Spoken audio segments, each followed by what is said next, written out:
I'm gonna move my big face a little bit. Okay, so the Triomes are sweet. They're good cards. I mean, cycling lands are always good, and these are cycling tri-lands. You don't really want to first pick them, but you could out of a really weak pack. Reflection is an excellent card in the cycling deck. Ivy Elemental, best it's ever been. It synergizes so well with Mutate. Sprite Dragon is the build-around for the blue-red spells deck that I was just talking about. You don't usually want to... Hey, thanks for the donation, Godfries. Appreciate the support to kick off the day. You don't usually want to take gold cards early. You want to be seeing blue and red to go into that archetype. But if you ever were going to go into it for a card, it would be Sprite Dragon here. These commons are nothing spectacular. Thieving Otter's pretty good. Naturalist is pretty good. Those are probably the best of the commons. So it's like Reflection is probably the pick, because it's only one color, and we have the whole draft to prioritize cycling. My next choice would probably be Sprite Dragon, because Sprite Dragon is just amazing in blue-red. And remember, it's not like if we don't go the cycling deck, we can't play Reflection, right? Like, we can just draft 6-7 cyclers in our red-black or red-blue or whatever deck and still make Reflection a good card. All right, let's see what's in the next pack. Neutralize is pretty good. Dire Tactics is good removal, but it is a gold card that's 2 different colors than the Reflection. Checkpoint Officer and Heron are commons I like a lot. Stinger is key in the cycling deck.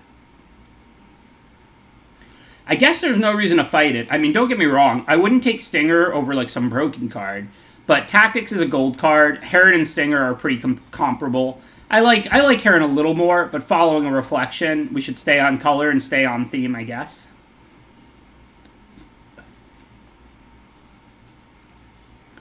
I mean, the blue cards are a little better so far, so maybe we still want to consider red-blue here. Archipelagore is broken.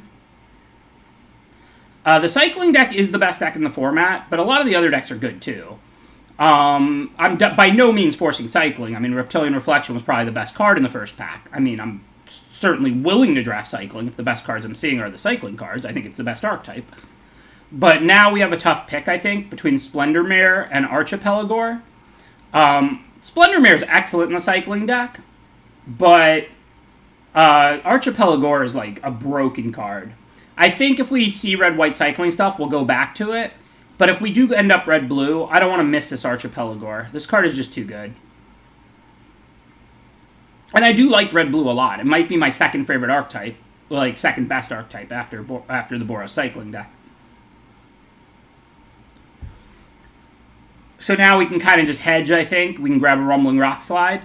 This is a format about killing big things, about killing their best things. Rumbling Rockslide is not great in cycling, but you're going to play it. It's solid removal. And then in red-blue spells, it's just a nice removal that goes right to your yard. So that's good for either deck. Yeah, I trashed Clash of Titans last night on Twitter because I've been having bad experiences with this card. I'm not saying it's completely unplayable, but it is not good. It has not been performing well for me. It's just too high power of a format, and you need to deal with specific things. Generic little 2-for-1 doesn't really necessarily help you. Here, I think Frostville Ambush. Still don't know if we're going to go red-blue or red-white. We're definitely positioned to do either.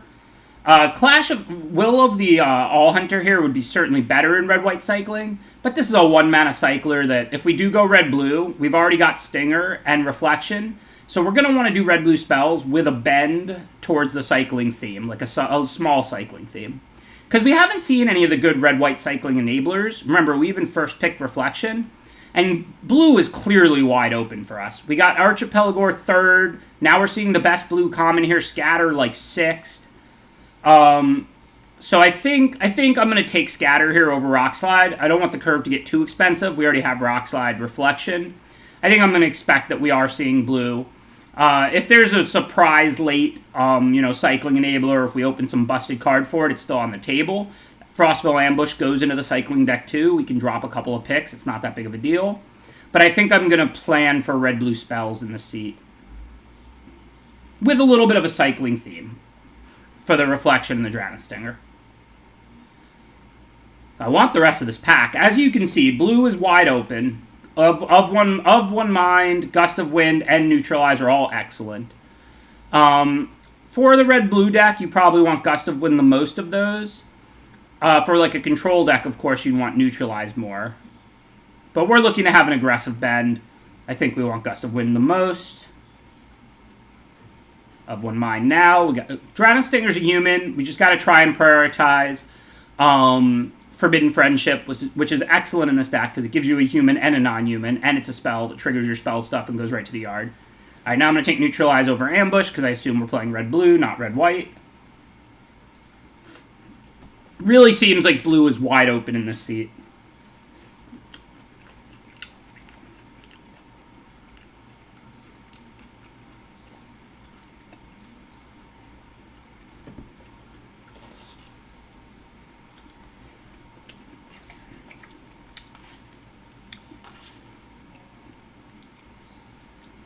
This is best of 3.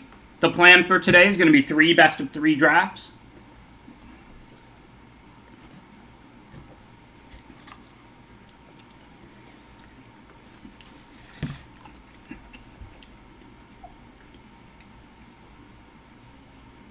You're getting a sneak preview because my next deck archetype article for CFB Pro is on this deck, Blue-Red Spells. You're welcome. Thanks for tuning in and supporting the draft. My stream.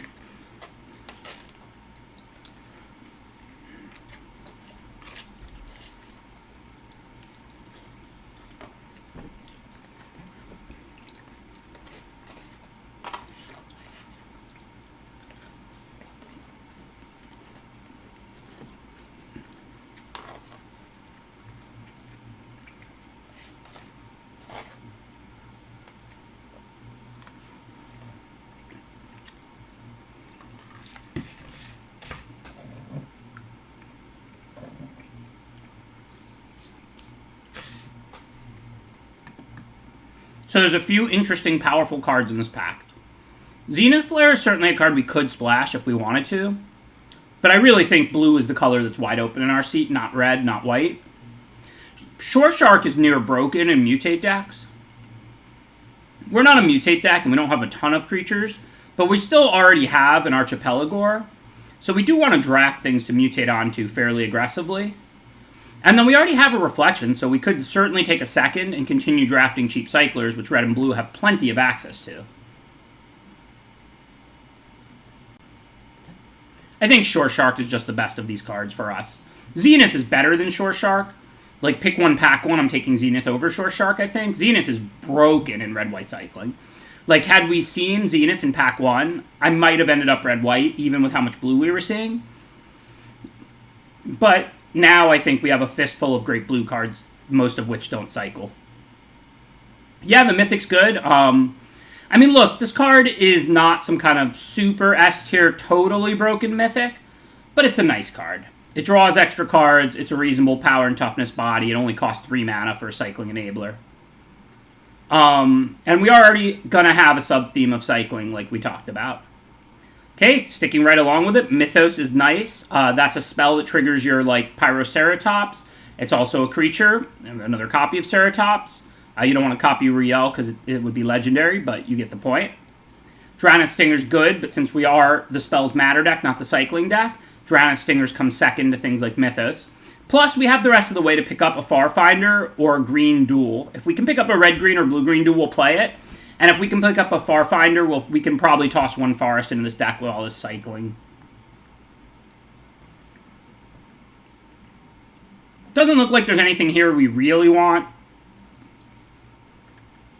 I don't love Frostville Ambush in this deck. It's not unplayable. It's like right around the borderline of my last card. Sometimes I cut it, sometimes it makes it. But I guess with the cycling sub-theme, I'm more likely to play it than usual. Hello, Sprite Dragon. Wish we had that other one from Pick One, Pack One, but hey, I'm not psychic, despite what it looks like watching my stream sometimes.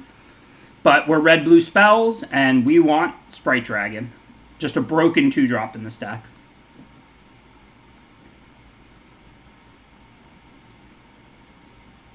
Not much to see here. Raking Claws is a fine cycler in this deck.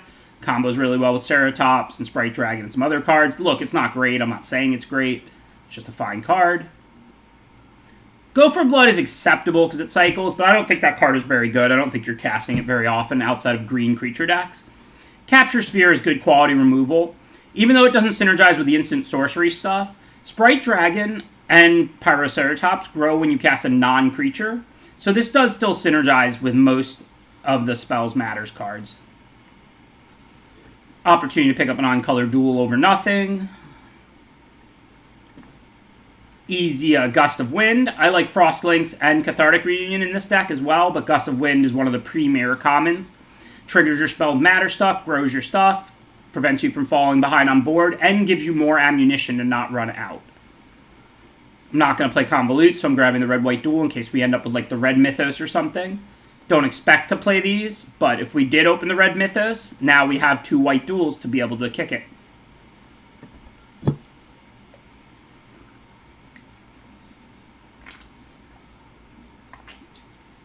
Yeah, I mean, I'll happily play Cathartics, and it is really good with Riel. I'm just not going to take it over Gust of Wind.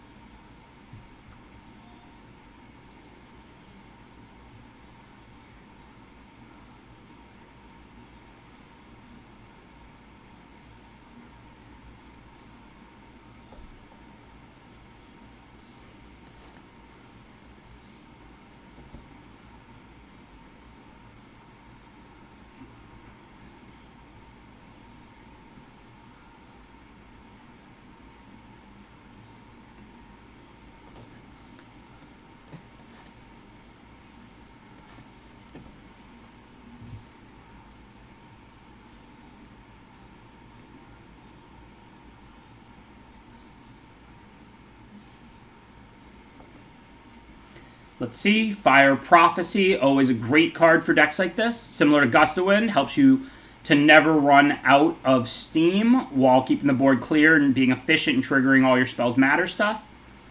Otherwise, what would we take? Nothing really even close. Marmoset will be fine with the cycling sub-theme, but this is just Fire Prophecy by a lot. Not close.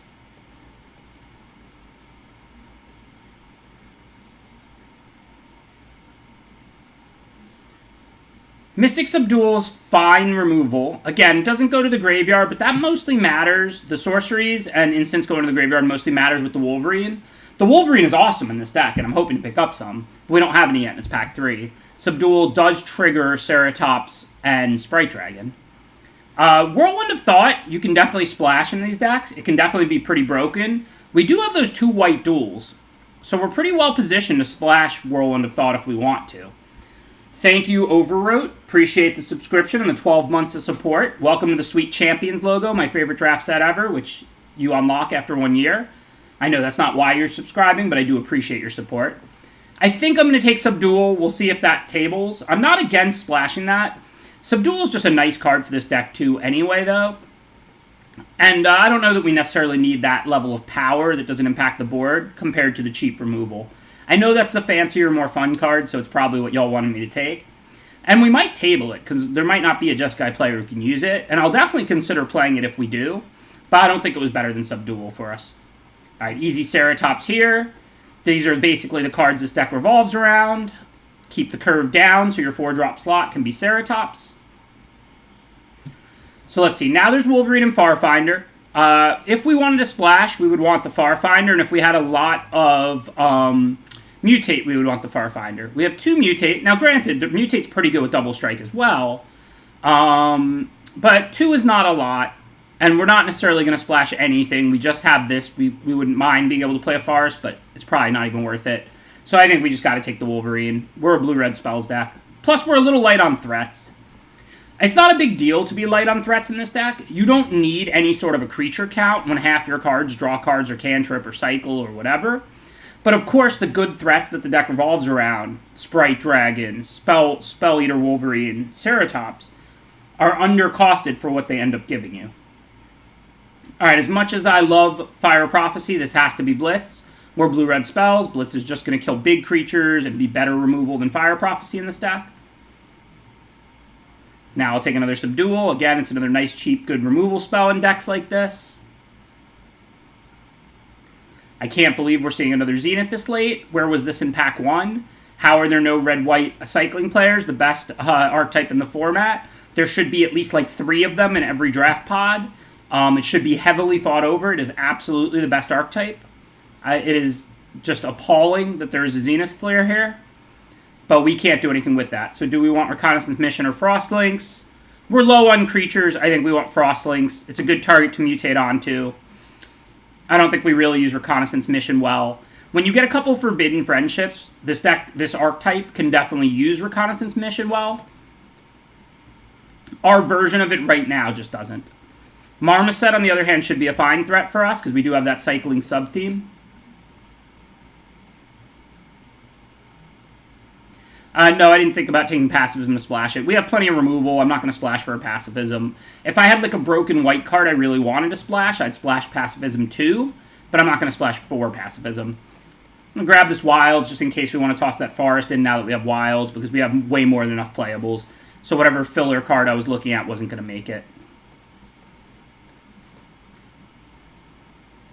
I really don't like Clash of Titans. If you're like at a green-red deck, that's where it's at its best. You have less removal and your own big creatures to fight with. In a deck like this, I'm just not even going to have stuff out that can win fights that often. I just think it's pretty poor. Alright, if we play enough cheap cyclers, we're going to want to be about 15 lands in this deck. Not 13 like the red-white cycling deck that's just chock full of 1-mana cyclers. But nonetheless, we can dig up lands with cyclers and some things like that. Thank you, OxMTZ. Appreciate that subscription. Thank you for the support. So let's see. We need to make a couple more cuts. I'm not going to toss a Forest into the deck with a low land count. Doesn't seem worth it. I want my 7 red, 7 blue in the duel. In fact, I'm probably going to play the Evolving Wilds too, but that's besides the point. We'll cut whichever one we need less. So we want our cyclers. So if possible, we want to cut non-cyclers first. We don't really have any bad non-cyclers in the deck, though. Of One Mind can be good in decks like this, but do we have a single human? We have Dranith Stinger, that's 1. Is that literally it? That's 2, the legend. It still counts, it's a human. We have 2 humans. But we don't have a ton of card drawing, so I probably actually want Of One Mind. Maybe I can cut Mythos. Probably shouldn't, but maybe. I mean, there's no set percentage, Vashvik. It varies depending on your competition, depending on the format. Each individual person is better and worse at different formats. Some formats are more skill rewarding. There's no fixed number. Capture Sphere is pretty good removal. I mean, I agree it's cuttable, but it's pretty good removal. I guess we have a lot of removal, though. We do have the Shore Shark, the ambushes, sort of, 2 Gusts, Mythos Rock Slide, Neutralize, Scatter, and 2 Subduals. Oh, this is 1 over, by the way, because I am going to play 15 lands. So this is, it's actually 1 less than it looks like. We need to cut 2 cards, though.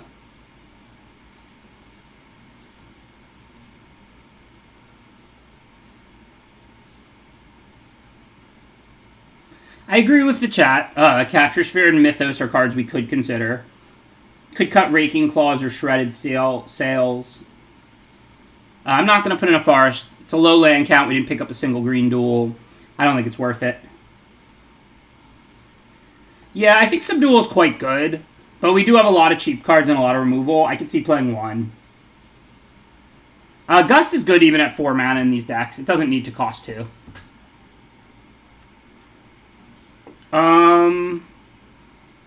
Could cut Reflection. It's pretty good. How many cyclers do we have? 1, 2, 3, 4. Granted, we don't really want to cycle Neutralize. 5, 6. Maybe I'll just get rid of some of the cycling theme. Like, what if we just get rid of the Reflection, even though it's a good card? Play our Subdual.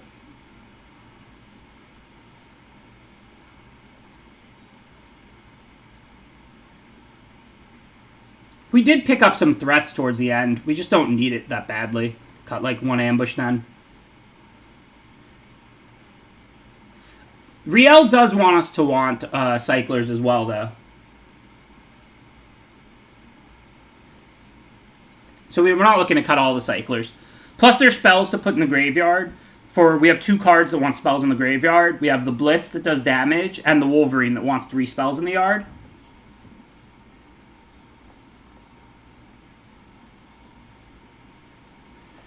Keep Safe is okay. It's situational, but there's a lot of removal in this format. No 1-mana Cycler. I'm not going to keep this on the play. Much better. Bottom of an island. That's easy. I'm not going to cycle my 2-drop here on turn 2. If I draw that card later in the game, I would definitely cycle it. Albeit now I don't know which I want to play. I guess we still want to play the 2/2 first. We're not going to cast a spell next turn. So we might get in an extra point. Well, no, 1 and 1 is kind of the same. Oh, yeah, because we get in the 1 next turn. Yeah, so it's an extra point if the Stinger connects. Of course, we miss a point if it doesn't connect, but hey, I'm not psychic.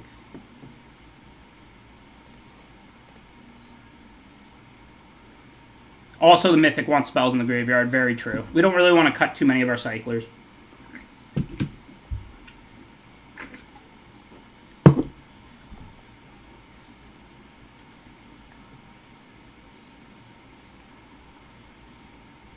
So I was going to do other stuff, but now that we drew a nice 2/3 first strike that we really want in play, I'm just going to play that and hit them for 1 in the air. We have the ability to cycle already, plus this may just kill a flyer. And a 2/3 first striker this turn stops their attack. So let's see if they're going to be able to deal with that or not, and then next turn we can look at using our removal. Hey, thank you, Pepperidge Farm. Appreciate your delicious snacks. Also, I appreciate your 5 subs that you gifted out. Thank you for the generosity. Making 10 gifted out in the channel. I really appreciate your support. This deck does look sweet. I do agree. I don't know what they have, but I don't really care about the Stinger. I'm not a cycling deck. So I'm just going to jump in front of the 1/1. They can play whatever they've got.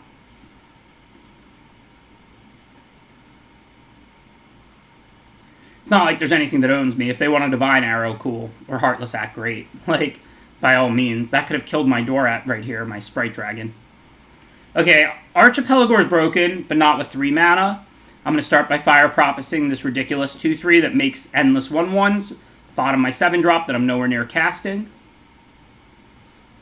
And then I think we just want a Mystic Subdual here, even though this card can do a lot more than this. Playing it now grows Sprite Dragon.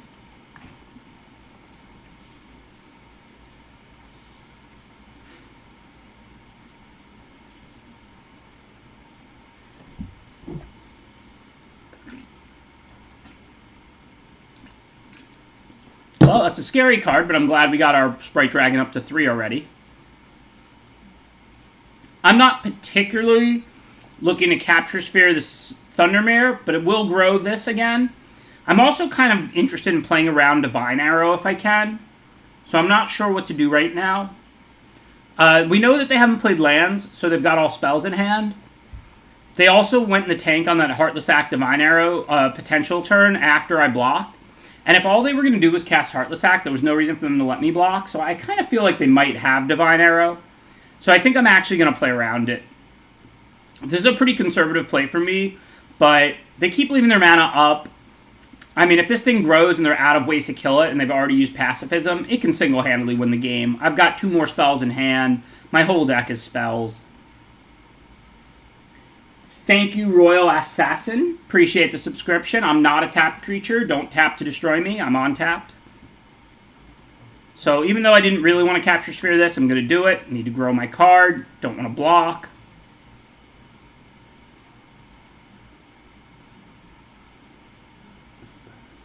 Yes, I think the cycling deck is the best deck in the format, in Limited. That's a good question, Pepperidge Farmer, but the answer is yes.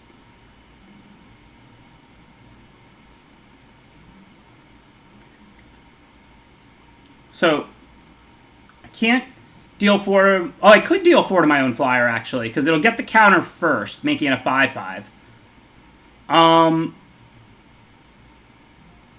If I block and they go to arrow it and I deal it 4, though... I mean, it'll live through the arrow... Oh, no, it'll die to the arrow because it'll have taken 4. So I could do it right now, and then I could start attacking with it. But if that's what I want to do, I could do it end of their turn all the same. So for now, I'm going to pass the turn one more time. They keep leaving this 2 open, even casting 2 and 3 drops. I really do believe they have arrow. This is going to be a close game, and we're going to lose if we draw lands from here. But we'll see what they do. If they play something I really need to counter, I can cycle and try and pull up my scatter. Well, there's the removal. So now I can't do anything, so I'm going to cycle this in response. There's no targets for it at the moment, no artifacts or flyers on their side of the board. And then we'll see if we can draw some threats. I mean, at the moment, they just have a 3-2. It's not unbeatable, but we are dying here.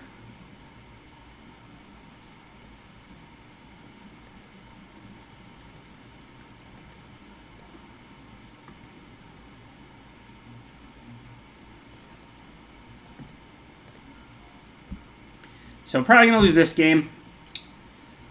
I should have blocked just to find out if they have the arrow for next game or not at this rate. I could copy this 3-2 Thundermare here. So if I drew like a Cycler and had a little more time, that would be a way to win. I think for now, though, the only way I could stay alive feasibly is if I can kill this Sergeant.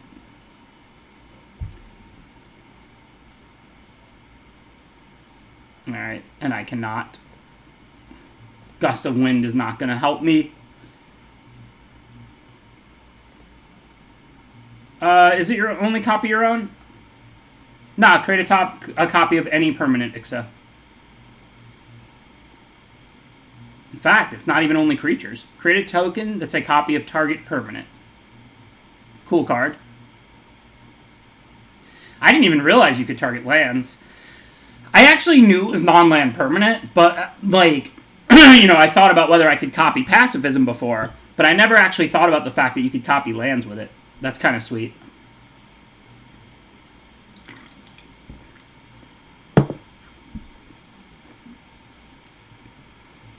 Okay, so they're a black-white, like, humans deck. We saw good removal. We saw Blood Curdle, Pacifism, and Heartless Act. And they represent a Divine Arrow the whole game. We don't know if they have it or not. Keepsafe might be okay. I might also go for, like, a draw-first strategy with our subduals and stuff, because our cards are pretty cheap. And board in, like, some of the defensive stuff, like maybe a Pterodon, which they can't kill, or a Crustacean.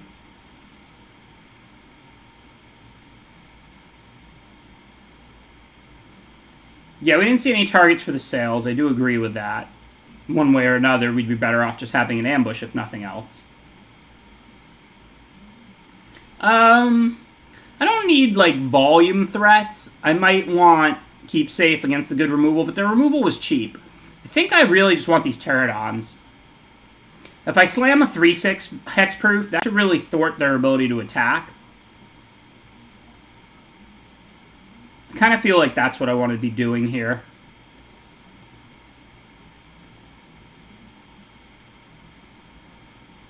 I think Frostlings is too good against a little creature deck like that. Just grab that out. Keepsafe's okay, but I mean, I'm not... It's good against Divine Arrow, because they can't just use it when they want to. But it's pretty bad against Pacifism and Heartless Act, because they're so cheap.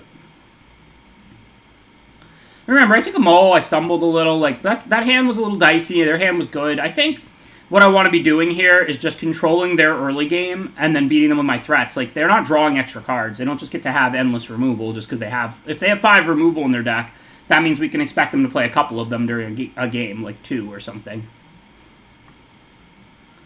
That's an annoying card. We can't kill it with red removal, so I'm going to go ahead and scatter it.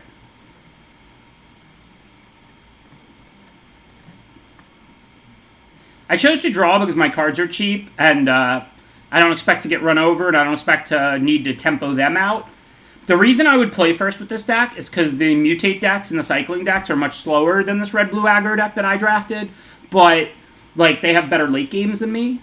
Against, like, this, like, Mardu Humans type deck, like, all, their cards are cheap, my cards are cheap, we're both aggressive. Like, there's no advantage to being on the play in a matchup like this. Okay, I think this turn, let's start by Prophesying. That's a great target for Prophecy. Get rid of Evolving Wilds, because we can play Stinger.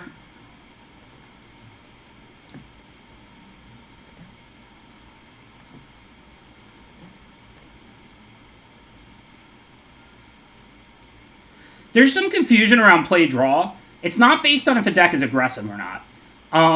You play first from either side, if one deck is much faster than the other deck, and you play first from either side, if it's going to be a race. Like if one side is flyers and one side is ground creatures, or if one side is a slow, powerful deck and one side is a fast aggro deck, then both sides want to play. You draw first when it's not going to be a race, and neither deck is particularly faster than the other. So if both decks are slow and defensive, you draw, or if both decks are like fast and aggressive but can block each other, then it's often good to draw. Now, if you're going to attack past each other, then you shouldn't draw. So if it's like flyers or landfall or whatever, where like the creatures can't block each other, being on the play first is everything. Those are the matchups where being on the play first means the most. But this was actually tech back in the day. The most aggressive deck of all time is called Sly, mono red aggro. And in the Sly mirror match, players would choose to draw first. Why? Because both decks are chock full of the same cheap cards, so being on the play isn't really an advantage. If I go 1 mana 2-1, and then you go 1 mana 2-1, and then you attack, and then I block, we have the same speed deck. What advantage did I get from being on the play and attacking first? The advantage from coming on the play is if one deck is much faster than the other, or if you're going to be attacking past each other.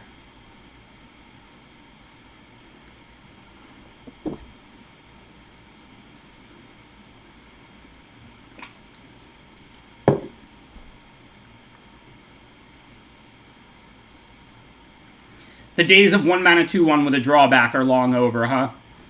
Now we get like 1 mana 2-2 with multiple positive abilities.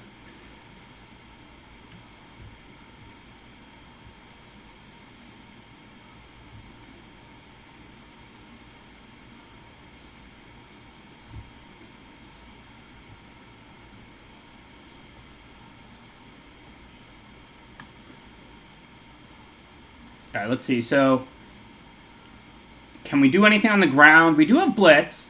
So if they block Wolverine with, like, Vantasaur, 3 first strike, 2 from Blitz, it's 1 short, though.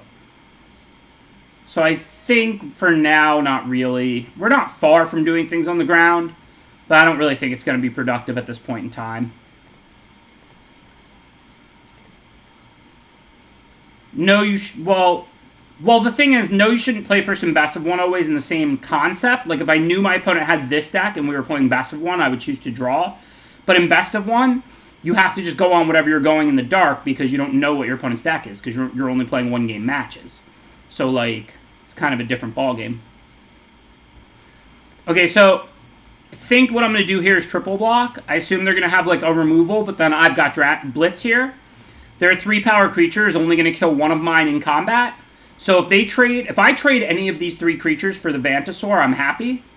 So if they use their removal and kill one of mine, then I deal my 4 damage to their 3/6. Their 3/6 kills one of mine. I can then blitz it and finish it off. Also, if they order wrong, it could work out really well for me. Although that's not what happened, but we'll see what's up. Like if they would have used a removal on like Wolverine and then had Vantasaur dealing the 3 to Ceratops. But anyways, we got to save Durat from suffocating fumes, and we're still going to be able to kill this Vantasaur. So we're gonna go down like 1 card on this exchange, but we deal with the big 3/6 we needed to deal with. Move about our business.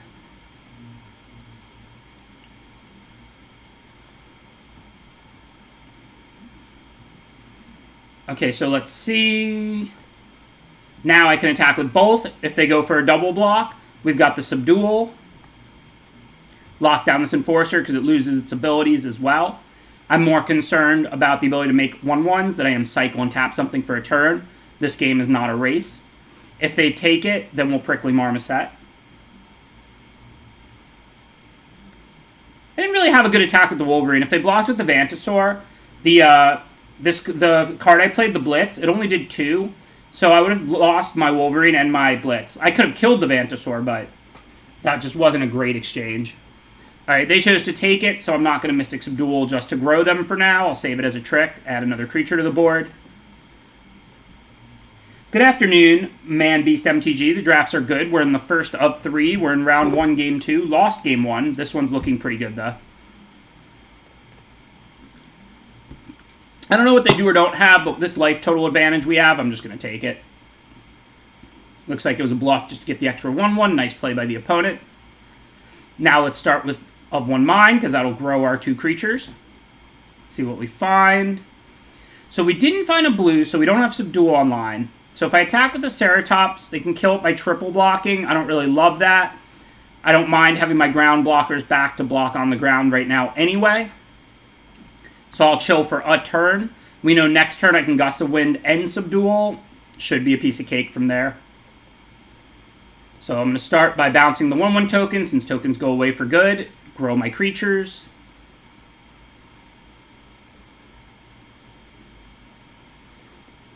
And then let's go to combat.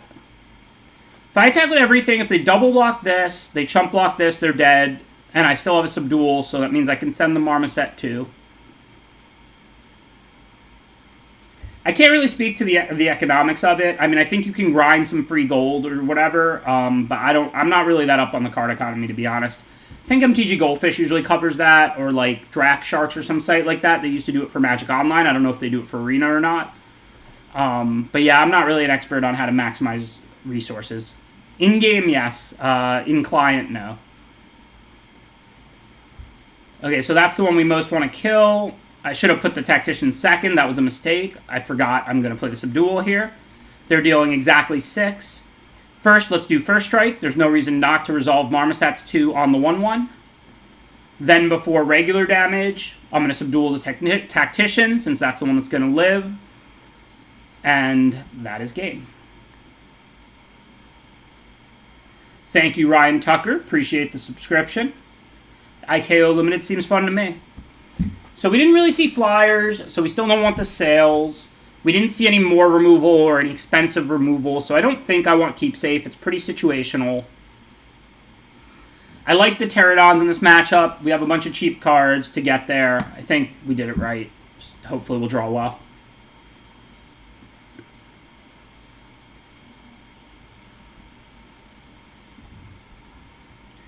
I was an official co-host of Unlimited Resources when me and Luis did an episode without Marshall. It was nice to not have our resources limited for once.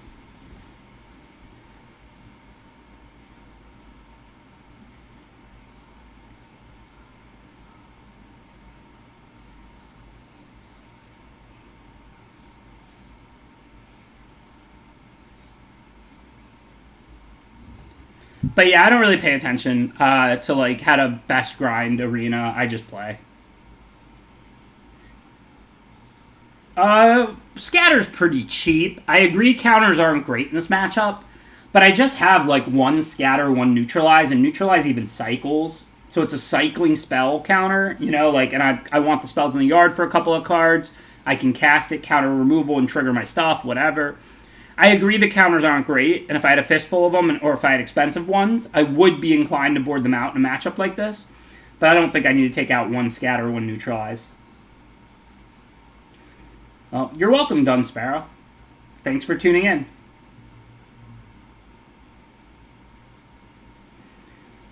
Thanks, Infested. I always look forward to the beatings you give me.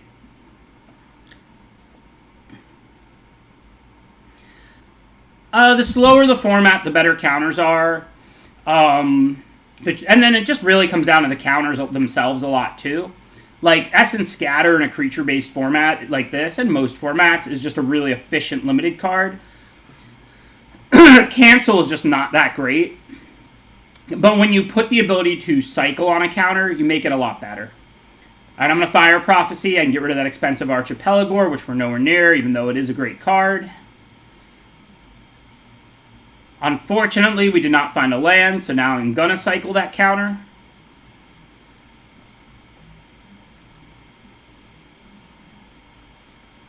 I didn't choose to be on the play for this game. My opponent chose to be on the draw. The loser of the previous game gets to choose play or draw.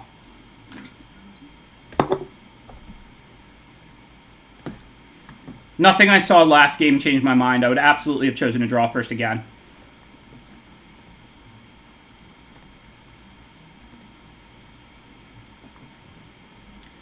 Definitely going to go ahead and scatter that. Deny the 1/1 as well. Hopefully we'll draw a land and can put out Ceratops. No guarantees it's going to live, but if it does, then that's good. The removal we saw that could deal with it is Heartless Act and Pacifism, as well as a Blood Curdle, which they can't cast yet. And we also assume they have a Divine Arrow from game 1, but we don't actually know for sure.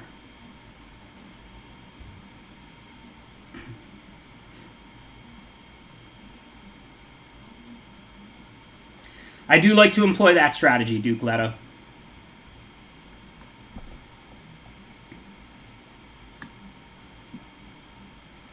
Boo! More removal.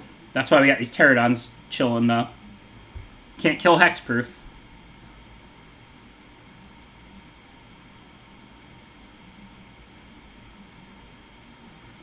Okay, if I didn't draw something to cast, I would have Gust of Winded, but of course I'd rather cast the Marmoset first and hold the Gust of Wind for a little later. Maybe it'll bounce something a little more expensive, or maybe they'll even enchant something or something, who knows. Oh, there's a lot of removal in this format.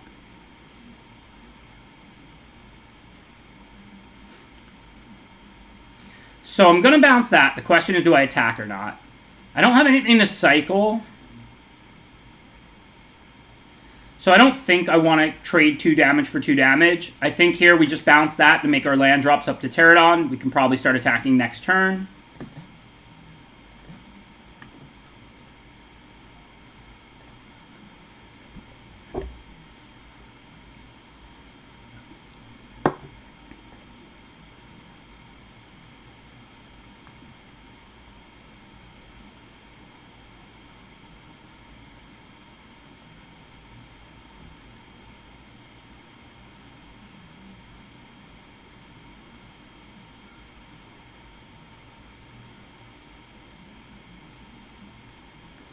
Okay, no real decisions here.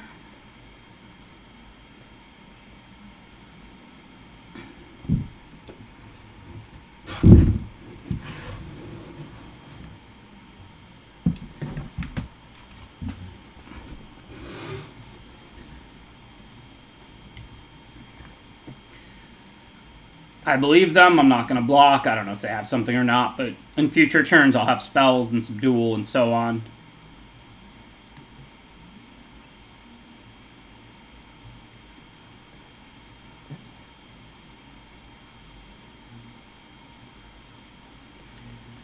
Alright, so hopefully they don't have Divine Arrow or anything. I mean, we'll still get to 2 for 1 them and then play Pterodon. It's not like we actually need the Ceratops to live. If they attack here, what we'll do is before blockers Subdual something, which will grow the Ceratops to a 4/5. Then we can block with the Ceratops, and even if they have Arrow, we'll still live through the Arrow. So, like, we'll end up dying, but we'll kill their creature, so it won't work out too badly for us. Blood Curdle is obviously bad for us, but I don't think we're out of the waters yet. Subdual one of these. I guess taking away the abilities makes the General Enforcer useless. Oh, that play was bad. I should have done the one with Menace. But whatever. Take another 2 points. I'm going to play the land because we have 2 good 4-mana cards to play. So hopefully, if we draw land, we can do that. I mean, I'd rather just draw a spell unless we fall really far behind unexpectedly.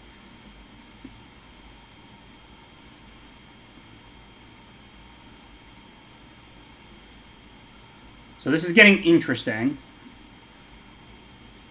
Can't kill that with red removal. I could Shore Shark. I could Mythos, just make my own 1/3. Can't double spell this turn, so I don't know what I want to do. I kind of want to just kill this Bushmeat Poucher, but then I'll take 2 more damage from this Commando again, too. It's kind of rough. I could make my own Bushmeat Poucher here with Mythos. I could make a 3/6 flyer. I'm just kind of worried that they start sacking all of these and drawing cards, right? That's pretty bad for me. They have an 0/3, they have a 1/1, and 2/2 that's doing nothing.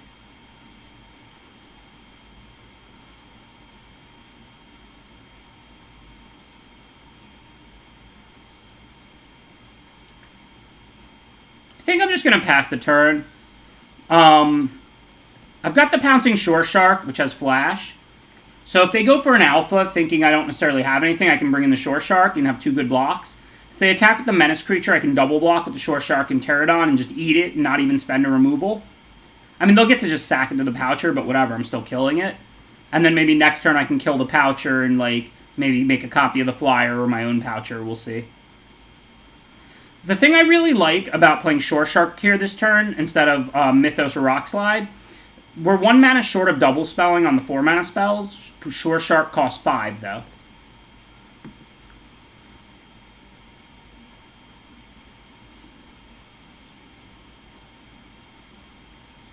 If they attack with an alpha, it's not bad for me at all. I would just get to eat the Poucher with the Shore Shark, the Drannith Healer with the Pterodon, and take 4 and go to 1.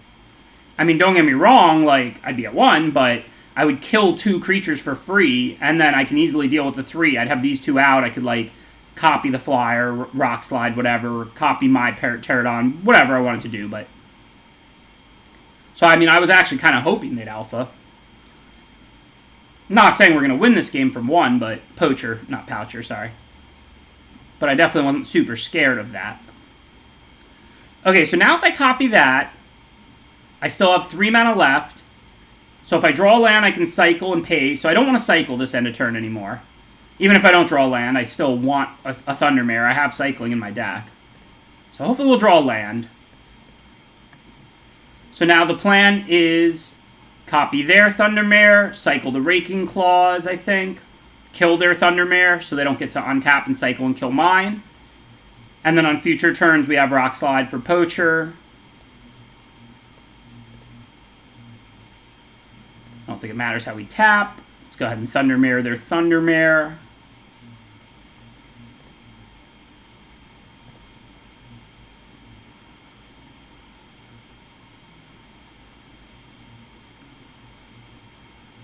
Can I afford an attacker?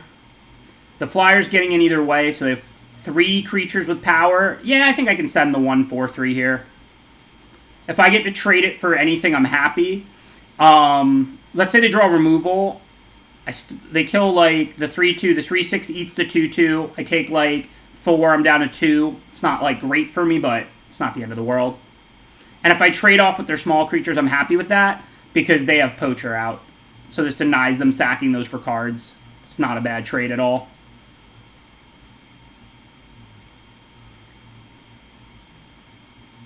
So I am losing by 1 a turn, but as long as they don't buff that, I have plenty of time. And then any cycler I draw, I can gain 2 life. So we'll see what's up. Hopefully I won't flood out too bad. This is a 15 land deck, and I do have 8 already.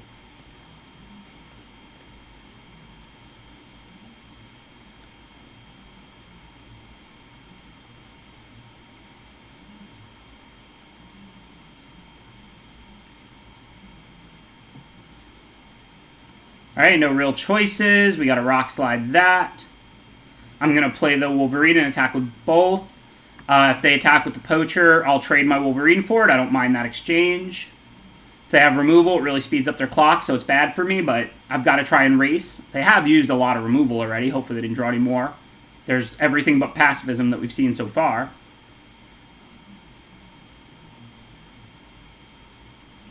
Thank you, Tremor Raid. Cycling card, card drawing. Well, Subdual stops the Caprador here, so that's not the worst. What can we attack with? We need blockers. Looks like I can send, like, just the Wolverine, pretty much. Nothing else can really attack into the 2/4 anyway, but I'll happily trade with it, because that means they're not able to draw more cards. And if they're chumping and drawing cards, then that's fine. I mean, this play is right by them, but I don't need the Wolverine back to block.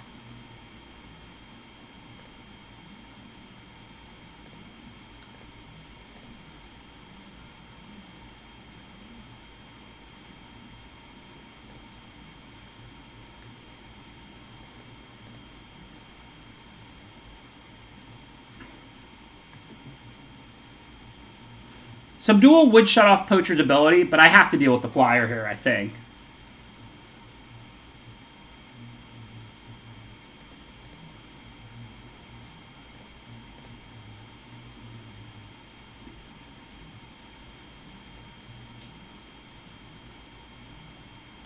Yeah, I mean, the 3/6 was a bigger creature and scarier, but, I mean, because don't forget, they were close to alphas at all times. I drew some of these cards after that.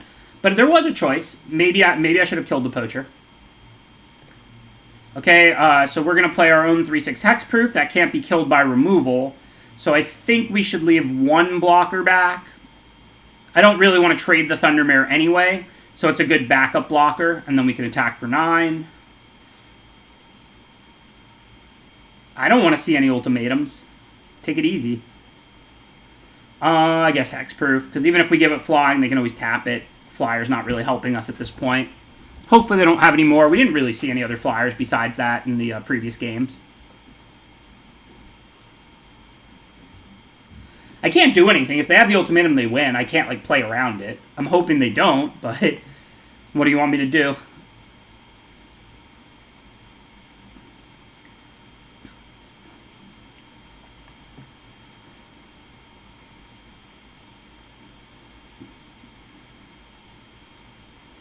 Hey, Glopsworth, how you doing?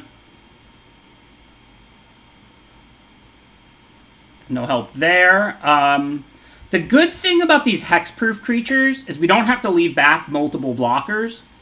The bad thing is I don't really have an attack into the 2/4 right now. So I guess I just have to chill. Let's see what's left in my deck. Blitz would be good. Take out the Poacher, then I can start attacking. They can't draw more cards. Sprite Dragon would start poking them in the eye. Drowned Stinger cycles, which is good. I have the Thundermare. I can take out the Tapper. Riel would be really powerful. Capture Sphere takes out the Poacher. Gust of Wind is good. My whole deck is pretty good.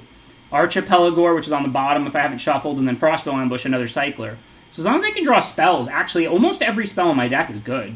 The one Sprite Dragon doesn't do much right now, but it starts poking them and then grows later. Every other spell in my deck right now either cycles or is a removal spell, or just like Archipelagore. Of course, there's still another 2 lands or something, so we might as well draw all of them before we draw any spells. Standard.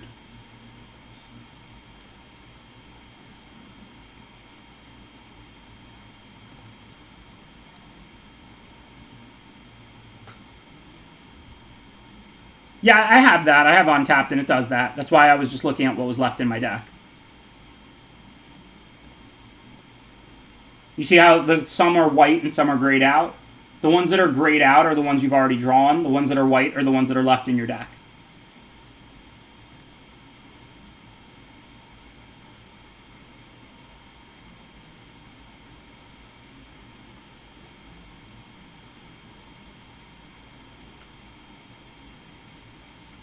Come on, deck. I need to draw something here.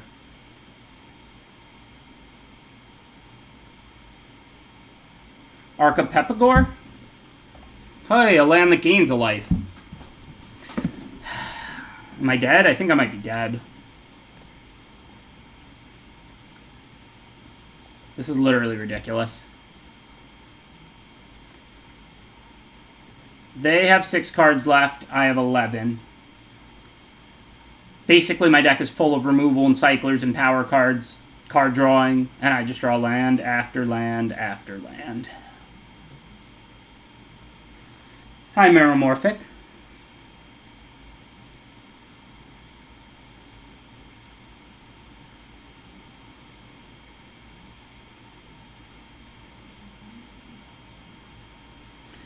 No, he didn't. Deathsea is a landlord. I believe in housing for all. I don't want all the property. I don't want all the land. I am not a landlord. I rent my apartment.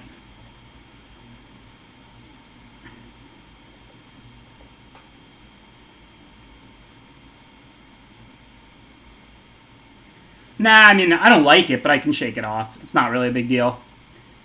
And the opponent's not sniping. They didn't go for it, because if I had a removal, it would have been a total blowout. They drew another creature, so they added it to the board. That's not a misplay. I would probably do the same thing if I was the opponent. Since I didn't put out a creature and they drew one, it makes sense to add one more creature before going for it. As soon as you draw a land, that's when you normally attack all out. Because worst case scenario for them within normal draws are I draw one removal or one creature, and then they still have lethal the following turn. So, I mean, I would probably do the same thing as the opponent. That's not a misplay. It's just a close call. It's just a close choice whether to play around a single bounce or removal or anything. Of course, we were rewarded by drawing another land, because, hey, there's still, what, one more in there, so what are you going to do? What's up, LSV? We're just flooding out like a pro. We need your luck.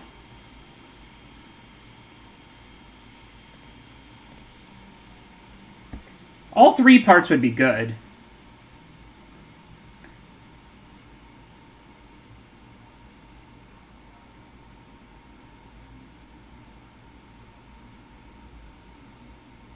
The luck, the skill, and the victory. I mean, the skill is really good, too.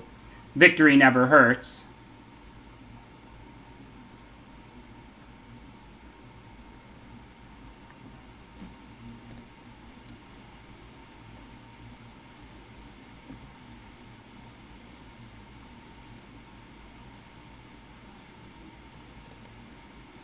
Wumperstiltskin. Yeah, that's a pretty good name, I admit. Well, it is better lucky than good, but the thing is they're not mutually exclusive, right? That's kind of the thing about online when people call their opponents lucky. When people call me lucky, you know what I say to them? Thanks. Like, it doesn't mean I'm good or bad if I'm lucky. It's a good thing to be lucky. Like, obviously, nobody's actually lucky. Like, people have been lucky, but people don't have different amounts of, like, stored up luck or whatever. But, like, if somebody calls you lucky, like, I don't know, I just say thank you. Like, I hope I continue to get lucky. Like, it's a good thing. Doesn't mean I'm bad. Like, bad and good have nothing to do with lucky and unlucky.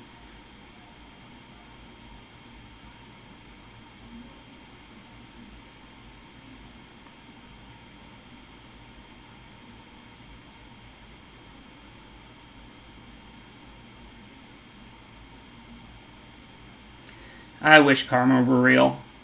It would make me very happy if it was, but I'm not betting on it.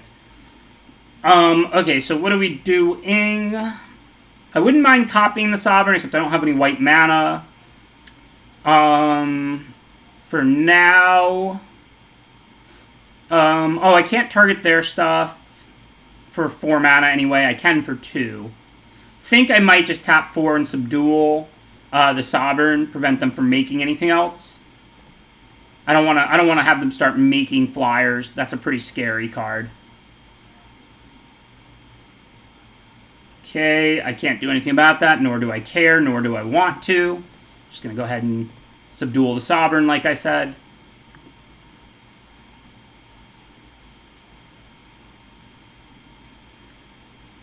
Yeah, but that's not how that works. They're different axes, right, Mofungo? Like, you can win by more. Like, a win is not 50 points, and you add up to it by distributing your 50 points between luck and skill.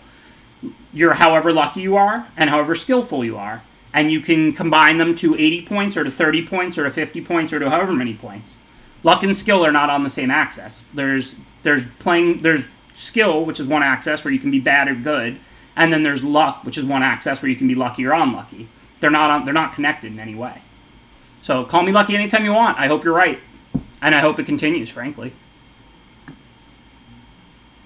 No, we have not drawn Riel yet. We have nothing better to do, nothing to Mythos.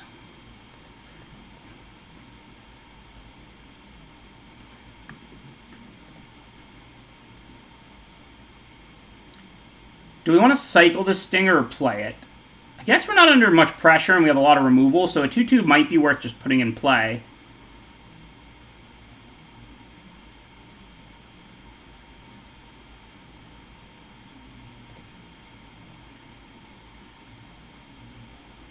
I'm not sure what you mean, Miris, but it sounds like a really complicated analysis.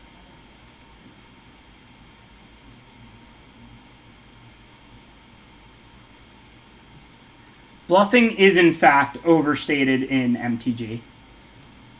Most people don't bluff very much, and you shouldn't. The risk generally outweighs the reward. Okay, so now I can do the copy their Thundermare thing again, since I have so many cyclers in my deck. I do have to deal with the 6/6 first, probably, but I can Capture Sphere that. So I'm going to go ahead and not cycle the Stinger for now. See if I get an opportunity to copy the Thundermare.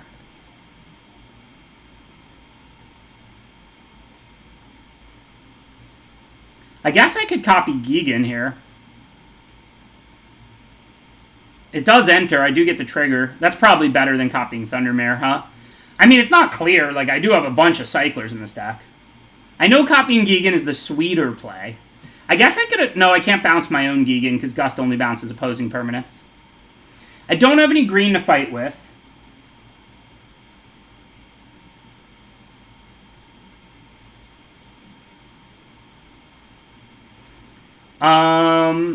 Will I fall too far behind? I mean, it's 5 damage if I capture Sphere of the Gigan. I guess... No, neither players... They're not all evens. We see good odds. Because it could just miss. I don't know if my creatures are mostly even or odd. Let's take a look. That's an even I could hit. Sprite Dragon. I don't have very many even creatures. I mean, granted, I only have 25 cards or whatever, but only 4 of them, 20 cards in my deck, only 2 of them look like nice even hits.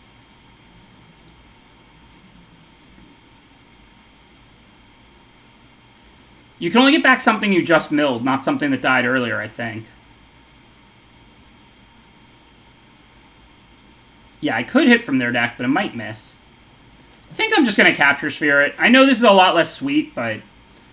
Like, I'd much rather have, like, Save Thundermare with my cycling deck than a 6-mana 6/6. Also, if I copy it, I'm not killing it. So imagine they untap and kill my Gigan. Then they get to attack me for 1 million and they win the game. Like, if they're holding a Pacifism, they pacify my 6/6, and then I just took 6 more damage and I'm at 4 life, and I might lose this game, right?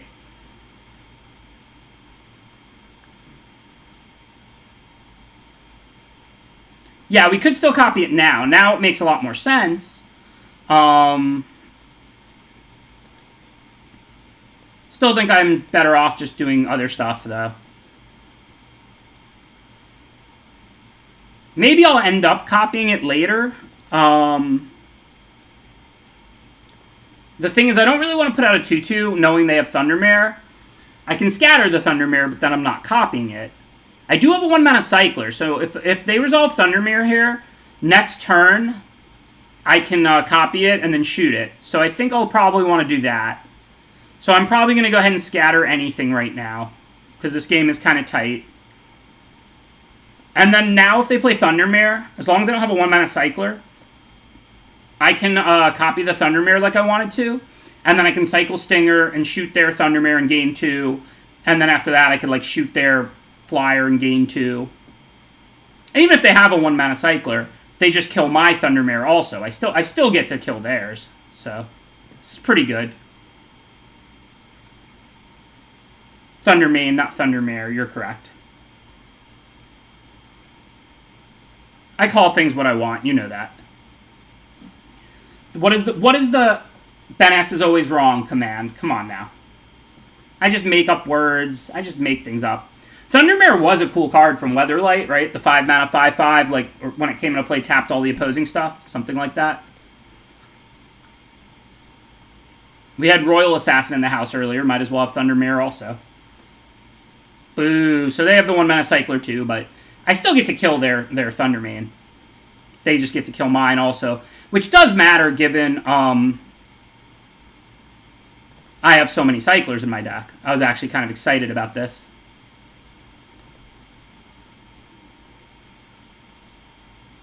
But it still lets me turn that into a Cantrip Lightning Helix there.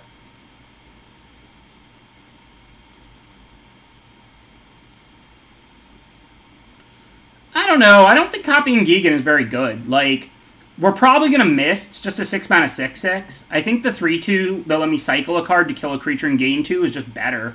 And that's if they had the 1-mana Cycler. If they didn't have the 1-mana Cycler, I would still have it out. Like, copying Gigan just doesn't seem like a very good line here. It just seems like way more flashy than good.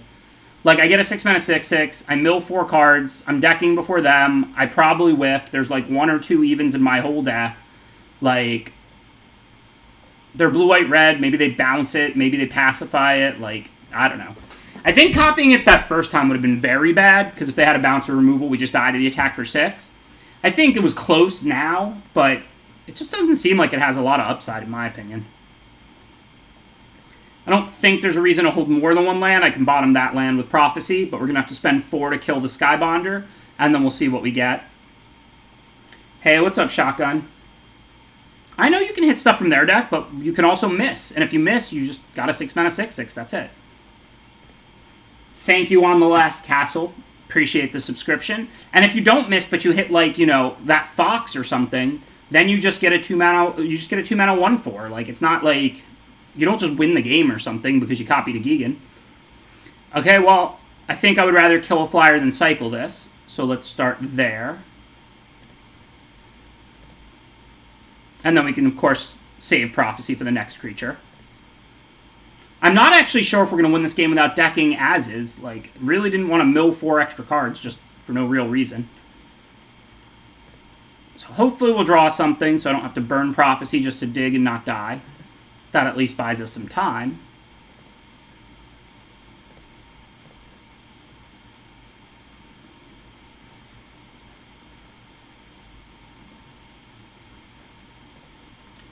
What do we have left? We have a Ceratops and Sprite Dragon left to win with. The 2 evens I keep talking about that we could have hit. Subdual and Blitz are decent removal. We have a counter. Oh, we have Riel that we never draw. You know how I call Brokos the Broken? We should call Riel, like, Riel the, like, never draw, or Riel the always hiding, or something like that. See if we can play our whole way through a best of 3 without ever drawing our best card. Okay, Fox is out. We can Prophecy that. It's kind of a good target. It's actually kind of nice, because we need to draw stuff now to deal with the 3/6. So we can cycle this mountain.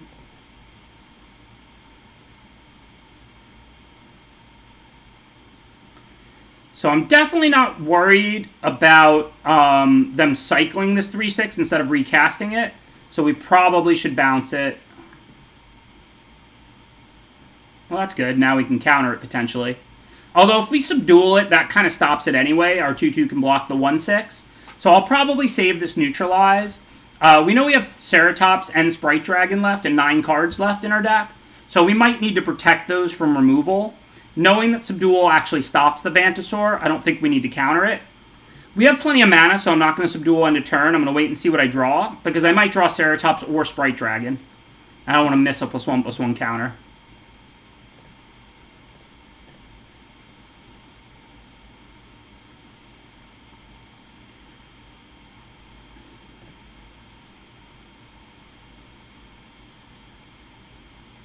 Let's see. If they try and play a trick and I neutralize it, I might end up eating the 1/6. So I'm going to go ahead and double block. The Subdual is only going to grow me by 1, so I'm still not killing it. But they're not killing anything either. And I'm prepared to fight now with 8 cards left in my library. So if they counter the Subdual, then I can neutralize their counter or something like that. For example, that Divine Arrow. Now, if I want to grow to live through that, I have to do 2 things. I'm going to counter the arrow because, like I said, I really need this Ceratops to start attacking. I have 8 cards left in my deck.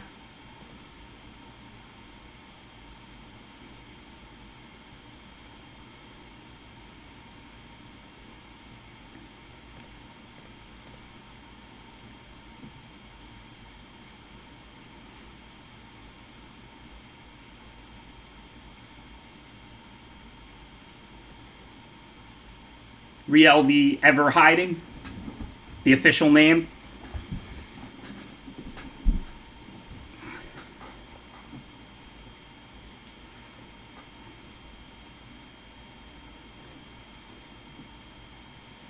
No choices. I'm going beatdown.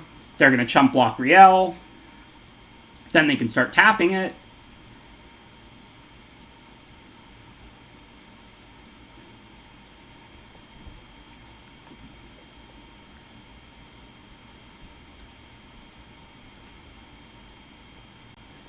Take a look through their deck since this is only game 1. They've got a Divine Arrow, a Rock Slide, Scatter, Frostvale Ambush, Save Thundermare. Voracious Great Shark is good to know about. Yorion, this is a pretty sweet deck. Rock Slide's a nice draw. I have to just kill the 7/7, otherwise they could force me to start chumping with it and chumping it and stuff like that. So we'll just clear that, and then they can continue tapping Riel, and we're beating them. We don't have to worry about them mutating on a checkpoint officer since it's a human. That's why they didn't do it and kill us last turn. If they top a Lava Serpent, they top a Lava Serpent. I mean, we could consider holding back a 2/2 now that we're winning by a lot, I guess. But they would just tap it. So we'd have to hold back 2 2/2s to not die to Lava Serpent. That seems kind of absurd. We've got 5 cards left in our deck. I'm going to go ahead and deal the damage. It's good you're thinking about that. I'm just saying, when they have a tapper, we'd have to hold back 2 blockers. Doesn't seem worth it, given we haven't even seen the card yet, and we have no idea if it's in their deck. Better to play around too little than too much. You know my style. Alright, so let's see. They're a grindy Jeskai deck. They've got their own flyers. Pterodon doesn't seem as good here. They have some bigger, better stuff. I guess it could rule the sky, but so could, like, removal and attacking. This seems like more what our main is built for. Do we have any cards that are bad against them? Sails is good here. It's another answer to that Skycat Sovereign. Ambush is like filler in these decks. Like, not unplayable or anything. It's just like, you know, you can play it, you cannot. I mean, what do you want to cut for it? Like, I felt like it was the first card out was the second Ambush. The Reflection was close, but again, we just couldn't really fit in all our good cards in cycling. We could put in these duels to but we already have 2 tap lands in a 15-land deck, so there is a little bit of a cost there. I mean, I have plenty of ways to kill their rare. I don't think I should count on copying it. If I subdual it, that takes care of it too. Thank you, Potter Goes Gaming. Appreciate the subscription. That's awesome to hear. I'm glad you're more comfortable drafting and you've gotten better. That's great. Draft is amazing, but I know it can be somewhat intimidating because it is really complicated and you play against all these new cards and, you know, different decks every round. It's not like Standard where you can just memorize what to do against the same 3 decks. So I'm really glad that this stream has helped people feel more comfortable with getting to experience Magic the best way. This is match 2. We lost round 1. We'll be playing round 3 before we get into draft 2. This is also draft 1 of 3 for the day. The plan for today is definitely 3 best of 3 drafts, regardless of really how quick or long that takes. All right, we don't have any 3-drops I'm super concerned about getting out next turn, so I'm going to play this land. I can Prophecy or Scatter both this turn and next. That one we have to scatter because it costs 2 extra to target it, so we can't Prophecy or Subdual it.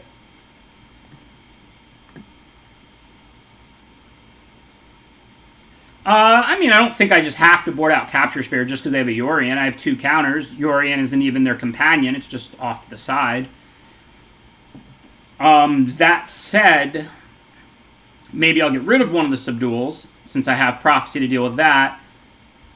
I don't really want to Subdual something before their Yorion turns.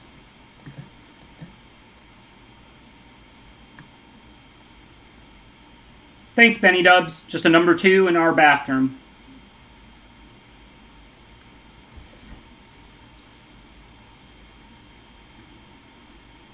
Ikoria is very bomby, but it also does have very good removal. So it goes both ways there. I'm not saying I love it, not saying I hate it. There is a lot of bombs, there's a lot of really big swings, but there is also a lot of removal, and you can definitely be rewarded for saving your removal and using it well. Okay, so for now, we could just Shore Shark that. That's kind of like a nice time walk here. We hit them for 4, they'll probably just replay it or something comparable, and then we can do more stuff. That uses all our mana. I think it's a pretty good turn.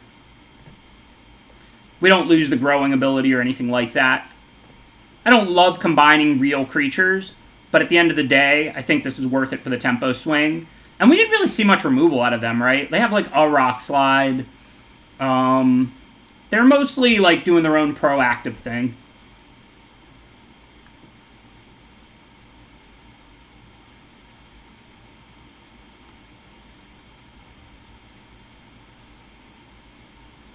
So if we put out the Stinger, we could of 1 mine for 1 mana. We have to draw a land to be able to attack, have them block and subdual and kill it. Ours will live.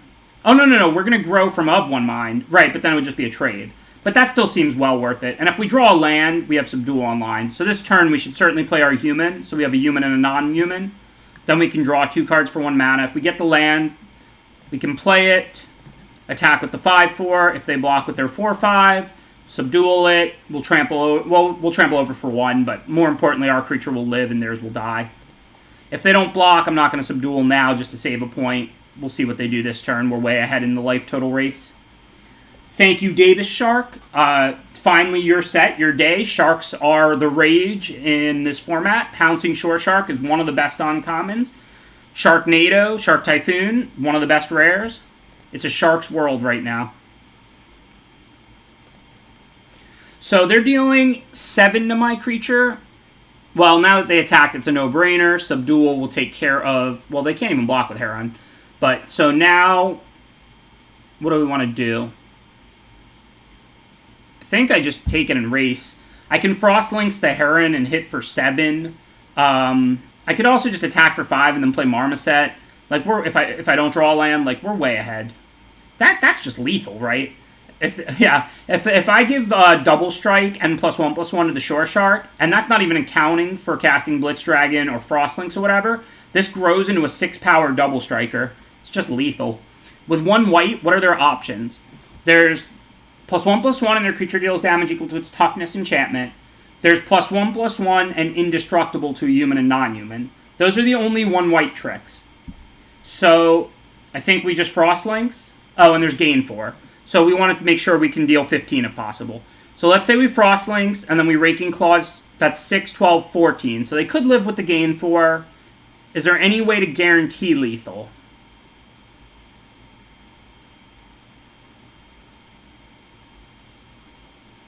I don't think so, but whatever. They can live at 1. We're not dying on the backswing if they have the 1 white gain 4. Oh, I'm definitely going to go for it. There's no question. The question was, since we have a handful of different tricks and removal, what was the best way to go for it?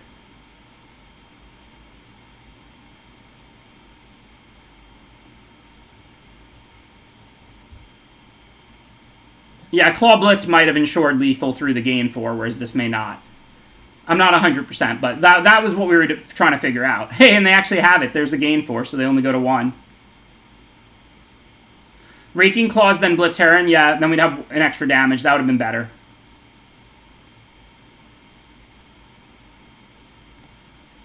I don't see you eating anything, Master Gregarious.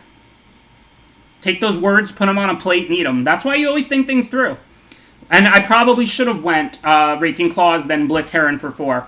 But remember, they could have had the +1/+1 and indestructible to a human and non-human. So that might have been really bad against that. Then their Heron would live and be a 4/5 indestructible. The damage would still be on it from Blitz. But if it blocks, how does that work? Because it's indestructible. Because it is more likely they have Fight as 1 than the gain 4. Though both are possible.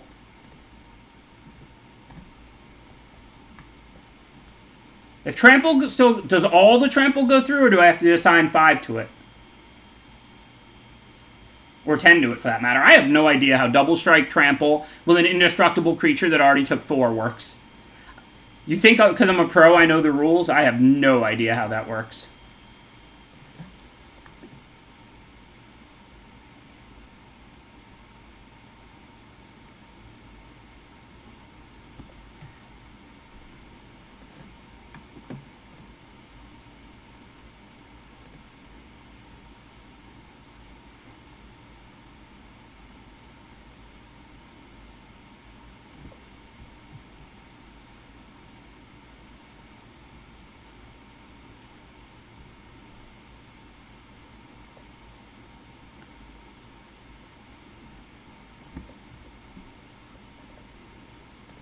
Let's see. Do I want to cycle this ambush? Yeah. It's partially in here just to be a spell to go to the yard for the Wolverine and for Blitz. Sometimes you'll cast it, of course. But in this hand, I think you want to cycle it. I'm going to leave up Neutralize rather than play of One Mind. On turn 5, I can play of One Mind and Fire Prophecy. I see no reason to let them resolve something good this turn, like Reptilian Reflection. Just go ahead and counter that.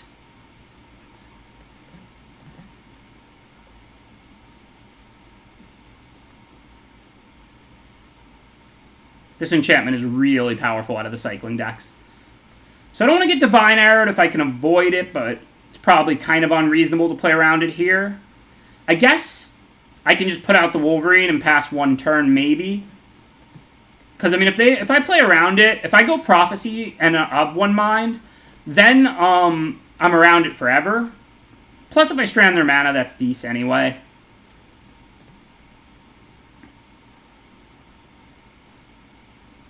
Thank you for subscribing, Master Gregarious. That still doesn't count as eating your words, but I do appreciate your support. So I'm not going to bottom anything with Prophecy. We're like a land away from a 7/7, and they keep representing Divine Arrow, so I kind of believe them. Let's see what we get here. Okay, so of one mind, and then we'll probably attack with just the Ceratops. If we can strand their mana, that has value. And we don't have, it's not like, oh, how do you play around it forever? We'll Archipelagore the Wolverine, tap a blocker. It'll be too big to be Divine Arrow, because it'll be a 7/7. And then it'll, of course, still have Double Strike, and they'll be dead in one hit. So for now, the plan is blitz a blocker, tap a blocker, whatever, and kill them with a 7/7 Double Strike. I mean, they could have the Exile a Big Thing, but there's no reason to put that card in their hand. Divine Arrow is much more likely. So I think it's right to go for it here. I'm not worried about tapping blockers. I'm still holding removal anyway. Let's see if they have it.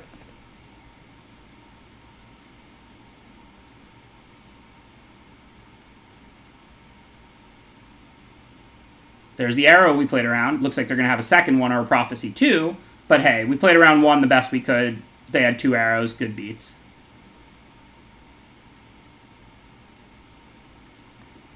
So when they cycle and activate that, we can Shredded Sails it or Blitz it. No, we can't Sails it. It's not flying. But we can Blitz it. So that's not scary. I don't think there's a reason to save Shredded Sails for flyers here. Still have Subdual and Blitz.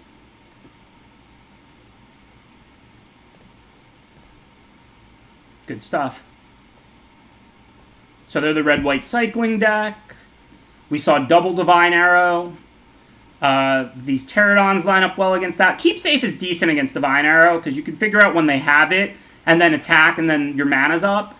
I don't like Keep Safe against like Fire Prophecy very much, or even like Pacifism, because you can't necessarily know when they're going to play that card. But Divine Arrow you can usually kind of figure out when they have, and or they're just playing it on your turn. So Keep Safe is pretty good against Divine Arrow. Other than that, there's not too much to do. I mean, we didn't see flyers, but they are white. Thank you, Keppel. Appreciate that subscription.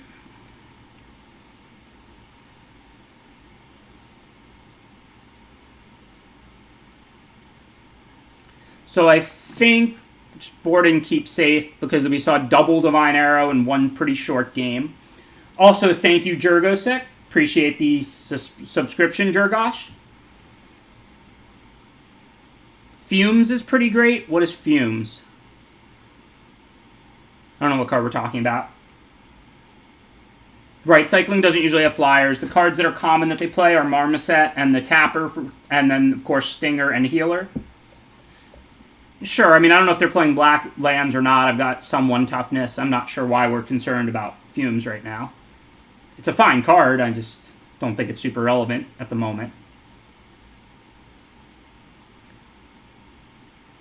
Yeah, I'm going to board one out. I'm still debating what. Oh, yeah, it's good against the 3-1 that makes 1/1s out of that deck. Fumes is. I don't want to take out Subduals. They shut off all their engine cards. Just going to take out Sails. We didn't see any flyers or artifacts in that game. We saw 2 Reptilian Reflections. That card's pretty annoying because it's good against Capture Sphere and all of that because they fall off at end of turn when it's no longer a creature. I mean, we don't have that many efficient ways to deal with that card. It's a really powerful card. Gust could come out, but they probably have creatures. Just because we didn't see any doesn't mean they don't exist.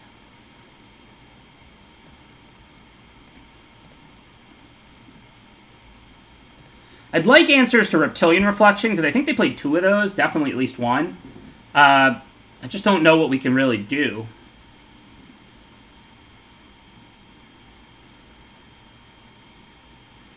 Double Fox. We'll shut 1 off right now. They keep the counters, but -2/-0 means this should still just be an 0/2, right? And then it might be too late for the other one. I don't know. Wow, if only they didn't have such a good draw. I mean, I can't play Sprite Dragon here, right? I have to just Subdual first, I think. These Foxes are just going to get out of control. They're the cycling deck.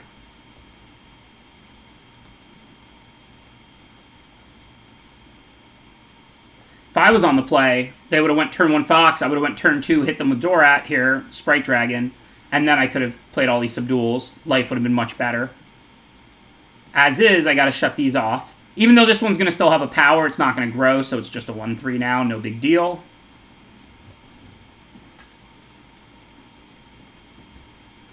And at least on the bright side now, we can play Sprite Dragon with Keep Safe up. But definitely this would have been a much better game the other way. Well, I'm going to play that first. If they kill it, they kill it. We don't have it. It's not like an incredible card right now or anything. We don't have a ton of cyclers. If they we do have some though. If they attack, of course I'm not going to block because we know they have that double Divine Arrow. But I'm not worried in the future since I have Keep Safe. The reason I played that first though, now we can play the Dragon, attack with it. If they arrow it, Keep Safe. If they attack back with the Stinger, block, Keep Safe. If they have arrow. So for this turn I'm going to take it, but starting next turn we can block. Another Fox? Wow, this red-white cycling deck is sweet.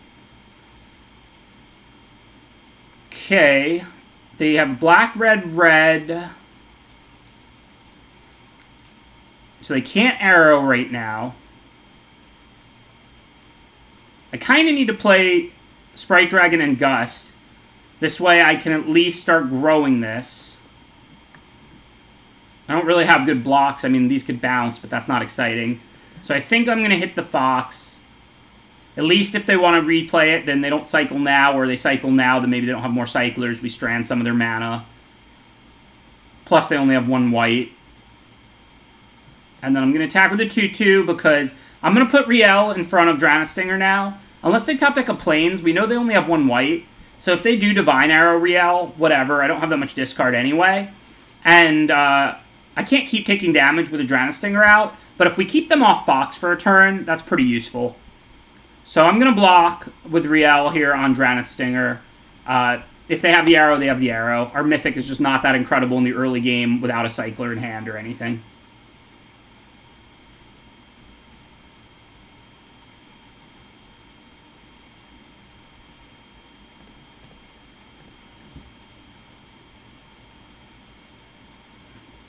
The rush is to not die. Every time they cycle, we get pinged. I mean, hopefully we can blitz that off, but we want to do it on our terms, not really on theirs. Again, I don't really mind this. Like, Riel can be game-winning, but in this position, it wasn't particularly important to me.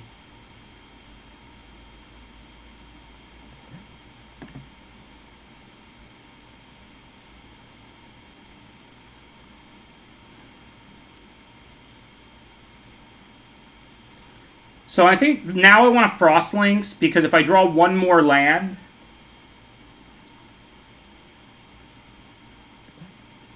then I can play the Ceratops with Keep Safe up, and right now I have Keep Safe up for Frostlinks.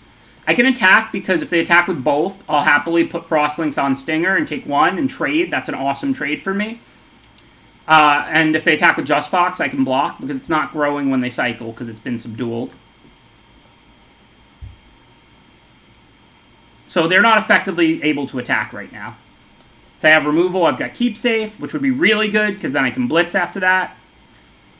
If they have a Cycler after that, I'm dead, but I don't think we were beating Reflection Cycler anyway. Reflection is a very scary card. So they probably don't have a Cycler, because they would have probably cycled, which tells us they probably do have a Divine Arrow. Because they have cards in hand, and they basically can't cycle, or they could have cycled, activated this, and hit us for 5. Really want to get the Ceratops out, but I really don't want to completely drop shields, but I guess I kind of have to. I mean, I'm not super scared of Divine Arrow right now. I mean, I'm pretty scared of the taking the 1 more hit from the Reflection, but if I get to untap this turn, if I draw like a spell that I can put in the yard, I then have Blitz online to take care of Stinger. It's not the end of the world. Well, it looks like they do have a cycler. It's not good. But we can take 5 and then hope they're not able to get in that last 3. This is bad. You really have another cycler? You drew cycler and a cycler? I guess they don't have to. They might just want to trade with all my creatures. It's not, like, bad for them. I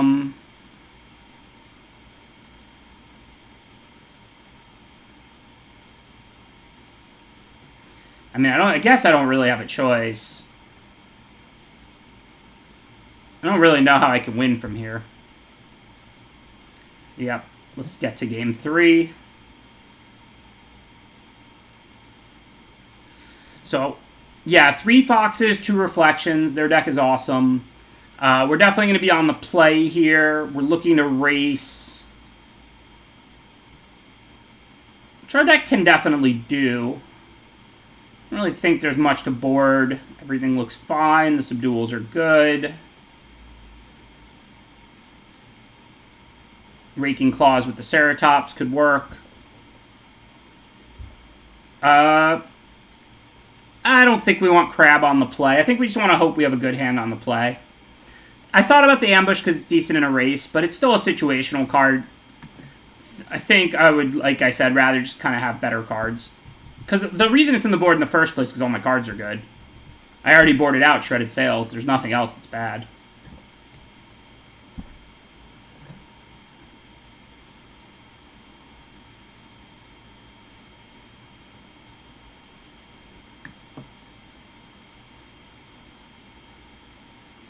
I mean, we don't have that many cyclers. Like, I wouldn't say Riel is game. Like, Riel is good, but...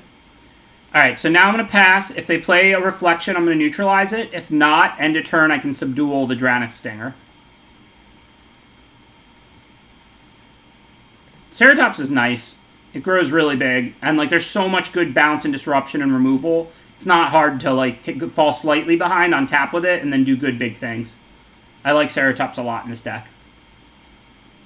I don't think I've drafted Blue-White Cycling, no. I don't think I'm going to counter that. I'm not really sure. I can Blitz it and subdual 1 now. Yeah. Just in case they have a 1-mana Cycler, I'm going to respond now by getting the Dranith Stinger. So I don't take 2, just 1 if they play Land and Cycle. But I don't think I want to get rid of that.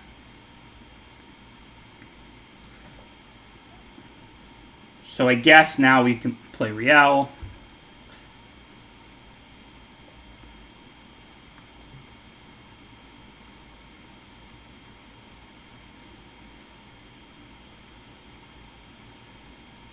Think this is a pretty clear block. If they have Divine Arrow, so be it. We know they have double Reflection. This is kind of their Reflection turn. Okay, so for now, I think happy enough just with the Time Walk before they have the ability to give it haste. If they don't draw a land, then at least they can't do that.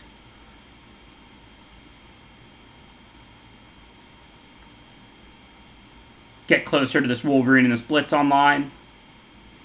Same as last turn. If you want to spend your turn Divine Arrowing, you're not playing Reflection, and I'm happy with that. Okay, so now we want to use 5, not 4 if we can, but we don't really have the ability to do that yet. So I think it's still just Gust this turn. Otherwise, Wolverine, and then we can Blitz for 1. That's not useful. Yeah, so we're still on Gust Reflection here.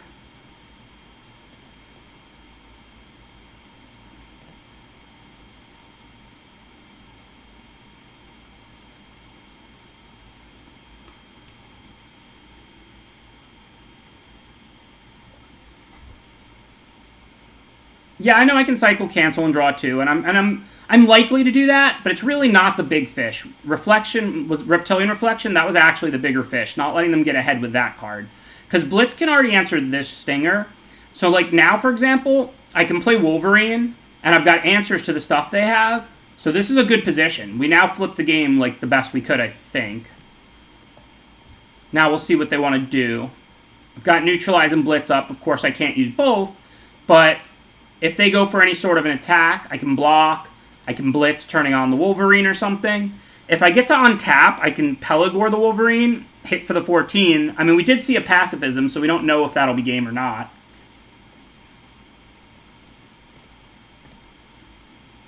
I'd kind of like to hit them for 6 once, and then use Pelagor for lethal if I can. This way I can, like, not lose my monster to pacifism.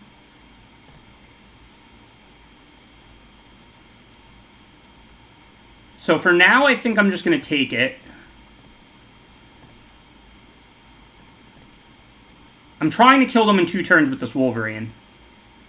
That card, does it scare me? Not actually a ton right now. I still might neutralize it, but let's say I blitz the Fox, attack, they can chump with the Stinger. Probably need to neutralize that. I'm not killing yet.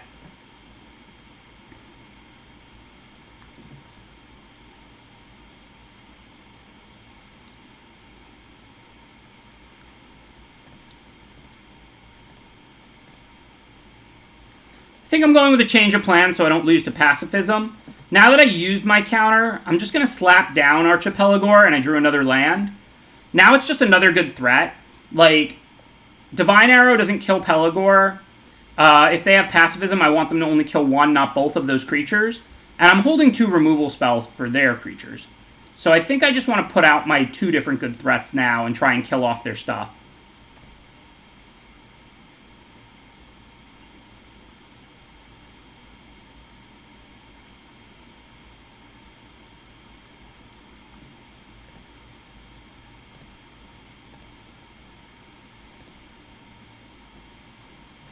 Alright, definitely going to hit for 6. We have both our removal online.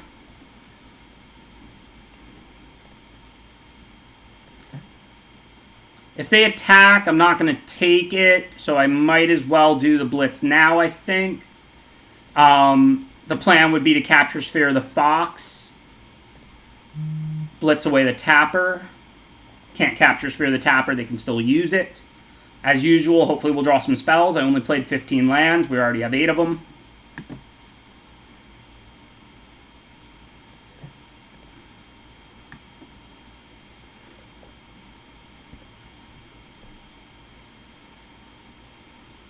And we're actually about to go get the 9th, so there'll only be 6 in there. Remember, Deathsea is the landlord. I am not a landlord.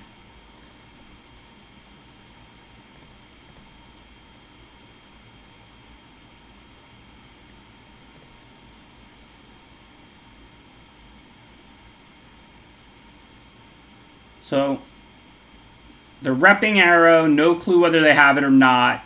What do we have to play around it? Shore Shark doesn't help us. We have our 1 keep safe. I don't even know if I want to cycle the Stinger or play it. We have of 1 Mind to draw 2.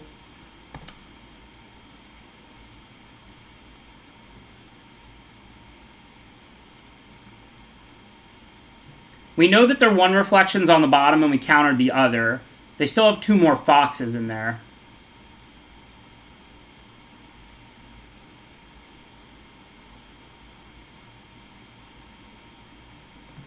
I think I'll wait a little bit.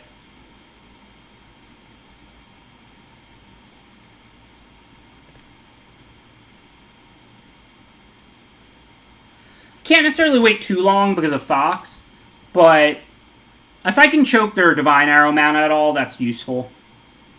Hopefully we'll draw like a removal here, or a counter, or something.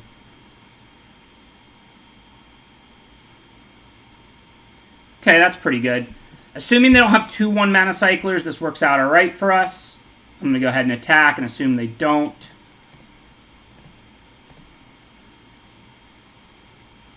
We also know they chose not to play a Fox last turn, because they didn't draw both of these this turn.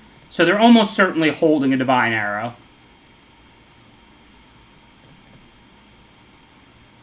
This is going to be a nice tight photo finish.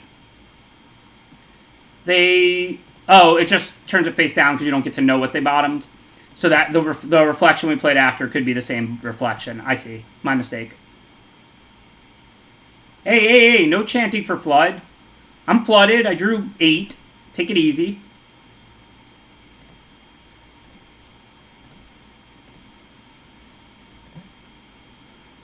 So if they shoot me one more time, that's 3, 6, 8.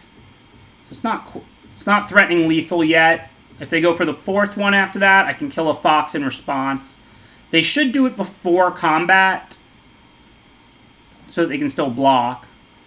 Oh, well, we know they have the arrow. Well, they probably have the arrow, because they didn't cast a fox. They left a white up the previous turn. And I'm still going to take it, because bottoming a land is so important. If I draw keep safe, we win. Assuming they're relying on an arrow. It's not a keep safe. What to do. It's not a card we want to bottom to Prophecy. I could attack with just Stinger to either sneak in 2 or get them to use the arrow. But I'm not sure if that's even better than just having it back to block.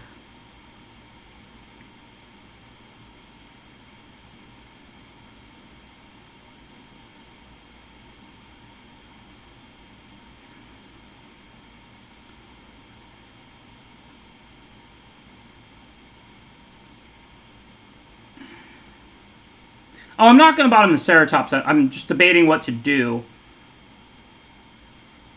I guess I can just play the Ceratops here and pass the turn. If they go for an alpha with like 1 Cycler Divine Arrow, it could work out really well for us. They'll Divine Arrow the Wolverine, which will block a fox. Then the Ceratops can eat the Stinger, let's say, or something. Or eat the other fox. Because we can grow it with Prophecy. I'm just kind of worried because as they keep doing this, it's getting worse for me. But I don't think I really have a choice. If we draw keep safe, we win. If we get the Ceratops to big enough to live, we win. If I draw Frostville Ambush, that could be a win. If I draw land, I have the Prophecy. If I use the Prophecy in combat for a huge blowout, practically win the game, that's amazing. But if not, I want to take my draw step in case I draw a land.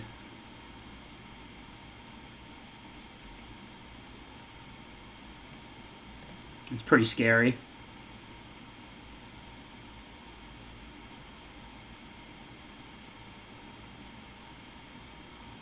I know. Alright. Okay, well, we can start by casting that for 1. That's a really good draw.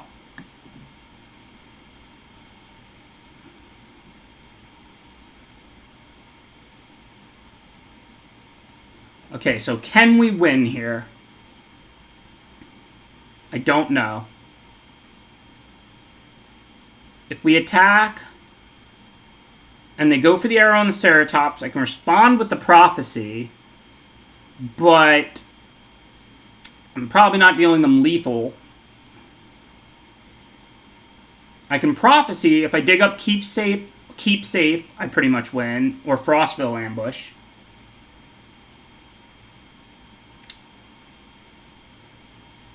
How long can I wait? I mean, I can Prophecy the Stinger if I need to. Well, I can kill the Stinger with the Prophecy if they cycle on a turn. This is a weird game. I mean, it's kind of awesome.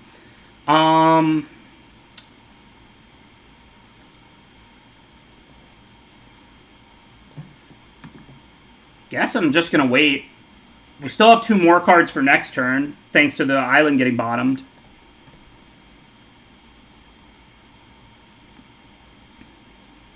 I mean, if they cycle on a turn now, I have to Prophecy the Stinger, I think, to not die to it. I don't know what they're holding in terms of cyclers. I mean, if they don't have arrow and they've bluffed it 80 times, that's cool. We saw 2 in game 1, and they've been representing it the whole game.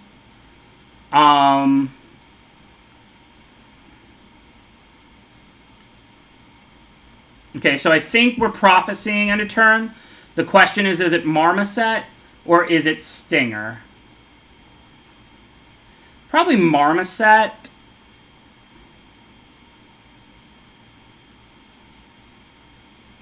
Marmoset can trade with the Wolverine.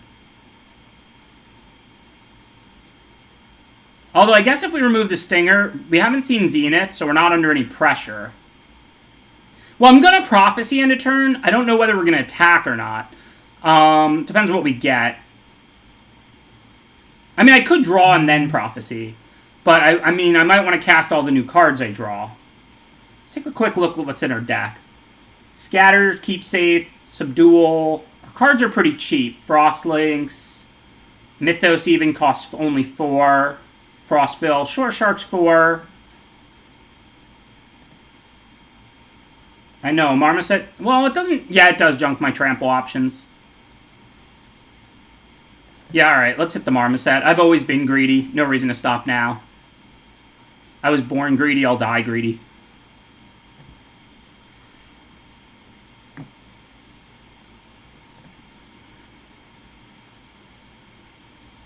Well, that can't be a bad draw. Might not be enough, I'm not sure.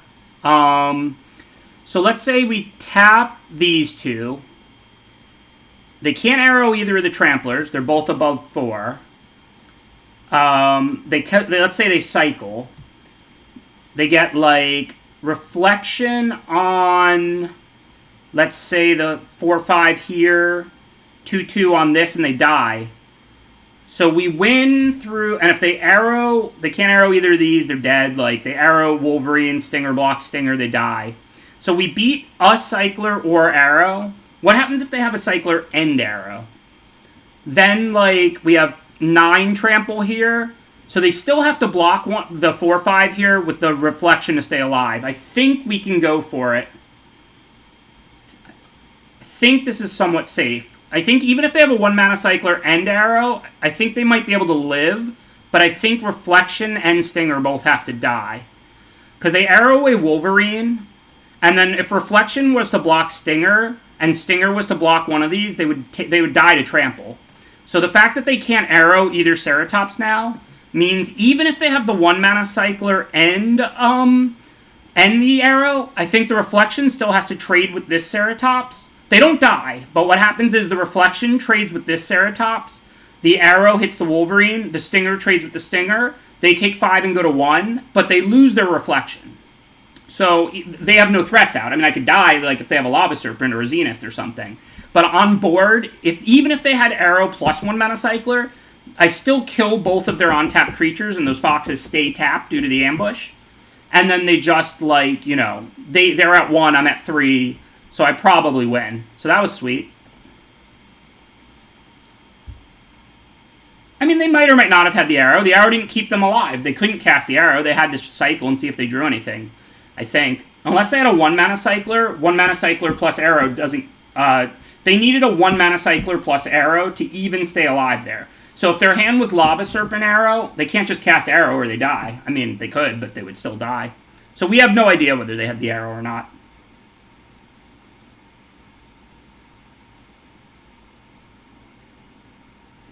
But yeah, their hand had to be all spells because they were mana screwed. So, like, I think there's a pretty good chance they were holding an Arrow or two there. They made some very big sacrifices. Remember, early in the game, they had a turn with 1 white up where they didn't cast anything, and then the following turn they played a second Plains and cast 2 Foxes. So we know they were holding a Fox that turn and chose not to cast it. So did they really need to bluff Arrow when they were at like 18 on turn 4 and mana screwed rather than cast a Fox? So I think there's a very good chance they had Arrow in hand there at the end of the game. And we saw the 2 of them in game 1, of course. But maybe they didn't. Maybe they did, maybe they didn't. We can't know. Okay, I'm going to refill my water cup, plug in my phone, and be right back for the second draft of the day.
Thank you for that subscription while I was getting some water, Zanuck. Appreciate it.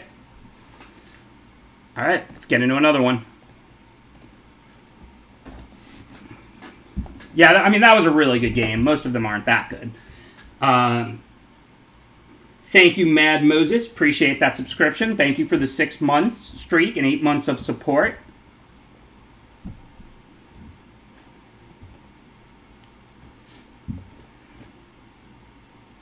I don't have very many packs. I cracked them over the weekend just to get the gems and all of that. Since it's a new set, I didn't have everything, and I played a few standard games, so I just cracked them to get the rares. Well, a bunch of subscribers. Thank you to the little mini sub train here. Appreciate it, Laverathon and Asaka TV. Thank you to everybody. Appreciate the support for my stream.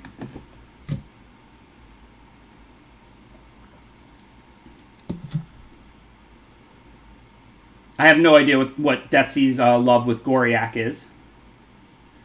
Well, thank you for supporting it. All right, this is not going to be a tough first pick. One of the best rares in the set, Quartzwood Crasher, is completely and totally broken. This rare is so insane because it's not just that it's a 5-mana 6/6 trample that if you get to untap with it and get it going, you win. If you have other tramplers, you can just play it when you're able to hit with your other trampler, hit and make another dino immediately. The card is just so totally broken and ridiculous as a giant undercosted creature that can single-handedly win the game and can do it effectively with haste on its ability sometimes. Thank you, Milo332. Appreciate the subscription. Thanks again, everybody who does support my stream. I really do appreciate it. You know I'm living my dream, drafting for a living. So thank you to everybody who does make that possible. I barely looked at the rest of that pack. I'm sorry. I was reading the chat. Quartzwood Crasher, just too good. All right, so let's see. Pick 2 following up the Quartzwood Crasher. There's certainly no Windmill Slam red or green cards here. The best card in this pack is Valiant Rescuer. The second best card in this pack is Omniscience.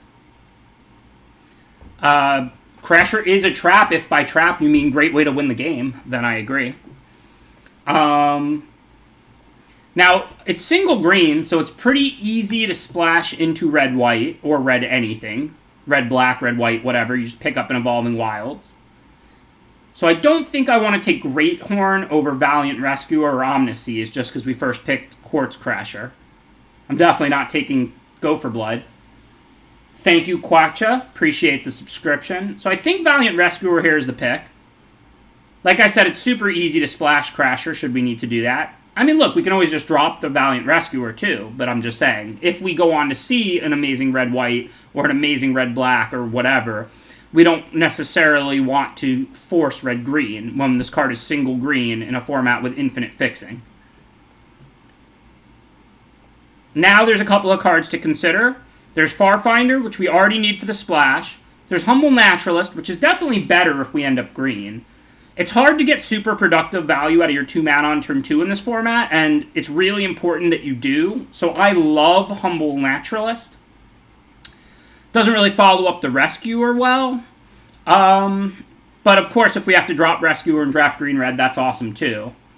I wouldn't consider Pyro here. It's more of a red-blue card than a red-white card or a red-green card. This is practically a red-blue split card, like a red-blue gold card. Sorry, not split. This is a pick between Farfinder and Naturalist. I think I'm actually going to go Naturalist. Just a great 2 for ramping out my dragon is just not something I want to pass up on this early.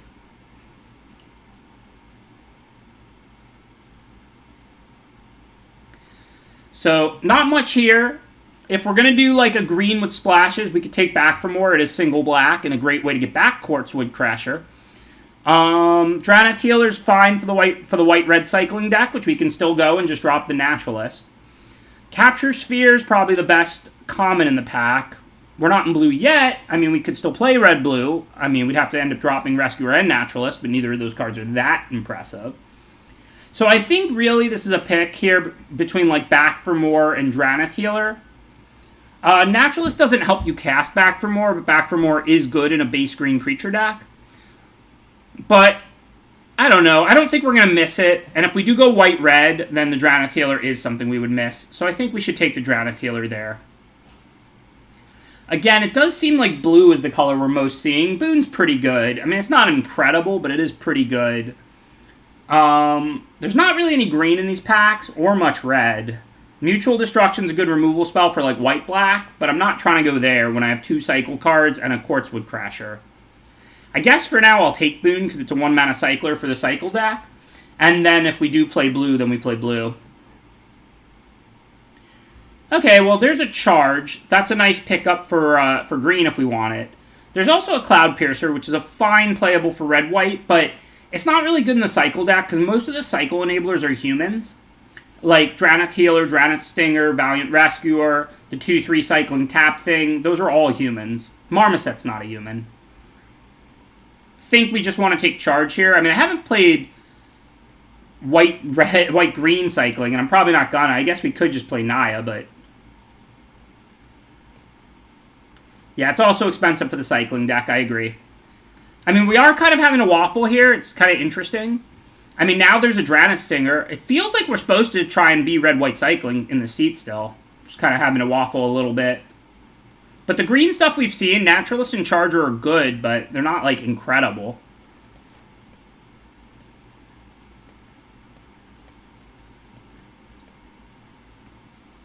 Rock Slide's good, but Drannith Stinger's a lot better in the cycling deck than Rock Slide. Like, a lot.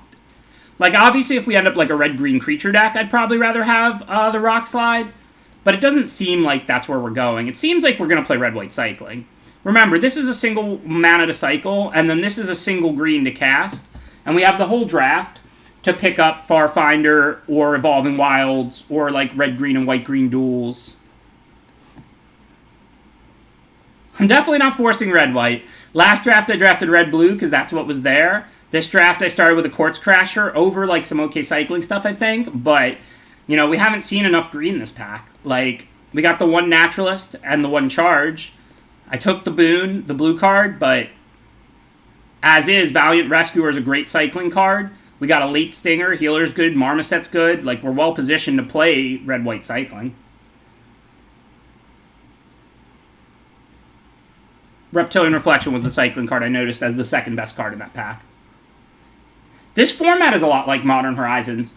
I haven't like talked to them about it at R&D, but if I would guess that this format was modeled a lot off of Modern Horizons because everybody loved it and it's a high power format with cycling. It's like very similar to this one.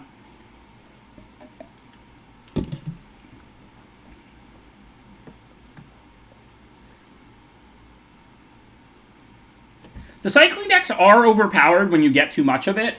The thing is, draft should find its balance. Like in the last draft, we saw that 6-pick Zenith. Like, that just should never happen. Cycling's the best archetype. Zenith is, like, the best card in it. There should be 3 people playing cycling in every pod. There should be 4 and 5 in some pods. Like, if too many people were fighting over cycling, then draft balances. If people are just going to let, like, 1 person per pod play cycling, then, yeah, their deck's going to be totally broken.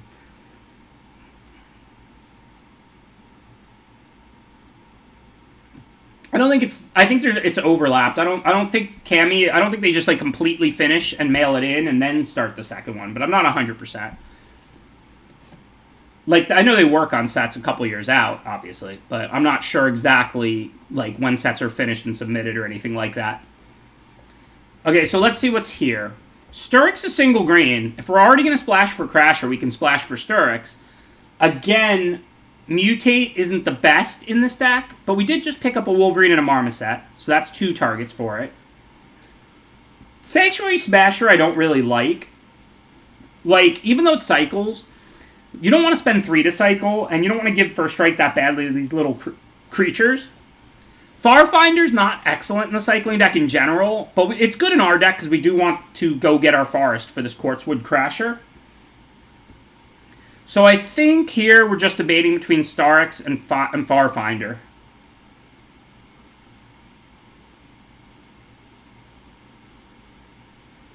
I think Farfinder, since we already have Crasher, just makes the most sense. It's the disciplined pick. I know it's not my style, but I think in this case it's correct. I pretty much will always take Prophecy over Pacifism in this deck. Flood Out is one of the main ways you lose. Prophecy mitigates that. Plus, you have, like, a great late game naturally. What you're trying to do is kill an early flyer, stop yourself from getting run over, things like that.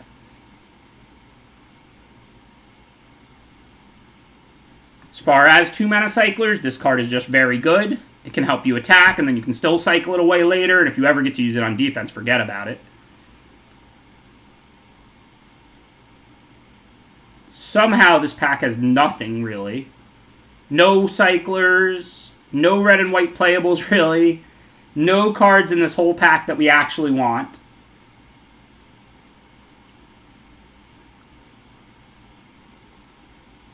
I guess I'll just grab this in case we end up with, like, a bunch of things to mutate onto. We don't actually have a lot of cycling cards. We have a lot of the decent enablers. And remember, Drannith Healer, Valiant Rescuer, Will, Drannith Stinger, these all cycle. That's probably where they messed up. They really shouldn't have given all the enablers cycling too. I think they did that because I think that R&D wanted this deck to be a standard deck. So that's why I think they went a little aggressive with all these cycling commons, non-commons. But we do want to grab some off-color cyclers, you know, some more of the 1-mana cyclers and things like that as well. Of course, Drannith Stinger's the same card, only way better, so that's just a great pickup. Thanks, Halgren. All right, nothing to see here. Again, I don't actually want any of these cards. Cycling should never be this open. This is ridiculous. This is what I'm talking about, y'all. There should be at least 3 people in every draft pod playing red-white cycling. You can build it out of the commons. Drannith Stinger is really good. The 3-mana 2/3 that when you cycle tap a creature is really good. Everyone should be fighting over cycling and then draft balances. There should end up being 3 cycle drafters in every 8-man pod. You should not be able to get Save Thundermere 7th pick.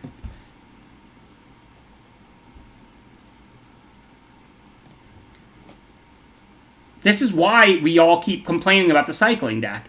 Draft it. Like, don't all force it, but if you're the one seeing it, draft it. It's the best archetype. If 3 people draft it in every pod, then their decks won't be broken. If you can get 6th pick, 7th pick Save Thundermanes, then your deck is of course going to be broken. I'm the only one in the pod drafting it, probably. I just got a 7th pick Save Thundermane. 7th pick. 8th pick Stinger.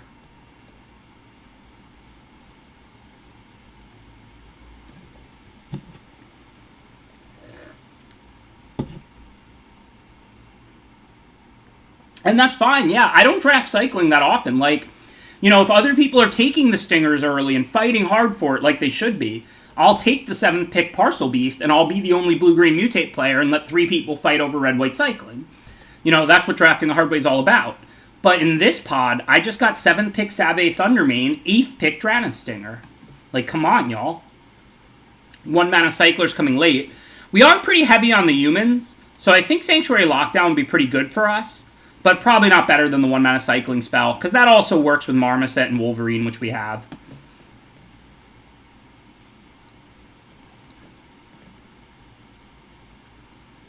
But remember, all these early stuff are humans. The Stingers are human, Rescuer, and it makes humans, the Healer is a human. So I think that Human Enchantment, which is a near-broken card in Black-White humans, can also be an incredible card in Red-White cycling. I took the 1-mana cycler over it, because we're a little low on cycling cards, and, like, we also want the cycling spell for Wolverine, and we have a Marmoset, but, like, so, and given we have Thundermane, Marmoset, and Wolverine, and Farfinder, we have a bunch of non-humans we're going to play. But I do think that 3-mana enchantment can be really good in red-white cycling also, not just in black-white humans. So we can't use Loris on the permanent side, or we'd have to cut Crasher, Wolverine, Farfinder, and Marmoset, which I'm probably not going to do, on the companion side. But we could just put Loris in our deck, and it's pretty incredible with all these cycling 2-drops. And it's pretty easy to dig up, too. Snare Tactician is the cycling 3-drop I keep talking about. This card is excellent, but Loris is probably better. I don't think we'll make Loris a companion. Like I said, these cards are pretty good. Marmoset, Wolverine, Farfinder, and Quartzwood. But we can always just cast Loris and then cast Drannith Stinger or whatever.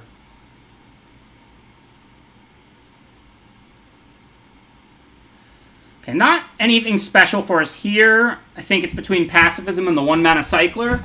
I think I'm just going to take the 1-mana Cycler. Like, this deck is such a good cycling deck. Like, we have well, I won't even count healer. We have 1, 4, 5, 6 cards plus Wolverine that make us want to have 1 mana cyclers and 1 mana cycling spells. We tabled that last time, so I'll take the memory leak just in case that's the color being drafted more at this table. Okay, so how are we on cycling spells for Blitz? Doesn't look like we have enough. 1, 2, 3. Yeah, we don't have a ton. 4 if you count charge, and 5 with Boon, but that's still not a ton. I certainly wouldn't mind splashing Starix, but again, this deck isn't the best at mutating. I think we just grab another Stinger. No need to be greedy. Now we can take a Prophecy. I'll take Prophecy over Healer all day. It prevents Flood. Now we can get another Healer. Keep the 1 mana cyclers coming. Now there's the lockdown again, but there's also a 1 mana cycler that's even somewhat on color. It's on color, it's just the card kind of sucks. So let's see. 2 humans, this and it makes humans. 4 of these now, but still these other non-humans. I think that Sanctuary Lockdown is excellent in these decks, but in this case, I think it's better to just take the 1 mana cycler. Now there's another 1 mana cycler, but we're going to take Snare Tactician. Snare Tactician is excellent. I talked about that card a bunch. It's just great in this deck. And we have plenty of cycling. I mean, don't forget, 4 Drannith Stingers, 2 Drannith Healers cycle. So, I mean, we have a lot of cyclers here. And we'll always take more. Thank you, Go for Blood. See, this is what I'm talking about. We're the only one in this pod playing cycling, clearly. We got 7th pick Thundermane, 8th pick Stinger. We're tabling the 1 mana cyclers. This just shouldn't happen. There should be 3 people playing cycling in every 8-person pod, and then it wouldn't feel broken. It's the best archetype. You cannot leave it to only 1 player. Snare Tactician over Rock Slide. Rock Slide is fine in these decks, but Tactician is just better. I agree with that, Jimmy Jamma. Snare Tactician should have been an uncommon. I completely agree. Another 1 mana cycling card that tabled.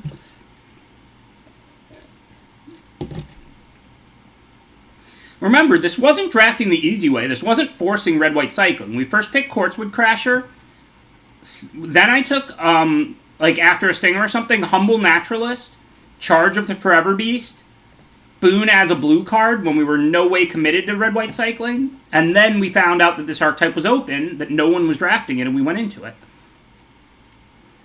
Blitz is decent removal in this deck, but we also have, like, double Prophecy. Think I'd rather just get, like, Raking Claws. No Zenith Flare, the best card, but this deck is still totally broken.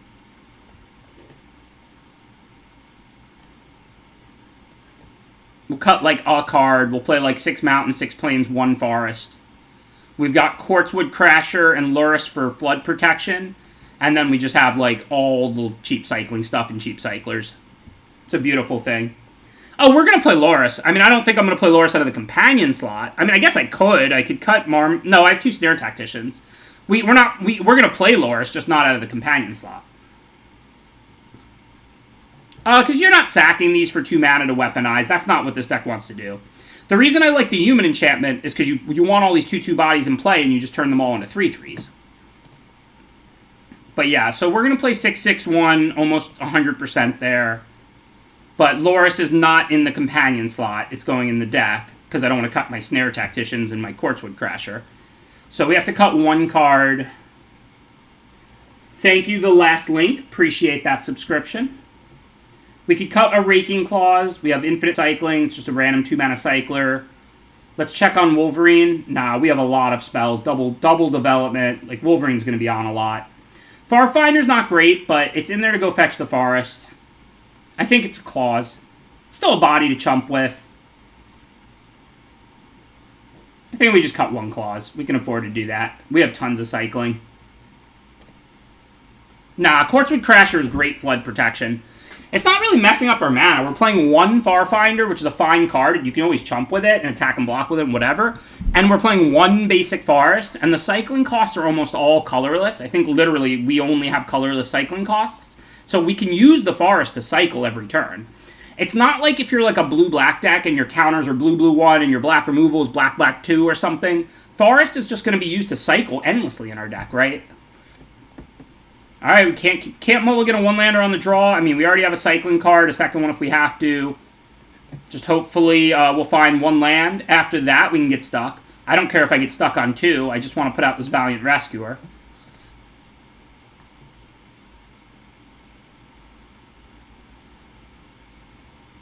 Well, no love so far. One more shot. Great start.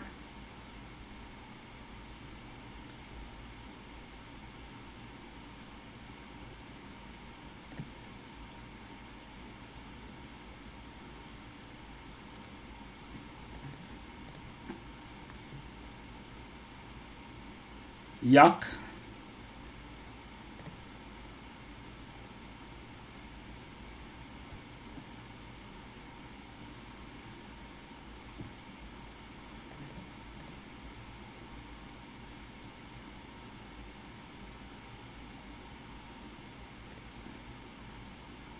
I am streaming tomorrow and Thursday.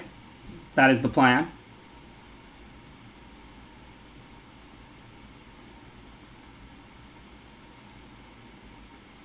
We're only halfway through our deck with one of our 13 lands. Okay, not too late. Who knows? We can Prophecy. I don't even want to ship any of these, but I do want a Prophecy, so I guess Prophecy later might prevent Flood, though. I think I'm just going to put out Thundermane. It's not like we're going to play that and use it in the same turn right now. And even though it's funny to talk about when you're screwed the whole game, I could genuinely see Prophecy preventing Flood later. Because we do have a lot of lands left now. Okay, that said, I don't want to spend 3 mana on Farfinder, so at least now we have a card to put on the bottom, try and get a land. Thanks, Dangle.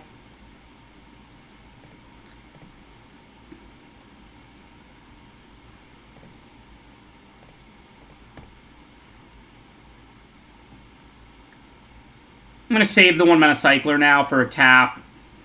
See what we draw.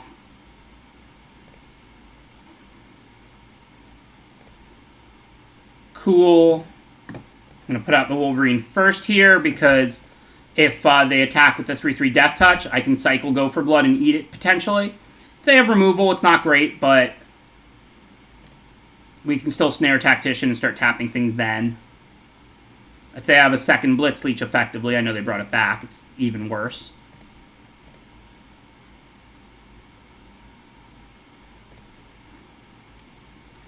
So I assume now I need this to not be dead. What happens if I play Healer? Gain a life? Nah. But if I play Snare Tactician, I can tap the flyer, block... Oh no, I can't block the 5/2. So I have to chump block. This game's over.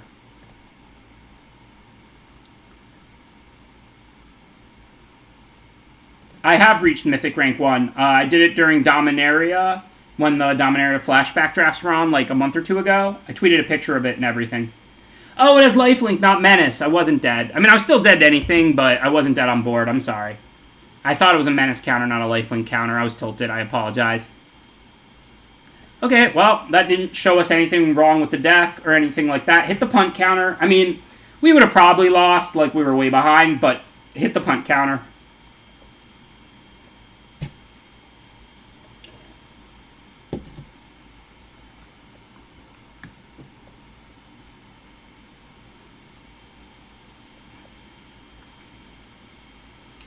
Okay, play first.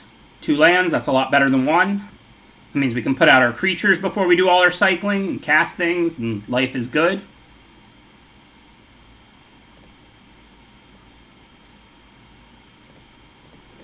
No need to cycle, we already have our 2 drops.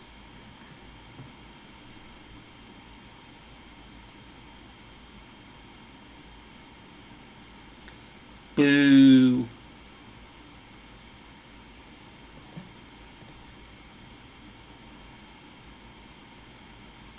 Hopefully we'll draw planes, but if we don't, it's not the end of the world for now. Let's see. We do want to make our land drops, so we want to cycle the 1-mana cards here. I guess. No, let's start with Go for Blood, because we find a planes we could end up casting Healer. That makes it easy. Of course, we cycle the cards we can't cast before the ones we can.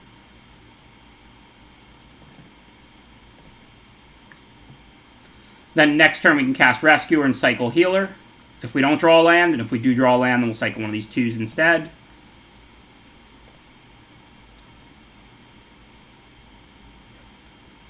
This is 13 lands plus a Farfinder. And we have infinite 1-mana cyclers, so our mana is pretty solid. That's why I wanted to play this Quartz Crasher, though, because I want to make sure I have some flood protection. Because the cycling deck is somewhat prone to flood out. And yeah, I would cut the whatchamacallit. I would cut the Farfinder if I cut the Quartzwood Crasher. But this is a pretty nice closer as a 6/6 trample here. Okay, so let's cycle a 2-mana 1. Let's not cycle Charge, since we're about to start making 1/1 tokens.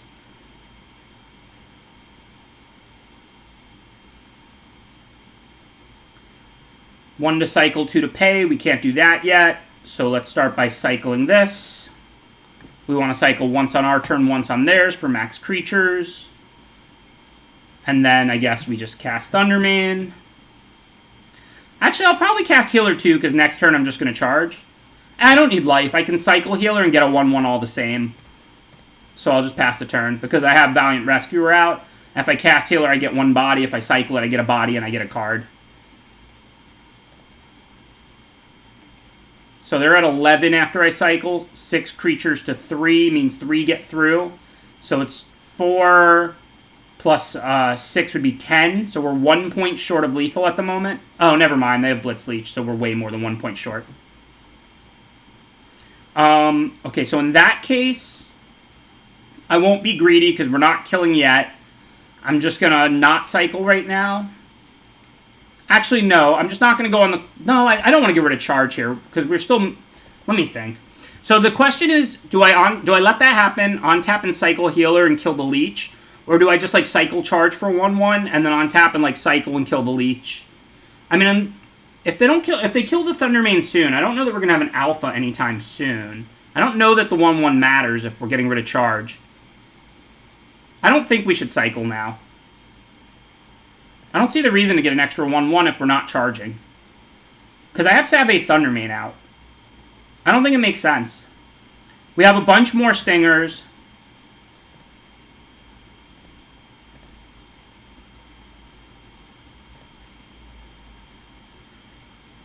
So now, like, let's just go get our Farce so that next turn we can play the Crasher. And then, of course, now we can cycle the Healer, pay 2 to the Thundermane, hit the Leech.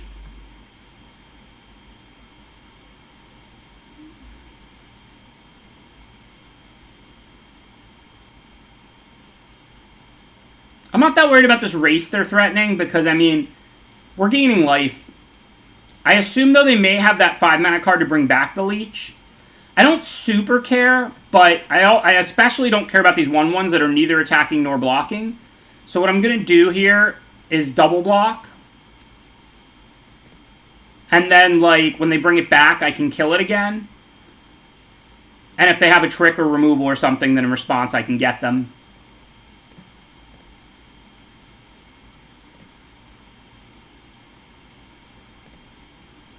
As opposed to if I had just dealt 2 to it, then it would either die and get brought back by Unbreakable Bond, or they would respond with +3/+3. By double blocking, they went for +3/+3, and then we're able to respond, shock it in response, and get a much more favorable turn.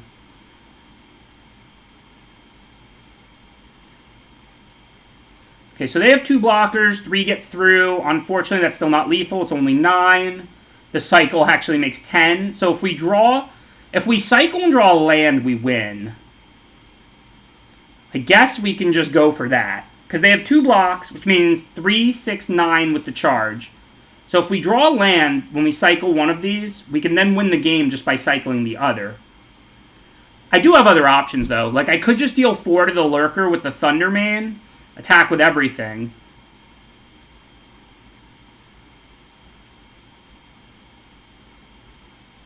We don't have lethal on board. We can't pay for Thundermane and pay for cycling and cast Charge. If I'm 1 land short of lethal on board. It would be exactly 11 if I just had 7 lands in the exact same hand. So I think I'm going to start by cycling. I'm just going to hit them. Oops, I didn't mean to mute them. I'm not going to pay because if we draw a land, we have lethal. Okay, we drew the land, so now we have lethal. So now we can just cycle for 1 more point and cast charge and attack with everything.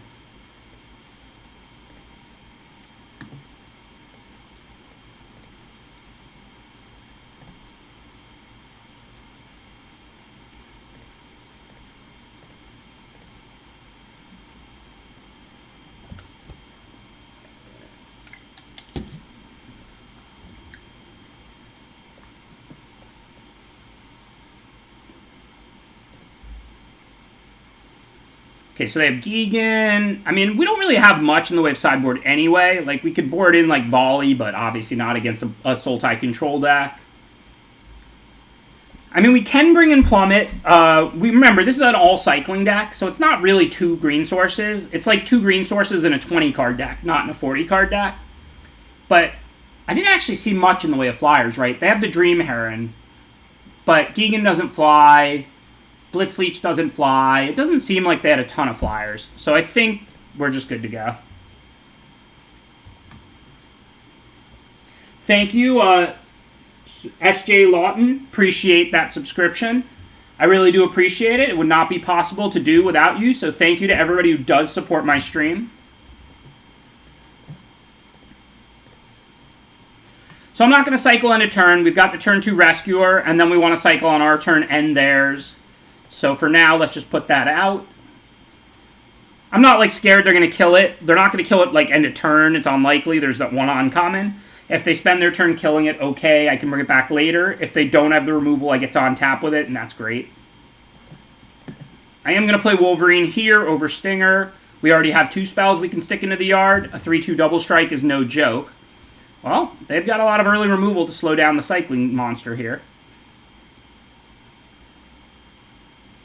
Okay, now let's go ahead and put our Stinger out. Start digging to our planes to play Loris.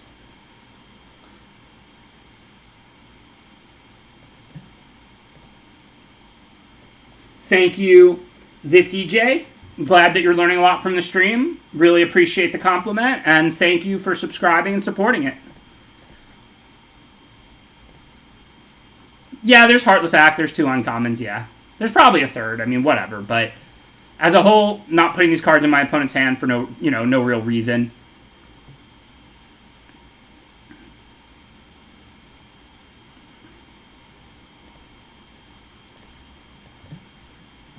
Don't think there's a ton of reason to put more removal in their hand when they already used 2. I'm just going to go ahead and cast my stuff this turn. Hopefully they don't have land Blitzleech. I know we saw that. I mean, I'm not happy if they kill Loris, but it's not the end of the world. If they don't kill it, it's pretty good for us. The only thing I could cast from the yard was a double white card. A white card, and Loris cost 2 white, and I only had 2 white, so I couldn't do that, or I would have. Now we can cycle and cast this from the yard next turn. I think I just want to go for blood here. They clearly don't have removal, so rather than cycle it, what I want to do is fight this Mamba so they can't mutate onto it and kill Loris. Plus, I'll get 3 life, which is kind of nice. So rare you cast this card, but I think it's impossible they have removal. They could have the +3/+3. Yuck. +2/+0 trick. Yeah. That play might not have been good.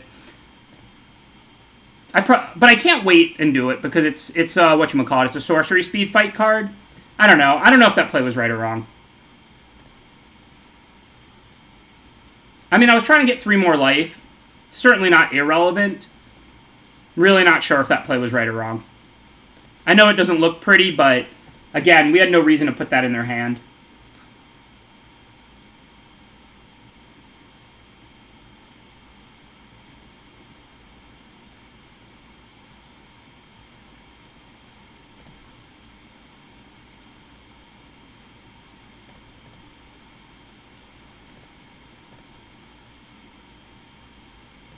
Yeah, there's no reason to put that in their hand. We knew they couldn't have a removal because they would have already killed Loris. So, I mean, putting a pump spell there in the Sultai control deck's hand, I mean, look, they had it, but, I mean, I didn't really think that they were going to have it. Alright, so we can cycle and pay 2, kill the Mamba, but I don't think we're attacking this turn anyway, so let's chill for one more turn. I played the land because if I drew a Cycler, I cycle on their turn and make another 1/1.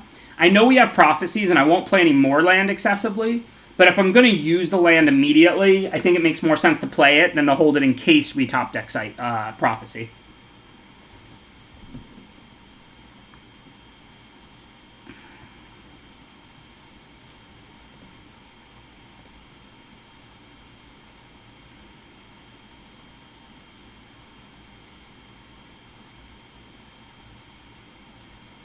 Okay, I'm not going to let the -2/2, of course, so I have to kill that in response. This is not, like, a bad play by them at all. Firstly, they don't know if I have a Cycler or not, but secondly, like, the Mamba's not doing anything. At least it's eating a shock. They still get to have Parcel Beast now. But for me, it's not really a decision. Prevent them from killing Thundermane and Rescuer.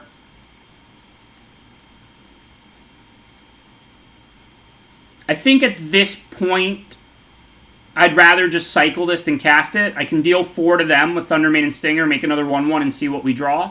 Hopefully just another cycling card. If I knew I was going to draw another cycling card and had enough mana to do it, I might target like Parcel Beast or Whisperer, but I don't, so I'm just going to go to the opponent, I think. Oh, this doesn't go to players. What am I saying? I've played this deck before. Okay, we're going to hit Parcel Beast then. Sweet. I knew Thundermane didn't go to players. I'm just losing my mind. Drafted the cycling deck like 10 times. Okay, anyways, we did draw the cycling card, thankfully. So now we can get rid of the Parcel Beast and keep digging. We don't have an alpha yet, do we? They block 2, they take... Well, they take 7. Yeah, we do have an alpha. Neither of these have lifelink. Let's say they block 2 3 powers. We lose our 2 good creatures, but they take 7 and go to 1. And then they have to stop 6 creatures? Sounds good to me.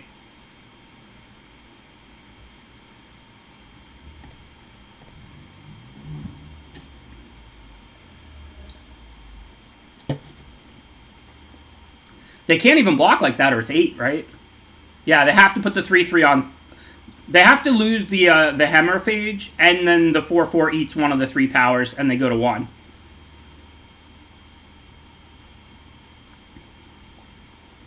I mean, even if they have Fumes, like, they didn't have it there. If they have it now, they'll still just die to these Stingers as soon as I draw a Cycler. And if I draw a Forest or the Farfinder, we have the Crasher.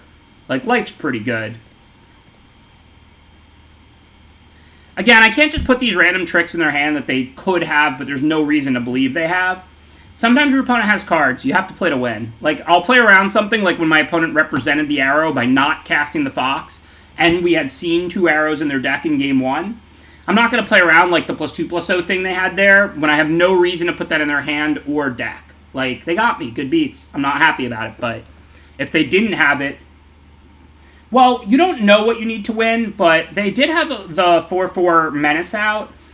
They might give something flying. I mean, it's not like they're a mill deck. Like, 3 life is pretty valuable.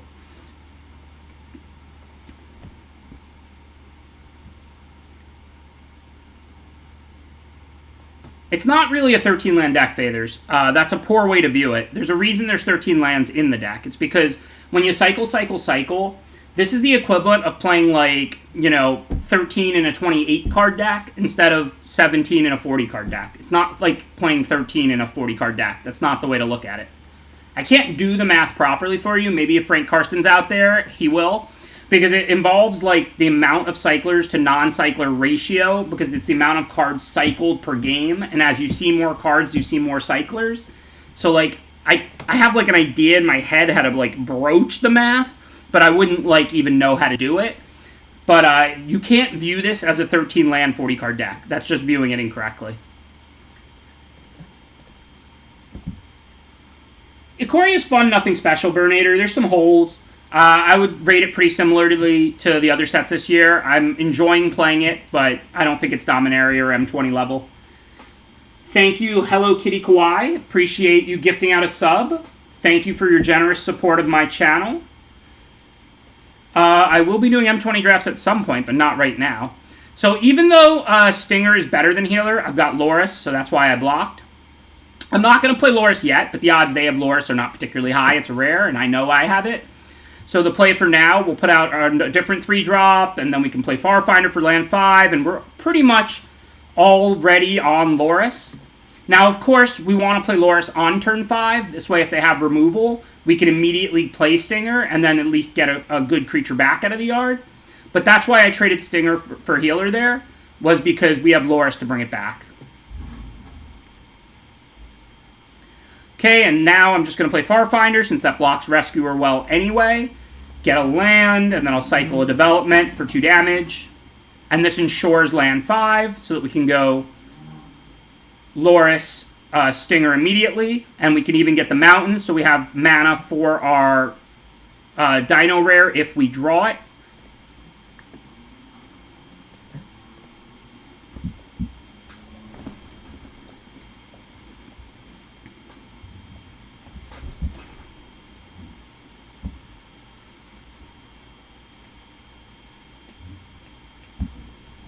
Flood Out is one of the main way these decks lose, and I didn't pick up any Cathartic Reunions.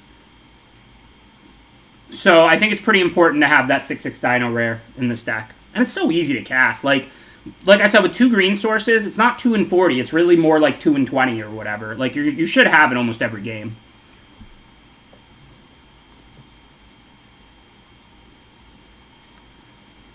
Okay, because my 1/1 is stopping their 3/1, I'm not going to trade. I'm not going to mutate on a mine or anything. I'm in no way above trading Farfinder for their 1/1. But for now, it's my blocker for their 3/1. This turn, I'm going to Loris Stinger.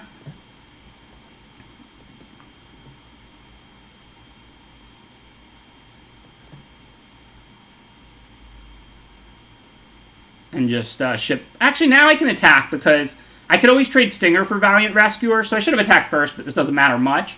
But if they had the 1-mana Cycler to trade, I don't care, we're trading 1/1s. I have Stinger now to stop their Rescuer. The thing is, all the cycling costs are colorless, so the Forest is very not painful. Because you can always just use it to cycle all these 1-mana cycling cards. If these cost, like, Mountain to cycle instead of colorless, if Drannith Healer cost Plains to cycle instead of colorless, I wouldn't play the Forest, because it would be very punishing. But, like...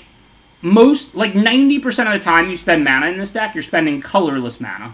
Because all the cycling is colorless. Okay, so unfortunately, we cannot kill their 3/2. Fortunately, we can cycle something and then play it from the yard. We also have Snare Tactician. What happens if we tap Marmoset? Then they don't really have any great blocks.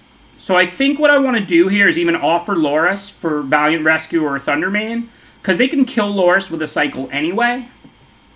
So what we do here is... Well, let me make sure they're not dead, firstly, because I have 3 1-mana cycles. I mean, that's not lethal. They'd be at 14, and then 6, they'd be at 8, but 8's not dead. Okay. So in that case, I'm going to play this. Then let's go ahead and put one of these in our yard. I guess the Stinger's the one that we want in play now, so I'll do that.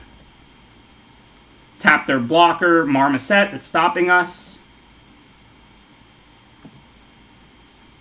Just in case they do trade with Loris in combat, we want to play the Stinger here pre-combat. But then I'm attacking, not with the Farfinder, because the Thundermane could eat it, but with these two, because they have the ability to shock off all my creatures with their Thundermane. So I consider any of these trades to be a good trade for me. I don't want to trade with tokens, of course. I mean, I don't care about trading Farfinder for token. I wouldn't want to trade Stinger or Loris for any 1/1 tokens. But if I trade them for Valiant Rescuer or Thundermane, I'm happy with that. Because all they have to do is cycle and they can kill these creatures anyway.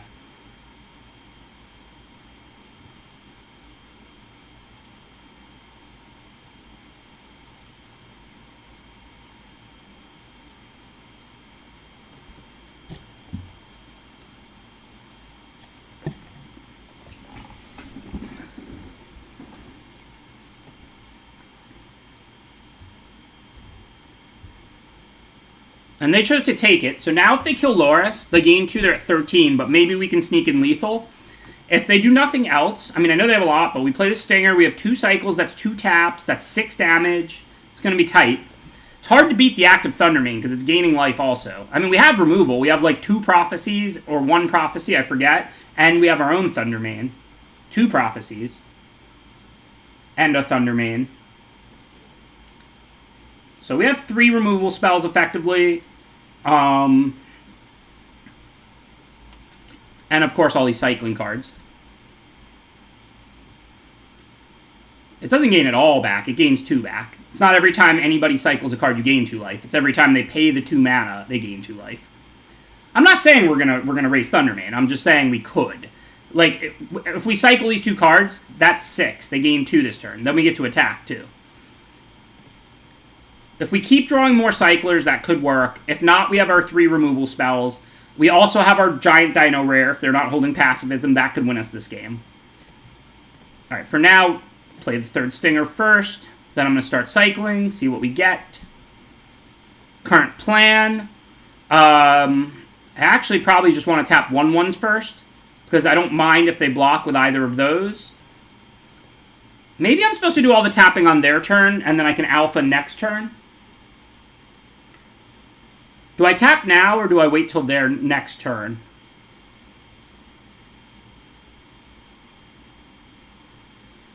I mean, I don't think I'm going to die on the swing back. They have 3, 6, 8, 9, 10. I mean, but they're going to have to make some blocks, probably. Is there any shot I can kill them? 3 cycles is 9 damage, so they're effectively at 4. They can't use Thundermane, but they can make a 1/1. So let's assume they have the ability to make 1/1/1.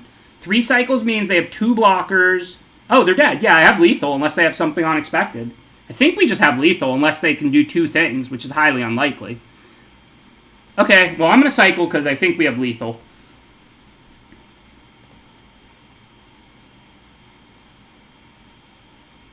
Oh, wait. It's 1 point short. One of our Stingers can't attack. I just played it. Well, let's see. If we get a... Wait, boo. I think I'm a point short. I forgot that one of the Stingers can't attack. So if I cycle these 2... They go to 4. They have 2 blockers. Yeah, so if they have a 1-mana cycler, it's short. But if I find another 1-mana cycler, then it's lethal even through something. And I have lethal on board, but if they have a if they have a cycler to make a 1/1, I need 1 more cycler to have lethal. But they're gonna have to block with the Thundermane, but they can block the Farfinder with it. But they're going to have to block with the 3/1, so I don't think they're going to have lethal on the backswing. And if I find the 1-mana cycler, they're dead. So I'm gonna go for it. They're dead if they don't have a cycler. Now, the Raking Claws doesn't do more damage by casting it. Cycling it does 3 and taps a blocker. This is better. If we draw the 1-mana cycler, they're dead. And if they don't have a cycler in hand, they're dead, or like a Divine Arrow. If they do have the 1-mana cycler, I mean, then they live... But they'd have to lose Rescuer, too. And they're not killing us from 17, I don't think, on the backswing.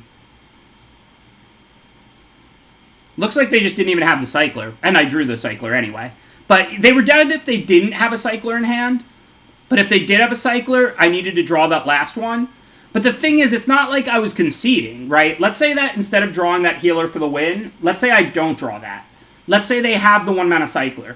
They have to block with the 3/1... and the 1/1 on 2 2/2s. So they don't even get to, like, eat anything. They chump block one of my Stingers with a 1/1 token. They trade their 3/1 for my other Stinger.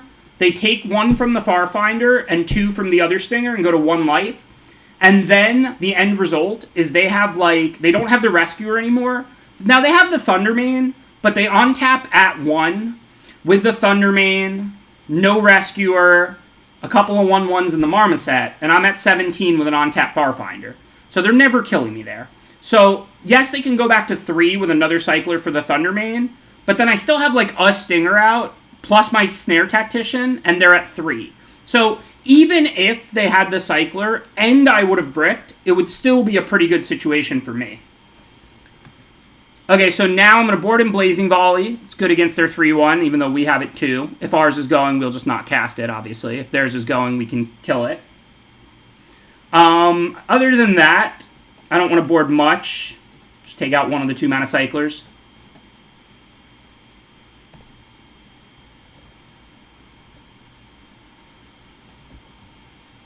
Which one is Caprador? Oh yeah, volley is just their creatures. You're right. I apologize. Ooh, a nice 0-lander. Just what we like to see. You're right. You're right. Blazing volley is just theirs. Okay, no real decisions here. Bottom of land.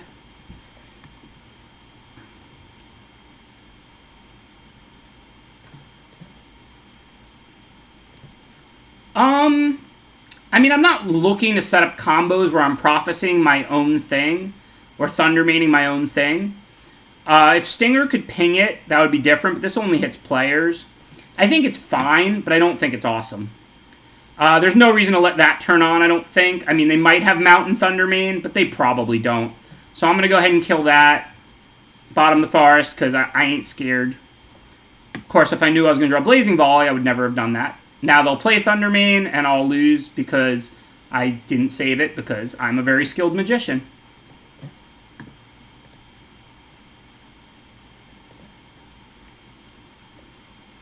Now, obviously, I'm not Psychic. I can't know whether they're going to go Mountain Thundermane or not next turn. But if I had Blazing Volley in hand, I would never have made that play. Because, of course, I have the Volley to deal with that. Standard operating procedure.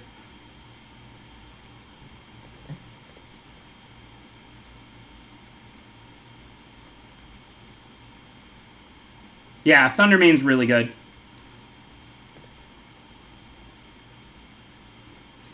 Alright, let's see. I really just need to dig up Prophecy or Thundermane of my own. These healers and stingers don't really do anything with them having Thundermane in play. So let's just dig. Dig. Dig.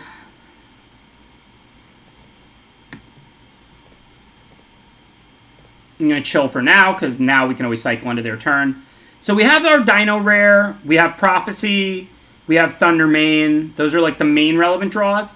We could also get them with Will. I mean, I don't care if I have to lose my 1/1 with the 2 counters or something like that. Okay, well, there's Quartz Dragon. So now I'm more interested in digging again. I mean, they may not have a 1-mana cycler, or they may. It's impossible to impossible to know is the tricky thing. I don't know whether I'm supposed to cycle the Stinger, or whether I'm supposed to play it, block, and play Will or something. Oh yeah, I bottomed the forest, that's right. But I do have Farfinder also. I'm just going to keep digging.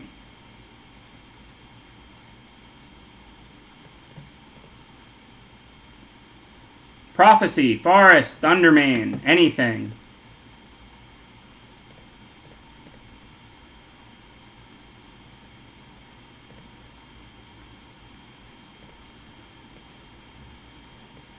Another volley would be sweet. So we saw a Fox, a Rescuer. That's good. It makes the volley a little better. Second decent target.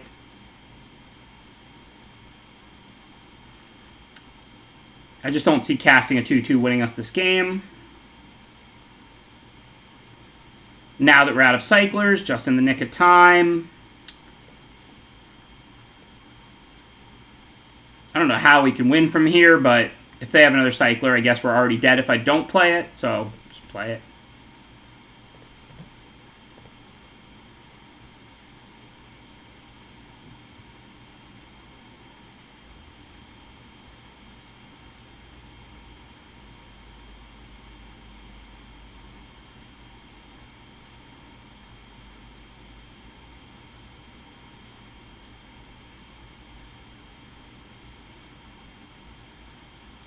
Well, maybe they don't have a cycler. I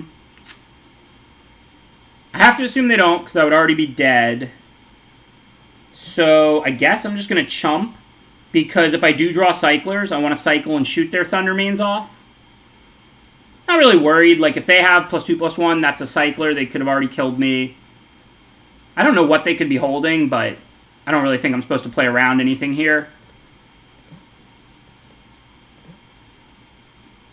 If I do draw another cycler, we're sort of right back in this. I mean, it needs to be a 1-mana cycler, I guess.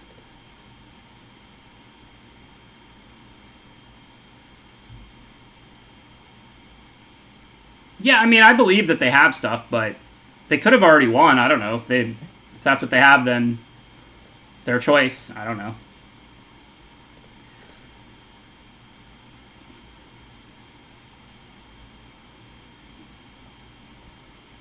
Yeah. Kind of strange plays. I guess they were toying with me. I don't know. I prefer to eat my food, but some people like to play with it. Okay, so I don't think there's much to change. The volley saw Fox and the 3-1. Thank you, Boko Harambe. Appreciate that subscription. Yeah, I guess they might have just not wanted to show me charge. That's true. Yeah, I know. I was just joking around. They can play with me all they want. The game's ending in a turn or two, and I almost got out of that. It was totally a joke.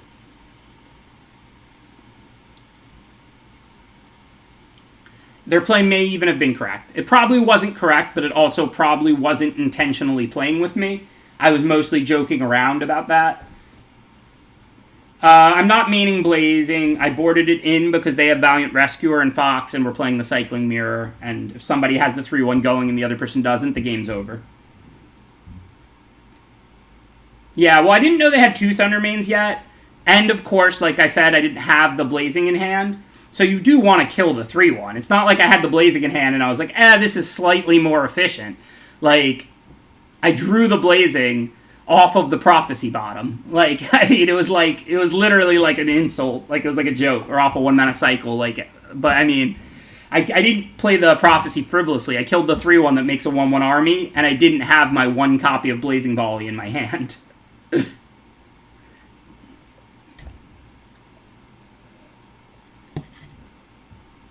I don't think the 1-3 is good against the Thundermanes. They just take 1 a turn and ignore it. The 1-3 just seems like an all-around bad card. Maybe I should have boarded out Wolverine since they have 2 Thundermanes, but the hope is that those won't stay around. I have 2 Prophecies, a Thundermane of my own to deal with them. It's a Cycling Mirror, so hopefully I can keep them off of them. Thanks, Wild Shadow.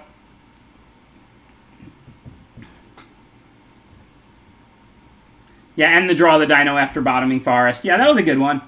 They rubbed my face in the salt a lot there, just...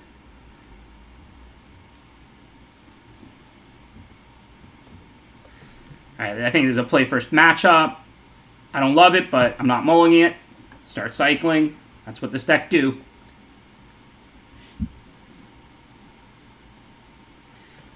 Rachel decided she wanted to shave her head. I had nothing to do with the decision.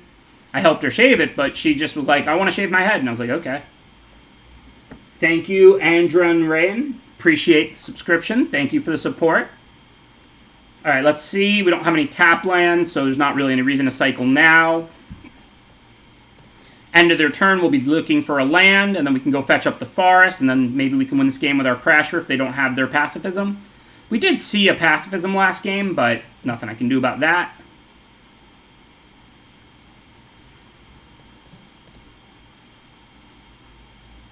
Come on.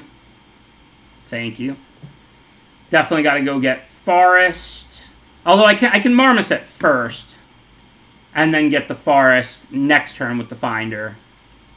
Because if I draw it, then I can get Mountain. Yeah, I might as well just get the Marmoset out first. It blocks the Thundermane, and then next turn I can go get Forest, cycle, hit them for 4, whatever. And if it pulls the pacifism, that's not the worst, because we've got bigger fish. Don't know if they have second pacifism or not, but we'll see. Okay, so with a 1-mana cycler, we need 5 in play to play this and cycle immediately. So for this turn, well, I guess I can just go for blood now. But I can also just take 1 more hit for 3 and then make the same play. So I think for this turn, I'm still just going to play this and get a Forest. I'm not going to cycle Go for Blood, but I'll probably cycle Dranith Stinger and then see what we draw. Because, I mean, I don't care about this Farfinder. Like, if they shock this with Thundermane, who cares? And then, of course, now that this is pacified, I can fight. Who cares if my Marmoset dies?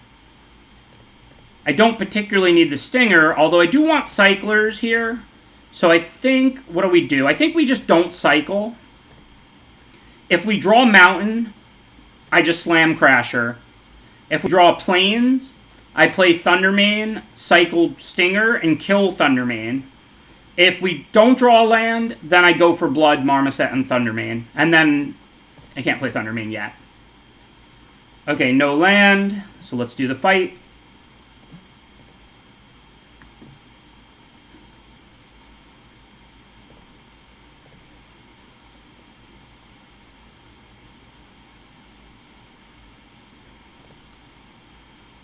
Boo. Well, if we draw a land, we're still good.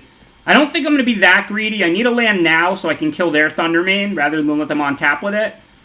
It's 2 mana to play this, 1 to cycle and 2 to use, and I have 2 1-mana cyclers, so I'm going to cycle end a turn. Land. Well, not any different. Still looking for a land. Just need 1. Okay, would have preferred a mountain, but I can't complain. Let's get rid of their second Thundermane. Make sure they don't get to on tap with it, so they can't kill ours, and we've killed theirs.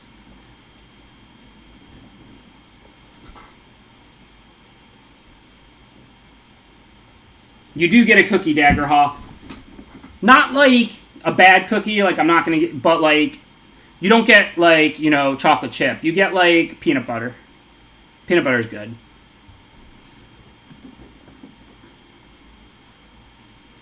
I think this draft format's fine. I don't think it's like the best or anything. Wow, this is so weird.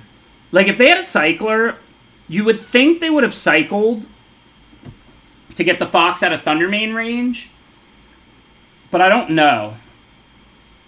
I guess I have Volley, so they have to have 2 cyclers.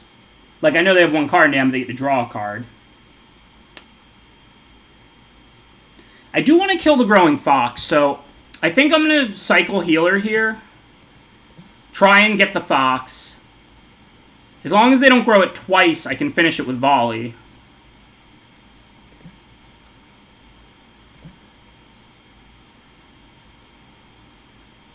So hopefully they don't top a 1-mana cycler. I don't even think they have that many cyclers.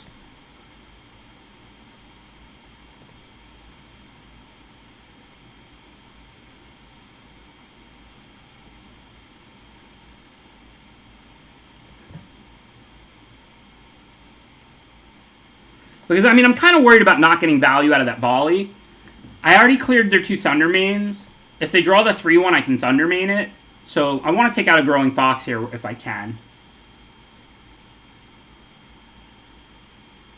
If we draw a Mountain, we're slamming Crasher. If we draw Plains, we can Prophecy the Tactician and put that on the bottom.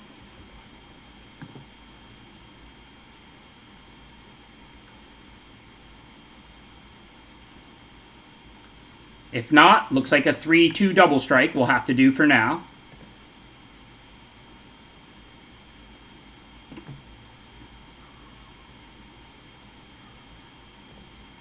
I guess they could have Zenith. Maybe I should start thinking about keeping my life total up. Has that ship already sailed? 1, 2, 3, 4, 5, 6. No, it hasn't. I should probably try and keep my life total up from here if I can.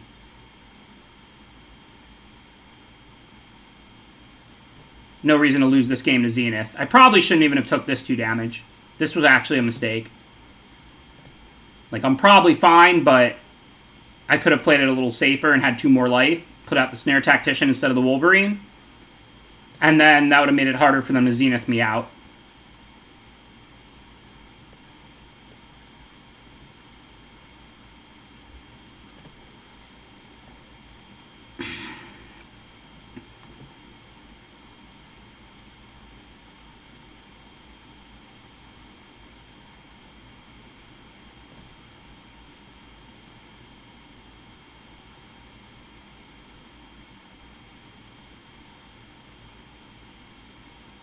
No, we haven't seen a Zenith. I'm just trying to think about how I can lose a game I'm pretty far ahead in.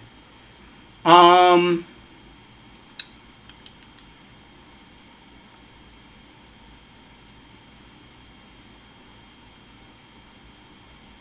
guess for now that they're doing that, let's Prophecy away the 2-3. I don't even want a free cycle. I'd rather cycle and tap things. The 3-1 is summoning sick. They just made it.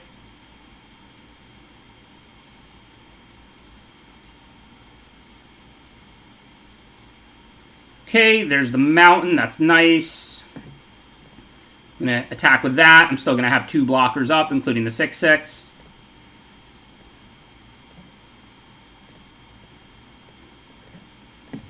Can't kill the 3/1 yet, but 1 end of turn just gives us both 2. I can kill it next turn with Go for Blood. Hopefully they don't have an answer for this Quartzwood Crasher. They did already play their 1 pacifism that we saw, but that's not to mean they can't have a second or something. It is a mythic uncommon. Zenith is unreal. And they're only like a damage or 2 short, and I could have had 2 more life, so if I get Zenithed out, this game was my own fault. 1, 2, 3, 4, 5, 6, 7, 8, 9. I'd feel so much better if I was at 12 instead of 10.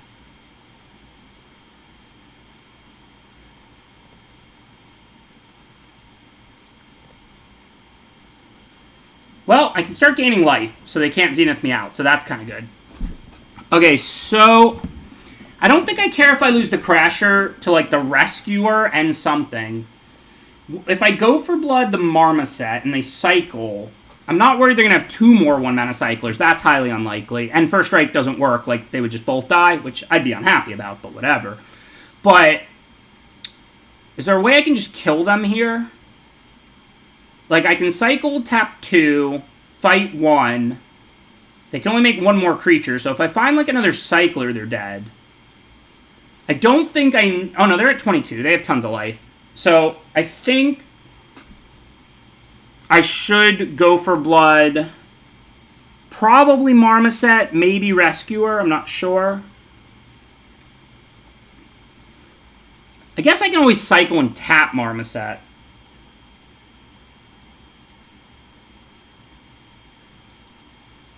Well, I guess if I get life, that gets me out of Zenith range. So maybe I'm just supposed to double tap and not even fight with Go for Blood. It's weird, but my deck has a lot of cyclers. I don't want to run out. Yeah, let me just play conservatively, because we're in a really good position if we're hitting with Crasher. And I don't think if I tap these 2, they can stop Crasher. And I'm making another untap big blocker. So I think I'm going to be conservative for once. I know it's rare if you're used to watching me.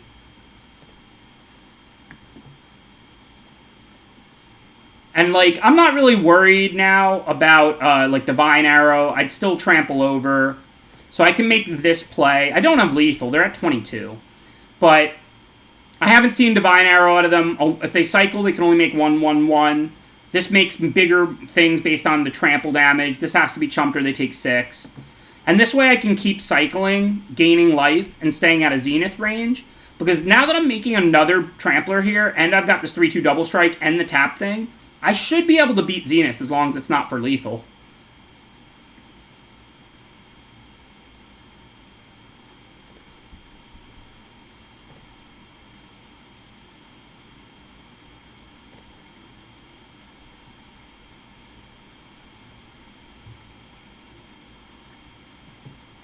As long as I keep my life total out of Zenith range and I'm making 6/6s, like, I don't really have to worry, right?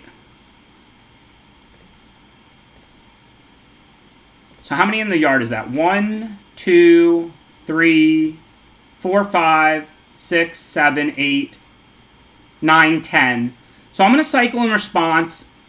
I don't want to get randomly Zenithed for Xaxes. Tap the 2, 3 and keep myself out of Zenith range. Keep a little cushion.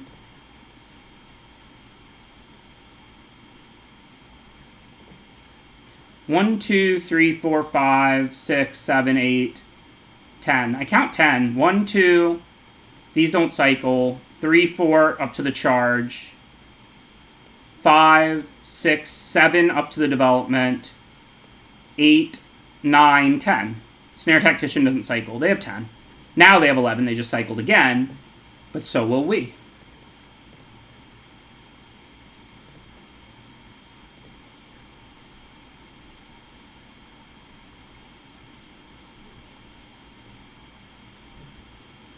And if they Zenith, if it's not my face, then they can only Zenith us 6/6. I still have a massive board advantage. Obviously, they killed one with the ability, but I still have a 6/6 Trampler. So I think that's a game where I can beat Zenith. Because don't forget, I'll start gaining life again with the healer. So, I mean, As long as if they Zenith my face, they're dead, I think, or they're dead in 2 unless they have, like, second Zenith. And if they Zenith the Dino Rare, I still have a 6/6 Trample, Snare Tactician, a 3/2 Double Strike. Like, I'm still in a pretty good position. So I think it was right to play around Zenith there and to play conservatively. We knew we had the Dino Rare to win with as another win condition.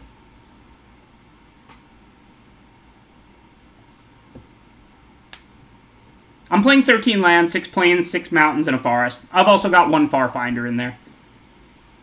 This is the last round of draft number 2. Final end boss here. We're 2-0.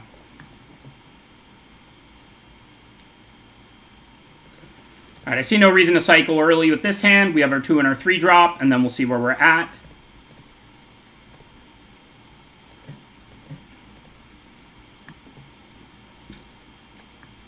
Thank you, J City. Appreciate that subscription. Thank you for the 13 months of support.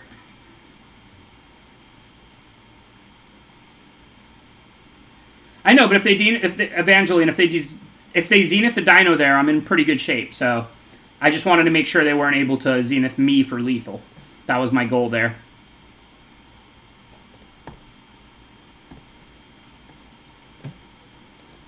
Maybe they have scatter, maybe they don't. One way to find out. Looks like not.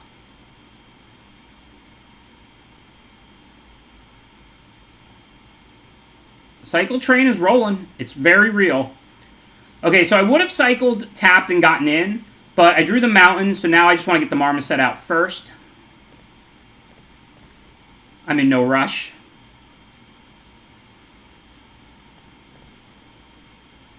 If they attack, I'm definitely not blocking. I'm not cycling now to tap, though. I want to cycle on my turn, grow that Marmoset. I mean, this is not a race if they just play a creature.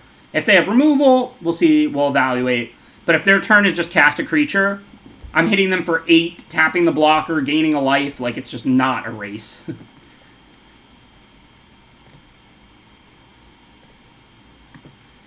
So let's see. Do I want to use Prophecy now or Boon? Like I said, I kind of want to cycle on my turn. I can play Prophecy on theirs, so I'm going to just go ahead and cycle that. There's no real need to cast Stinger anymore at this point. Just cycle it to tap and hit them for 8.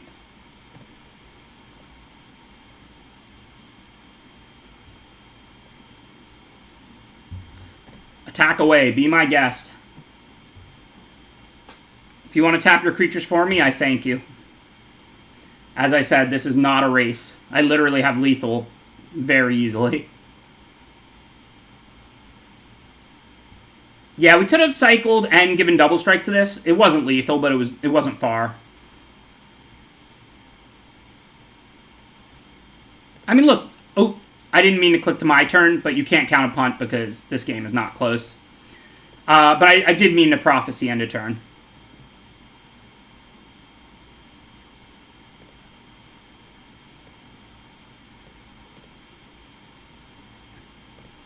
You can't count that as a punt just because I was reading the chat and clicked OK. Come on.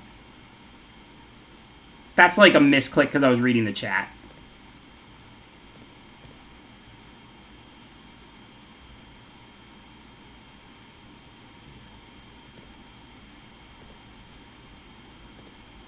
But the right play there was to Prophecy end a turn. I didn't even want to bottom anything since I have no lands. I didn't even, like, badly want to cast Prophecy. But the right play was just Prophecy end a turn, one of the 2 creatures, whichever.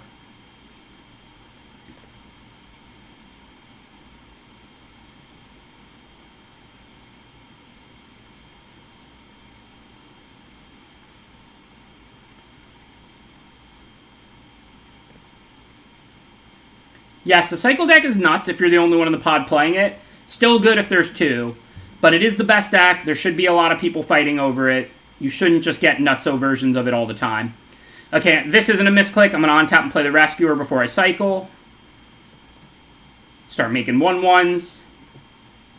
I guess I don't even need to cycle this turn. Just Prophecy Marmoset. Not really looking to do better than that with Prophecy. And I'm not worried about Flood because I have 3 more cycling cards, but I'm definitely not going to bottom any of them.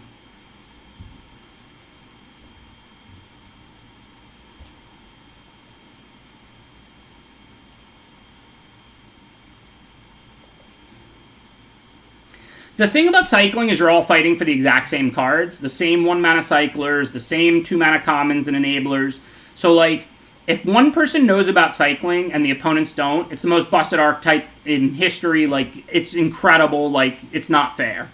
But if everybody recognizes that it exists, it can be put together out of the commons, and it's the best archetype in the format, people should be fighting over it. And if people are fighting over it, that means you shouldn't be getting... Not only should you not be tabling stingers, you shouldn't be tabling off-color 1-mana cyclers, because there should be 3 people at the table who want those cards. But the deck is absolutely the best if you're the only one drafting it. If it's open, it's incredible, and you should absolutely be fighting for it. Mutate's good, red-blue spells is good, black-white humans is good. You can do a lot of different things in this format. Okay, I think I'm just going to cast Stinger next turn. It's not like we're playing the Cycling Mirror anymore. This isn't a rush. We have Prophecy. We can cycle these for colorless if we need to later. Let's just put out some threats and see what the opponent's going to do about them.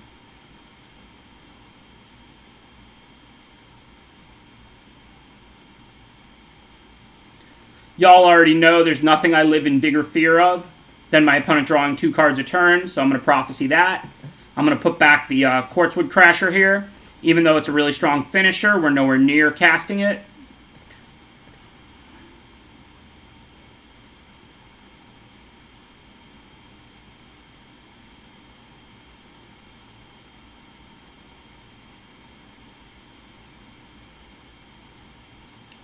If we draw Plains, we play Rescuer. If we draw nothing, we play Stinger.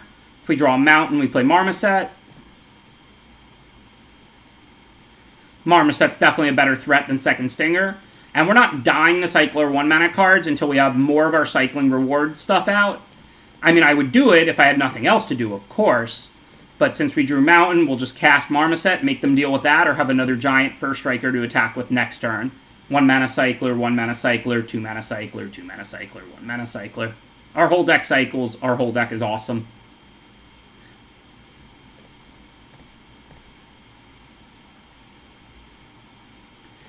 Definitely better, Jimmy Gemma. The thing is, I like that you can get cyclers from other colors. They probably should just be like 2 to cycle instead of 1. Like, they didn't go way too far. They just went a little bit too far. Like, if Zenith didn't hit players, and, like, you know, Healer and Stinger didn't cycle, I think, and everyone knew about the archetype, so multiple people fought over it, totally balanced. Like, it's not a problem if a deck is a tier 1 archetype. It's a problem if a deck is a tier 1 archetype and other people don't know about it. Okay, we're not going to lethal this turn, but we do want to keep cycling. So I think what I'm going to do here is Granite Stinger first, pre-combat. The reason I'm doing this pre-combat is because if I draw a land, I'm going to cycle another 1-mana card, and that pumps Marmoset and hits 2 more damage to them. That one I can do after they block or don't, but I needed to play that Stinger first if I didn't want to miss the ping damage. Now I play the land. Now they can block or not. After they don't chump, I'll cycle again. I'm going to refill my water cup on their turn. I'll be right back.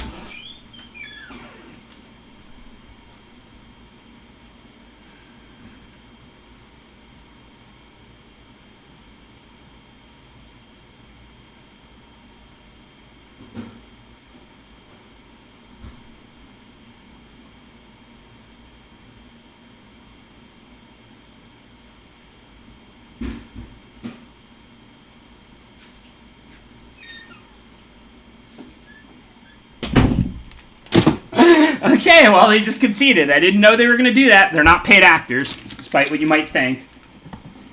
So, 3-0 with the cycling deck. It was closer than I think it should have been. This deck was totally busted.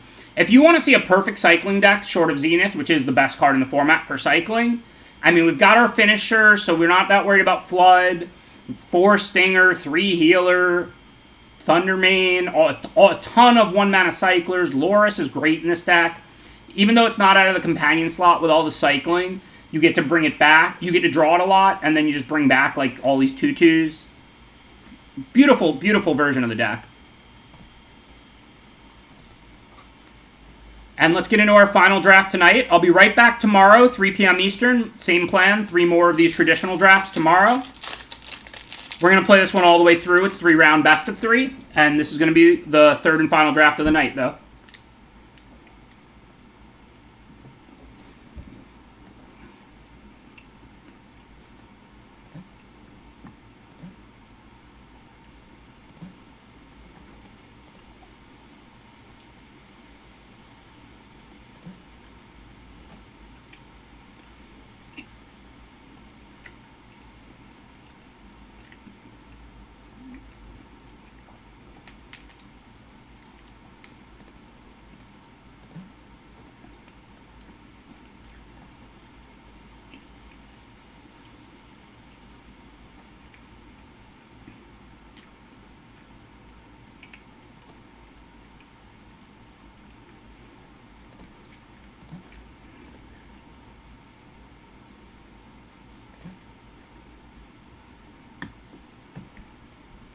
good morning, whatever. 8:22 a.m. Are you like in Asia?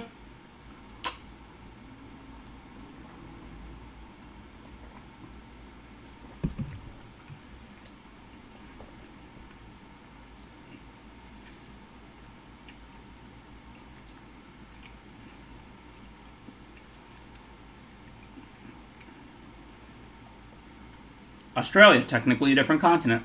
Good clarification. I assume similar time zone, but...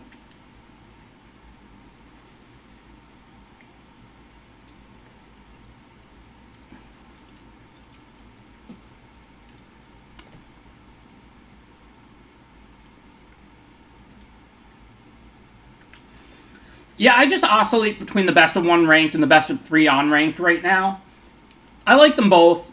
They're both with humans. They're both reasonable structures now. People have joked about this. Listen, I don't think WotC made these changes because of us or our stream. I do think they hear us. It's a big stream. But, you know, we were calling for 3-round best of 3 with humans for a year. It's here now. Both drafts, the best of 1 ranked and the best of 3 unranked, are human drafts. The 3-round ranked, the 3-round best of 3 it's 3 rounds, not 6 like it used to be. Totally reasonable. So I just oscillate between the 2 queues. I like both of them. Okay, so let's see. This rare is really good. This is probably the best of the cycle. If you mutate it, you just get back everything, right? It's a pretty incredible card. Total power 10 or less. You just mutate this, you just win. Pouncing Shork is also like near busted mythic uncommon level card. Just a crazy tempo swing. And then Thundermane, the red-white build around. I think at this point, we don't know if cycling's open or not. I think this is just the best card. I think Biolante is just like this card is just when you mutate. So if you mutate this onto something, you get your whole graveyard in play. Is that really what it does? Or like power 10 or less, that's 3. You can get like it's any number of target creatures. So if you have like an Essence Symbiote out, you can just mutate this and bring back your whole graveyard into play, basically. Should have just forced red-white cycling. There's a Rescuer. But, of course, this thing is base black, and there's a Blood Curdle, the best common in the set, and an excellent card nonetheless. So, Blood Curdle here.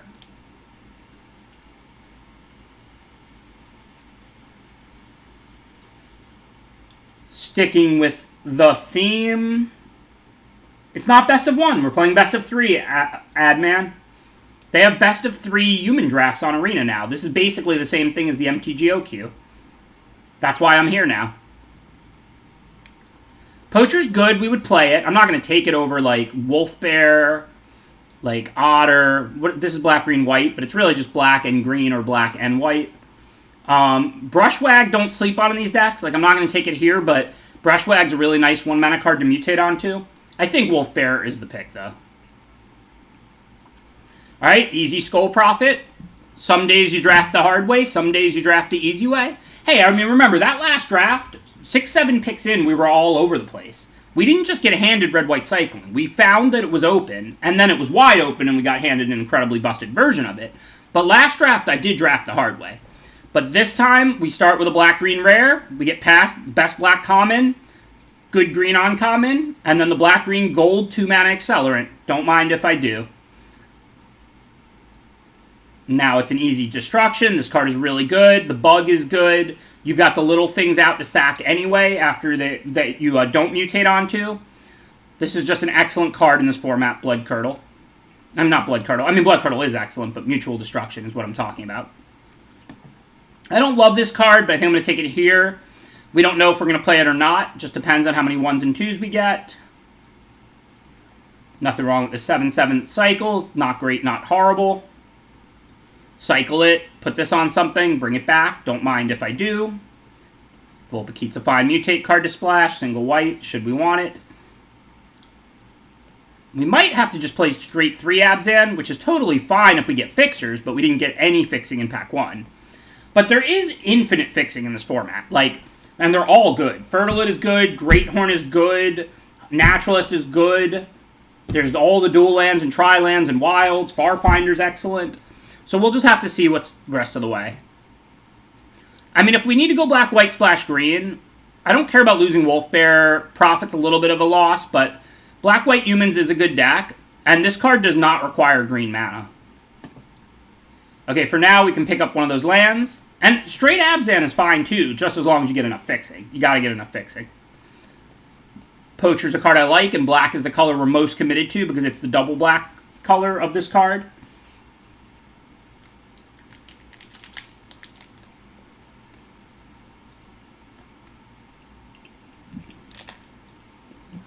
Skittering Surveyor was my favorite common in my favorite regular draft format of, like, the past 10 years. You know I like Farfinder.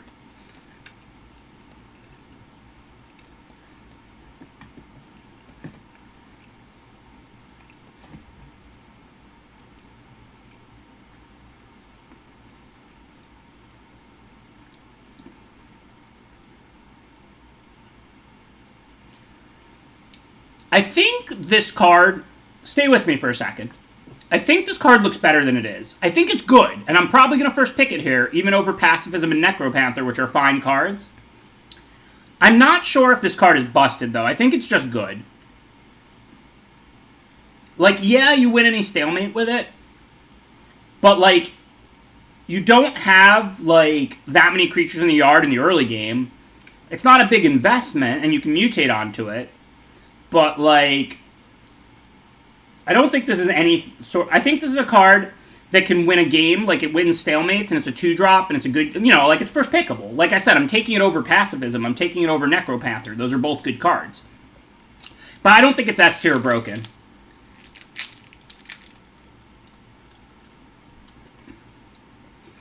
So, clearly, if we take Loris, we're not putting in the companion slot. We have a million permanents above it. You can play Loris in the companion slot out of, like, cycling, actually, even though we didn't do it last time because we already had that Dino Rare and 2 Snare Tacticians. In our deck, Loris would go in the main. It's still a good card. We already have several 2-drops and things that mill ourselves. So I think Loris is better than Pacifism or Necropanther.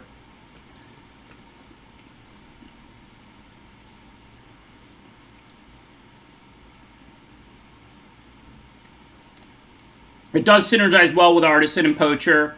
We clearly have enough synergy now. We could play, like, whatever it's called, the corpse thing, the 2-mat corpse churn or whatever. We could play any of that and mill stuff, find our broken creatures. I think we want Ram Through. Maybe it's just Grim Dancer. I'm not sure. Do we have any Death Touch? Not really. I think we want to pick up the good removal. Looks like a pretty easy Cavern Whisperer. Corpse Churn, I'm not going to take it here, but this is a playable for our deck. We have enough synergy. So now Mentor or Fertilid, they both look good. Do we have any natural lifelink? Loris. That's it, but that's already a start. What are our early creatures? Mentorable. Fiend Artisan is Loris, but it already has lifelink. I'm probably not going to play the Vulpikeet. I like this cycle a lot. The lifelink one helps you play longer games. Our power level's really high. I think that... I'm not sure about that pick. I think it was close, but I do really like that card. Now I'm just going to pick up a land for our White Splash. Now we can get the Fertilid we missed out on before. I would like Vantasaur for this deck. It's just a free card in the graveyard, which we use, but I'm not going to take it over Fertilid here, of course. Now we can grab a Bug. Again, Corpse Churn's a fine playable, but I want the Bug. The Bug goes with Mutual Destruction. The Bug goes with Mutate. We have Whisper. We have Nethroi. We can sack the Bug to Fiend Artisan. Just has lots of great synergy in our deck. Swallow Whole, great removal. We're going to splash white. Definitely going to grab Swallow Whole there. These cards don't matter. Probably not going to play Checkpoint Officer off a light white splash. Similarly, Divine Arrow's fine, but I still think white's going to be a splash, so I'm going to grab Sandworm number 2. I like Whisper Squad a lot in Black-White Humans, with things that pump all your creatures and multiple mutual destructions. I wouldn't play Whisper Squad in this deck, but I like it a lot in the little black-red sack and the little black-white human decks. Actually, I might play it in this deck because of this card. But I don't like it a lot in Black-Green Mutate. But I do like it a lot in some of those decks. Survivor's Bond might work out pretty well for us. I think we have some good humans and a lot of really good non-humans. I don't know if we're going to play that or not, but we might.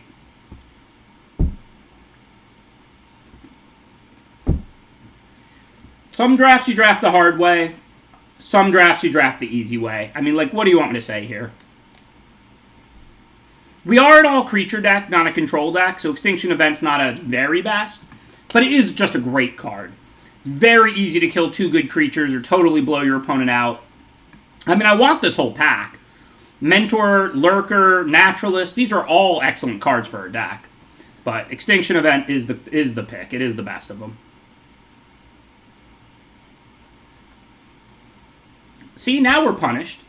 Somehow we're 3-color deck, and there's no cards in this pack that I actually really want. Brushwag's fine. I'm probably going to take it and play it, but I didn't want to be second picking any Brushwags. We don't even have that much Mutate, which is fine, but it just makes Brushwag worse. But it's Brushwag or nothing, pretty much. I don't think we got the amount of fixing where I'm going to look at checkpoint officers for the early turns. I think white is a splash. We have a couple white duels. We have a Fertilid. That's not a lot. Like, well, that's enough, but white is a splash in this deck. These cost white to activate, so I'm not looking to do that.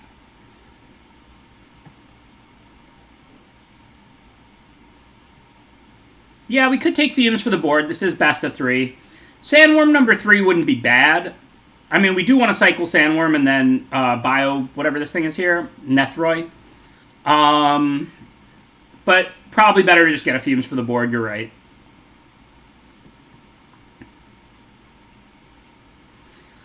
Again, these cards are fine. Like, Vantasaur and Ivy Elemental are fine and will definitely make this deck.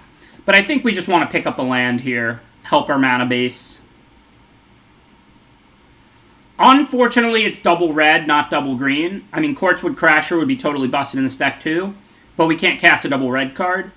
So it looks like we're just going to take one of the good 2-drops. I assume Symbiote, but we don't have a lot of Mutate. We have, what, 1, 2, 3, and I don't even know if we're going to play Vulpikeet. That's very little. Maybe we'd rather have the Bug. It works with Mutual Destruction, Fiend Artisan, Poacher. Yeah, I think we want the Bug. The Bug looks good in our deck. And somehow we really don't have much Mutate. Boot Nipper, or Booty Nipper, as Elias calls it. Alright. Corpse Turn, like I said, fine playable. I don't think we're going to play Vulpikeet. We're not doing Mutate synergies, really.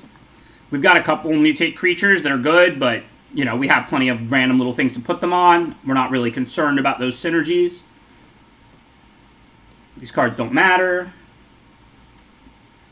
Don't think we're going to play a 3rd Corpse Turn. Blitz Leech is okay in decks like this, but we didn't get much ramp, right? No, so I'm going to grab Plummet for the sideboard. Because we have tons of playables, and Plummet's a good sideboard card. Blitz Leech is fine. It's just, well, I guess we're actually not over that much. I forgot about the 3 lands. I mean, we're not hurting for playables, but we're actually not, like, over like I thought. So maybe I should have grabbed the Leech.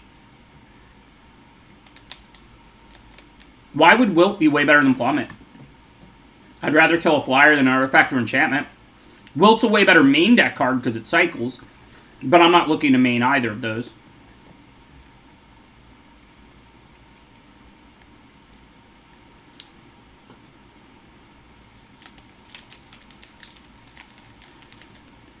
I like Wilt just fine. Wilt's a much better main deck card, but as a sideboard card, I think that they're pretty close, and I think I prefer Plummet.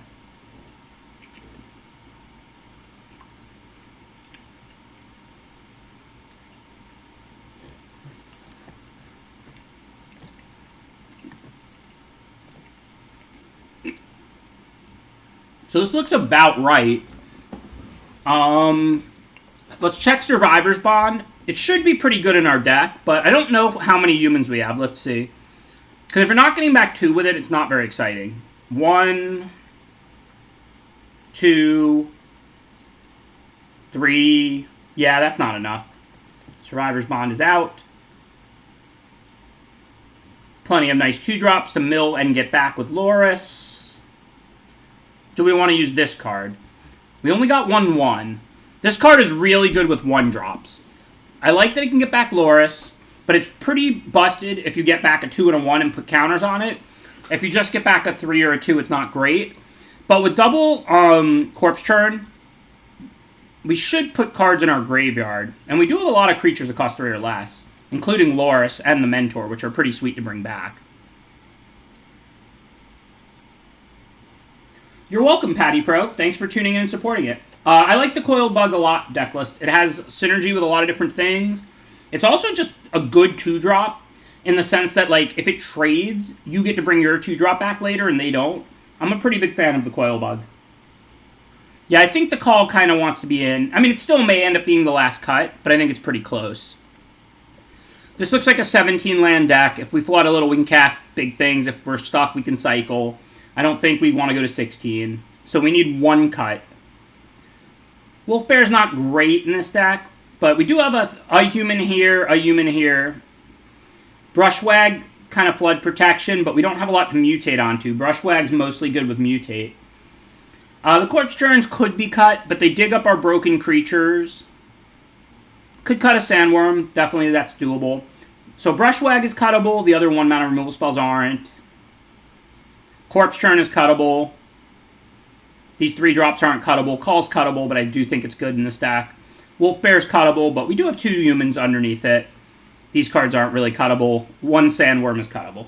So our cuttable cards are like our Brushwag, Corpse Churn, and Sandworm mostly.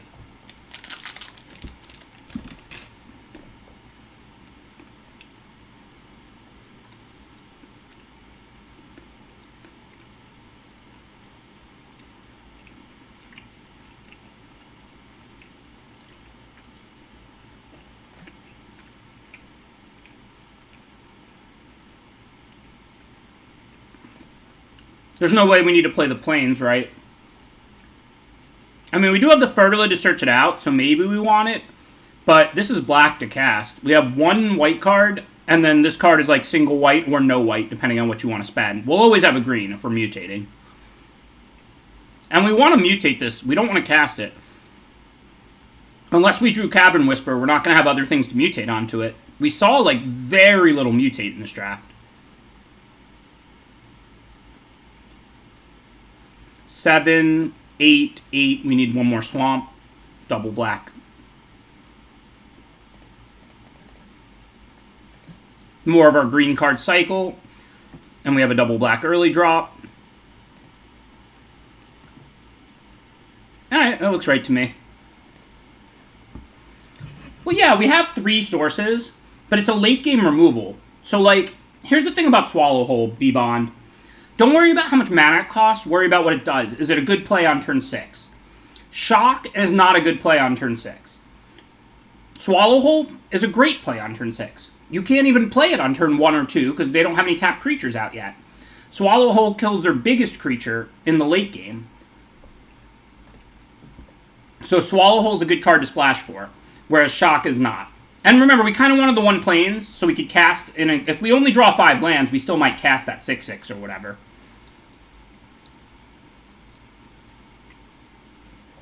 Also, a green-white duel helps us cast Loris. This is actually better than a forest in our deck, even a white splash aside. Loris is double color to cast. I mean, don't get me wrong, it's black to cast it, so it shouldn't be hard. But if we draw forest, forest, swamp, we can't cast Loris. If we draw Blossoming Sands, forest, swamp, we can cast Loris. So I'm pretty happy to splash white off 0 plains with 3 white tap duels that help me cast Loris, give me the ability to play Swallowhole off 3 sources, and a late game removal spell, Swallowhole, and provide a white for me to cast that mythic rare if I want to. Alright, lifelink early, death touch late. That's my usual guideline here. There are some times on the draw I'll even cast call death touch on turn 2, but not against like a cycling deck or, blue-red where the creatures are going to be small and gaining life is valuable.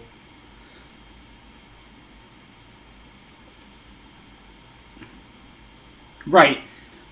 What Thunderwunk said. Swallowhole is a late game removal spell. So don't look at it as a 1 mana removal spell like the way Shock is. Yeah, it costs 1. But it's a card you're looking to play on turn 5 or on turn 7, not on turn 2 or turn 3. Don't splash for Shocks. Do splash for Swallowhole. Thank you, Double Pope. Appreciate the 5 great months of support. Thank you. So obviously I'm greedy, but not that greedy. I'm not going to play Loris into their open mana when I already have a Coil Bug to cast instead. Hopefully we can play Loris with 5 and bring the Booty Nipper back immediately.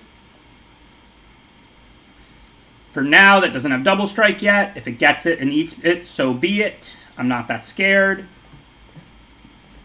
I can kill it later with Mutual Destruction. I'm still at 20. Loris has Lifelink.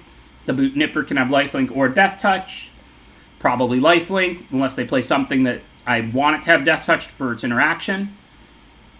So for now, we'll see. If they attack, of course I can't block. I'm not that fearless.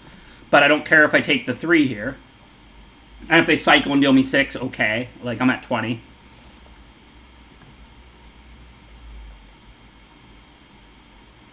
I mean, I guess with the Corpse Churn, maybe I could have blocked. I didn't want to lose the Poacher, of course. Nah, because the Corpse Churn will get back the Poacher or the Luris or whatever. Because I have my combos going, so we don't really want to lose the stuff we have in play.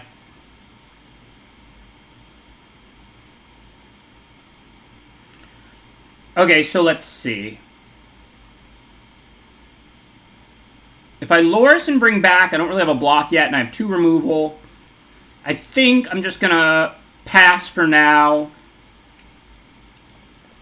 I can Blood Curdle one of these, block the other with Bug, sack the Bug to draw a card. And then that uses all my mana. Then if I draw a land, I can go Loris, bring back the Bug, sack the Bug to Mutual Destruction. Life is good. Or I could just not even sack it to Mutual Destruction. I could just leave it out and sack it to the Poacher and block Wolverine.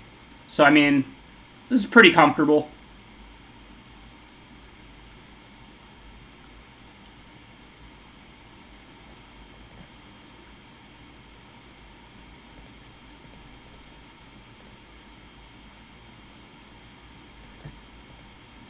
Obviously, if they have like a counter, I take 6, I gain 2.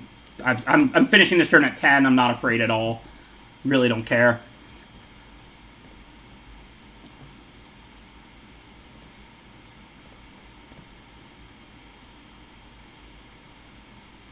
I didn't get any dead weights, sadly, but we still have some pretty nice things going. So now we can Loris. Make sure we tap. No, we need 2 more black.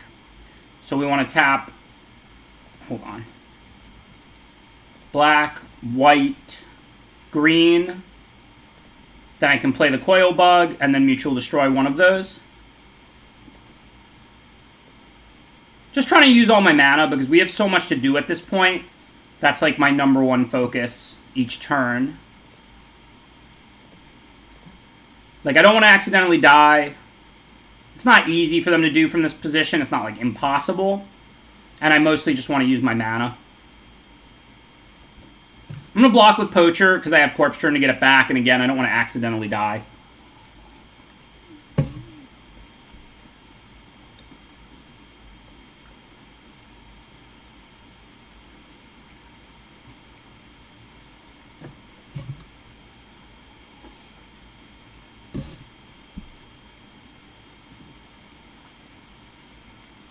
That's scary. It's 8 in the air double strike. I can go to 5 and then sack something, so I don't think I'm dead, but that's pretty scary. So now I need to find another removal like Swallowhole. For the moment, I need to go to 9. I go to 5, so then I have to sack like a 4/4, which I can do, and I can get a 2/1 lifelink going as well. Okay, so I'm not dead. It's looking rough now, but I'm not dead.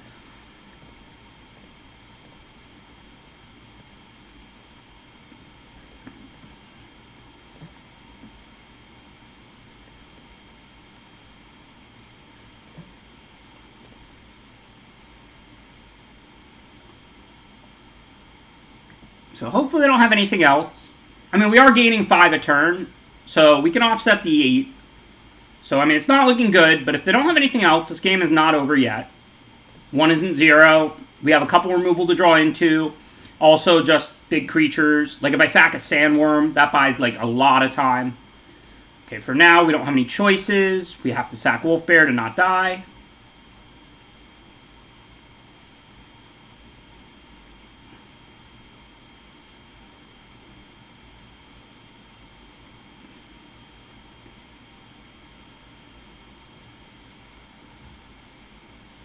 Looks like I should have called Death Touch. I could sack it and play it again and then call Death Touch. This can come back, though. This is a tricky turn. I could also just play Brushwag and pump it, and then ram through. That uses all my mana. I won't get to Poacher. Right. So I think I want to attack with both. Then I can bring it back with Death Touch, fight off this thing. They have the Feather to bring it back, so that's not, like, necessarily going to stop it for good or anything. But it doesn't come back with Double Strike, and it doesn't come back right now because they don't have a mana up. This isn't free to sack. So first thing, I think I'm going to attack with both of these. Oh, wait, no, but if they kill Loris, do I have enough mana? 2 to Corpse Turn the Loris, 3 to play it. No, I don't. Wow, wait a minute.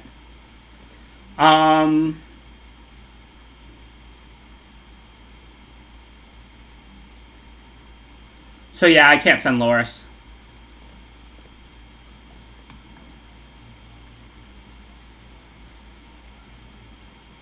Yeah, and this is Menace, so I need 2 blockers for that as well.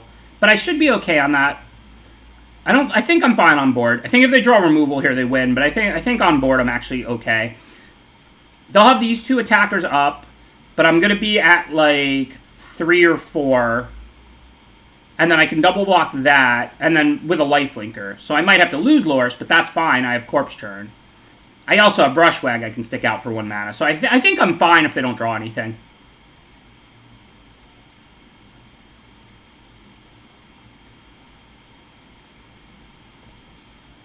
And that helps a little bit, too.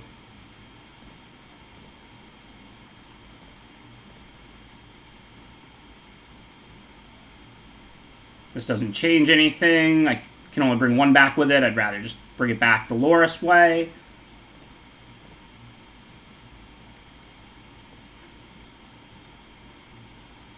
Death Touch.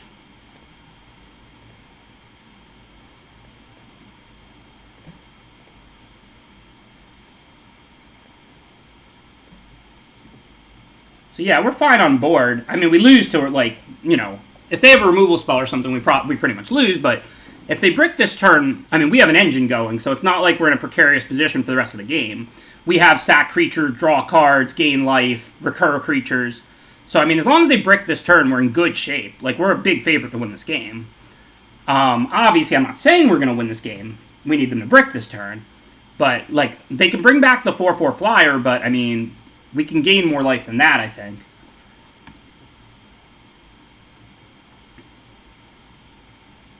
No, they were tapped out. They couldn't bring back Feather that turn. I mean, don't get me wrong. They're hitting me for 4 turn in the air. I also have to offset, which I can, but, I mean, this is a good game. It won't have Menace anymore from the Mentor counter or Double Strike. So it'll just be a 4/4 now.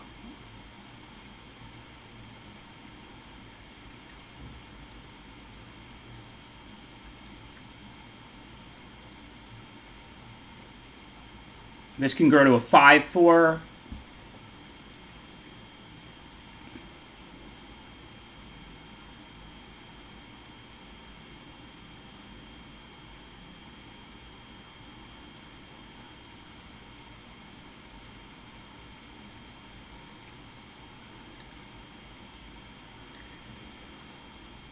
Okay, that's another good threat.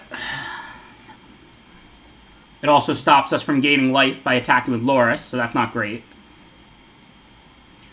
Mentor's not a bad draw, though. I can put that on the Brushwag.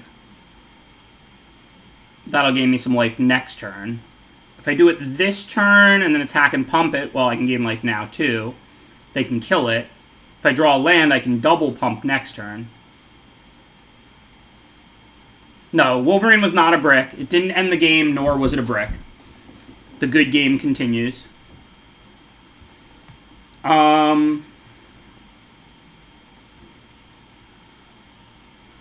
So, like,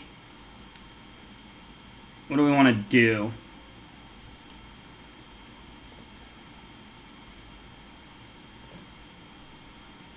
Thank you, Reed Snake. Appreciate that subscription. What do we want to do? I think I can give lifelink here to Brushwag. Bring back Bug and chill for a turn. And then if they hit me for 4, I'm sacking the Bug, and then next turn I can hopefully attack with a big Brushwag.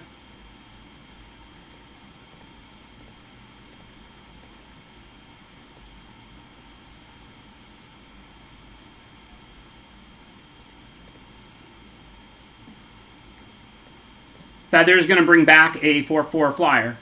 But I'm going to gain 2 life by sacking Coilbug to Poacher. And then if I draw 1 land, I can double pump the Brushwag, which means next turn they have to trade 2 things for it, not 1. And whether they do or not, I gain 7. So that's a pretty good turn. Yeah, I don't think the Bug needs that. This is a huge turn. Again, if they brick, I'm looking pretty good. If I get a land and 2 cards, they have no good block on Brushwag. They have to lose 2 of their creatures, and I still get my 7 life. If they draw, like, a pump spell, I'm dead, or a removal spell, I'm dead. Anything, like... If they kill the Brushwag, or, like, +2 here, I'm dead. But if they drew a land this turn, and I draw a land in my next 2 cards, because I'm going to get a card off of Poacher and a card from my draw step, then I can attack with a 7/7 lifelink here. This alone doesn't kill it. This alone doesn't kill it. If they double block it, I get both creatures. This is a, like, huge draw this turn.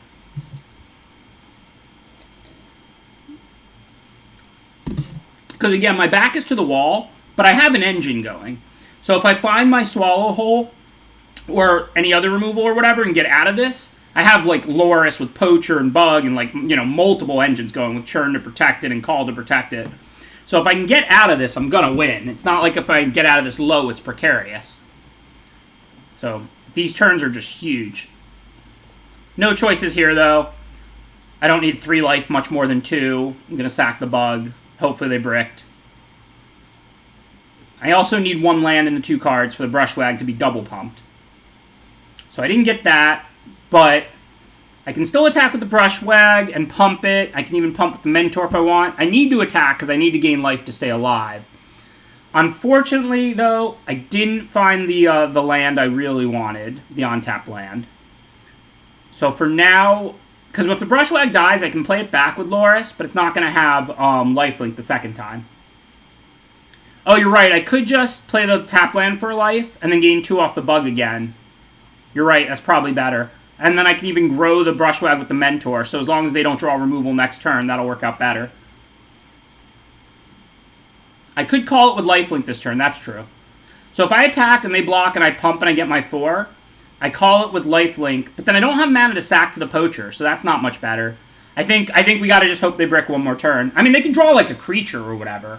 When I say brick, I mean they can't draw like a pump spell or direct damage to me. There isn't like a ton. Because now we guaranteed have the land. Yeah, Call doesn't give lifelink, gives Menace and Death Touch. I knew that anyway. But yeah, now we guaranteed have the land. Fertile doesn't really change anything. I think we'd rather put counters on our lifelinkers here. So now I'm just going to ship the turn. And again, like if they draw bounce removal this turn, they probably win. But it's not like they have to draw just a land. They could add a random creature to the board. I don't care. Like, if they add another generic creature, that doesn't change our attack with Brushwag next turn, which will be double pumped and the lifelink counter here, so it's going to be an 8/8 trample attacking next turn.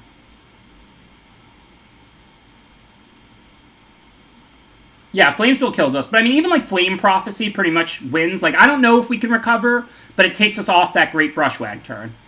Maybe we can recover. We can bring things back. We can sack things to Poacher. Like, I'm not sure that we're dead if they have Flame Prophecy or something. But if they, you know, if they can deal any extra damage this turn with, like, in the air, then we lose. If they play, like, a random ground creature, no problem. We're fine. That might be game. I don't know if it's, how big is that? 10? Oh, no, it doesn't have double strike anymore. Okay, so it's not game, but it is not great.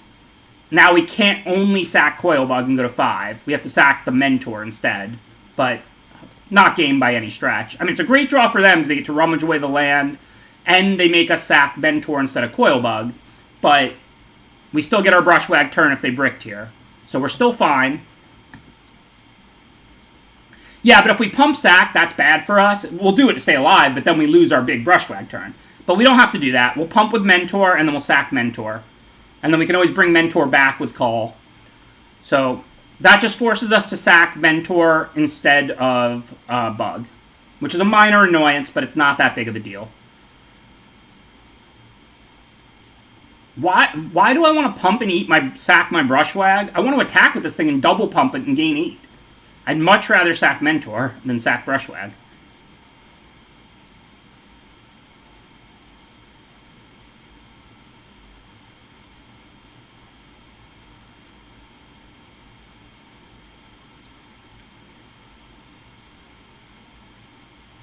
They also made a new feather. Yeah, like I said, it wasn't great for us, but Swallowhole exiles, so that gets around feather. And we are drawing multiple cards a turn, doing our engine thing. I don't know. I mean, I'm not that scared of this alpha. I'm not saying it was wrong or anything. None of these have trample. I can't imagine the blocks are going to go that bad for us. Good night, Coolum. I mean, if they have a trick, whatever, and they can blow me out, like I'm not really trying to play around much here. But let's assume they don't really have anything. 2-4 on 3-2 looks good. Bug on Wolverine looks good. We're going to sack... Well, we're not going to sack it, but so maybe it doesn't look as good. Mentor on Wolverine, because we're going to sack the Mentor. And then we have to block this with 2 things. Boot Nipper and Bug. The Boot Nipper has Death Touch, so that'll kill it. Well, that's great. We don't lose any of the creatures we don't want to lose. We block all their stuff. Okay. That seems fine. None of these have trample, right? No. If they don't have anything, this attack was horrible for them. If they do have, like, a trick, I'm dead or whatever, cool. But if they have nothing, this attack was not good.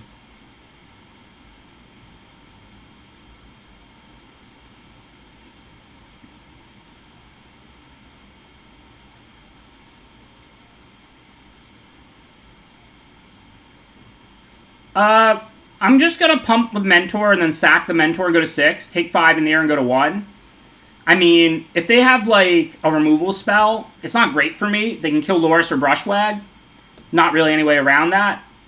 At least Poacher's beating the Mentor if they don't spend removal there. The Boot Nipper has Death Touch, so I'm taking out the big Menace creature. Basically, if they have nothing, this attack was awful for them. If they have a removal spell, we'll see how it shakes out. Like, I'm not dead on board, but who knows. If they have a pump spell or a direct damage spell, they win. I'm not even trying to play around that.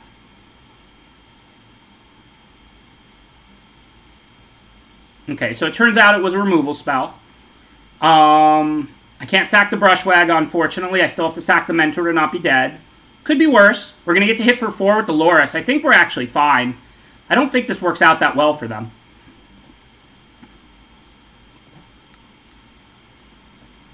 Could be wrong, but I think this actually works out like reasonably well for us as far as them top-decking Cloud Piercer into Fire Prophecy. Because now we can attack back with Loris, because they don't have any on-tap blockers. I probably want to play the 7/7 and sack it for 7 life. Or maybe not even have to sack it. Let's see. So I hit with Loris. I'm back at 5. I still have to sack something, but I can sack... I'm pretty far ahead now. So I think I'm just going to end up sacking the Sandworm for 1 million life. So I think the plan now is just to do that this turn. I couldn't sack the Bug. I finished at 1 by sacking a 3 toughness creature. So I go to 12, and then I take 9 back. I did just draw Fiend Artisan, so now I can gain a lot of life. And still play these things from the yard. So that might be better, though. Right. I mean, I was going to have to play Sandworm, but now I can Fiend Artisan. So this is, what? 5 on the number means this will be a 6/6, right? It's telling me how many creatures are in the yard. So they're going to attack me for 9. So I need, like, at least 5 life. So I can play this and play one of these from the yard here. So I can play the Brushwag. Oh, you know what I have to do? I can call. If I call 2 back, then this will only be a 4/4 though. Oh, but I can sack now and bring it, and it'll be a 5/5. No, because I have to sack it, not one of the other things.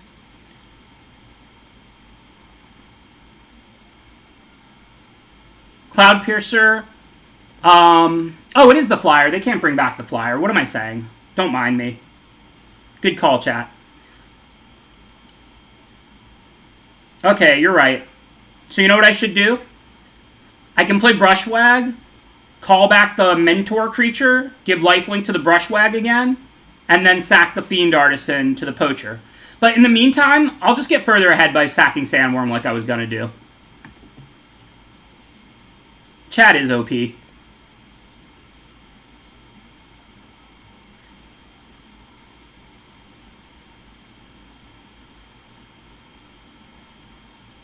I was looking at this token thinking they were going to get back a 4/4 because I didn't see the Phoenix. But the Phoenix is under the Cloud Piercer.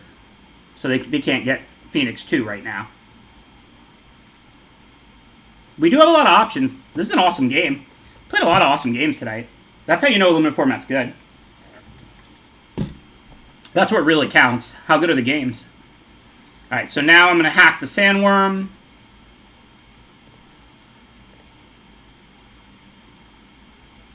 Hello there.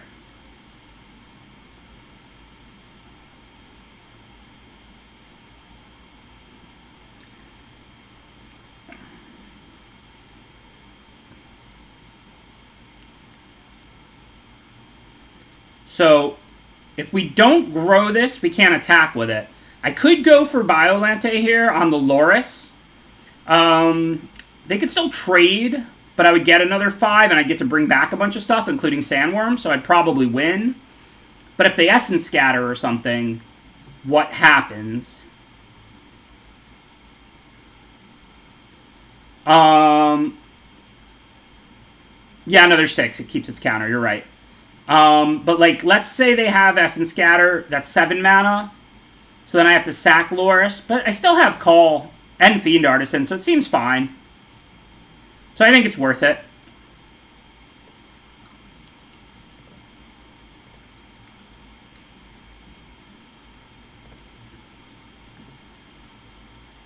And then we can bring back, like, 4, 5, 6, 8, 10.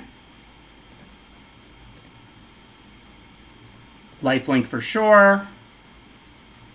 Lifelink to the Brushwag. Attack. No reason to send Poacher. No reason to take any risks. All I want to do is gain life. Because if we live, then we win. This card is a joke. This is like the Abzan Ultimatum and a 5-mana 6/6 sick mythic mutate creature in one. What were they doing with this card? This card is the best of that cycle by, like, such a wide margin. Like, they literally put the Abzan Ultimatum onto a 5-mana 6/6 creature that's easy to cast and easy to mutate. Yeah, but the Abzan Ultimatum is a spell that you can't cast in any way until you have 7 mana, and it costs, you know, green, green, green, black, black, white, white. This is easy to cast, and it's a 5-mana 6/6 Death Touch lifelink, and it's the Abzan Ultimatum. How is this a reasonable Magic card? Like, what are they doing?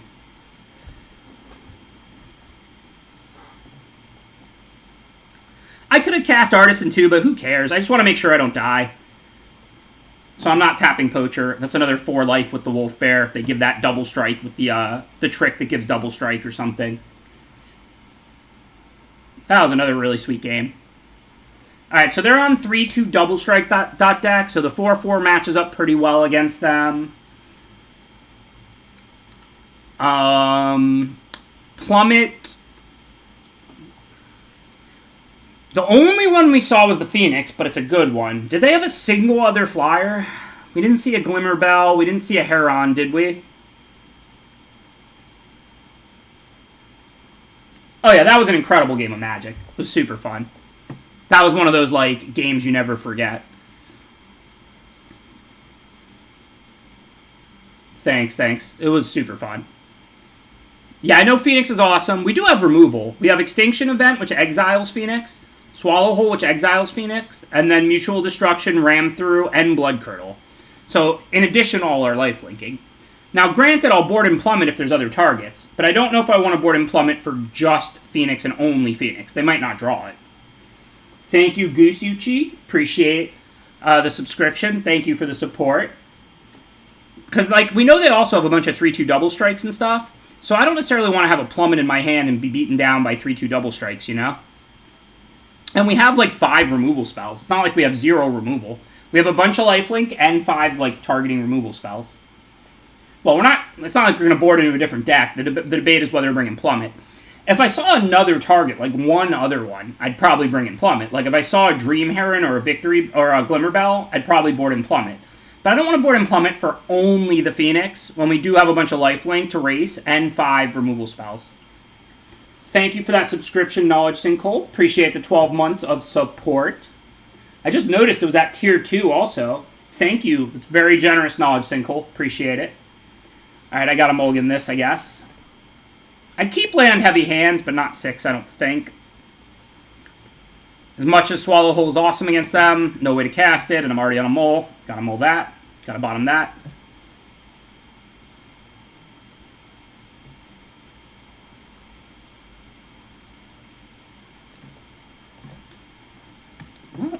We're 5 mana away from bringing back a Greater Sandworm. We might die long before then. It depends what they have and what we draw, but we have a Blood Curdle to buy time. We have the Sandworm to dig up lands and then come back when we, What is this card's real name? Nethroi? Apex of Death? Death to the opponent. That's what it really does. Well, if this Fertilid resolves, we can go get 2 lands with it. Then we can just cast Sandworm and Nethroi here, so we'll see if they have a counter removal. They probably do. They're probably going to kill this Fertilid. But, I mean, I'm not going to wait until I have 5 to try and play it and get an activation. If they kill Fertilid, so be it. If we untap with Fertilid, on the other hand, with this hand, I absolutely will cash it in for 2 lands and start playing my 7s. Coilbug's excellent. I'm a big fan of Coilbug. Super grindy. Trade it for their 2-2, comes back in the late game. Sack it to the Poacher and the Mutual Destruction, which are both good cards. Find it off corpse turns. Just all around an excellent card. Okay, for now, I think I'm going to Curdle because otherwise I have no attack, no block for a turn or 2, and I can't use my mana very efficiently. Now I can give this lifelink next turn, since it already has Menace. That means it can attack past whatever they play and gain me 2 life. And then, ideally now I'm cycling Greater Sandworm here, because I'm just trying to get to 7. So, like, next turn I can go, like, cycle, play a land, mentor this, bug, which then is a 2-2 lifelink Menace, which means it'll probably connect past whatever creature they play if they play a creature.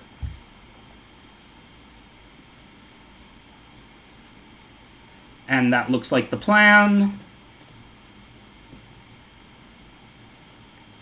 Nice. Always nice when a good plan comes to fruition, right? Still need 1 more black, but we're playing 9 black, 8 green effectively.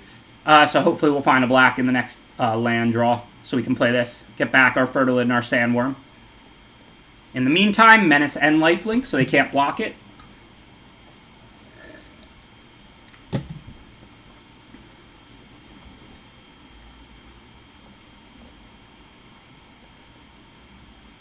Oh, I love Sanitarium Skeleton. I love Coilbug. Any card like that I'm going to love. I'm already biased. Like, I love anything cheap and recursive and grindy. I hate power cards. Like, I'm known for in constructed decks. I'm always cutting win conditions and stuff like that. I just love anything cheap and interactive, and I hate anything powerful.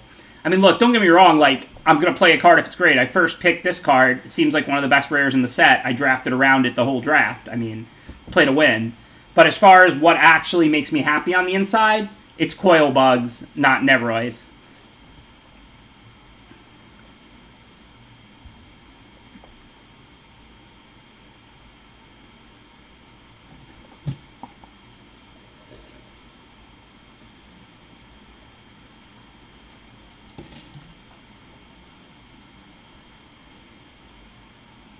Gotta kill the bug. Growing lifelink Menace bug is no ordinary bug. Come on. We need a swamp, and we need them not to have a counter. They did play a neutralize last game, so this game is far from over. Like, we could lose this game very easily. Firstly, we don't even have our 7 lands, including 1 more black, to mutate that. Secondly, they may just neutralize or scatter it or something. Well, we have the bug already. So, like, if we didn't draw Brushwag this turn, we wouldn't necessarily be able to play it next turn. But we would just buy back bug. Yeah, for that turn.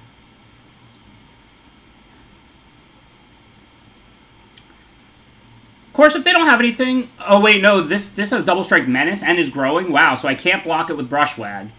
This is rough.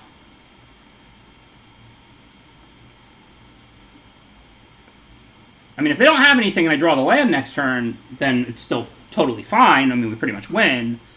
But if they have a counter, a removal, this is not looking good. That's not really the worst. Like, it's not good for me, obviously, but it doesn't really change things. Just need to draw that swamp now. Like, if I top deck a swamp, we get to slam, and they don't have Essence Scatter. We slam this on Brushwag, 5/5 lifelink, bring back Sandworm and Fertilid, and Bug, for that matter, if I don't buy back Bug to my hand. And then we go to 15, and then next turn we're not facing 15. I don't need to block the flyer, though. I'm not dead next turn, am I? Oh, I am dead next turn. So I have to draw removal, or I lose. The swamp actually doesn't necessarily work. I have to draw removal. Okay, well, that's neither the swamp nor removal. So it looks like we're going to game 3.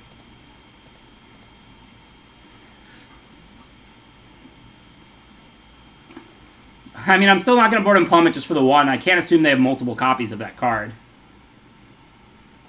We can play first, so we're in a better position to race.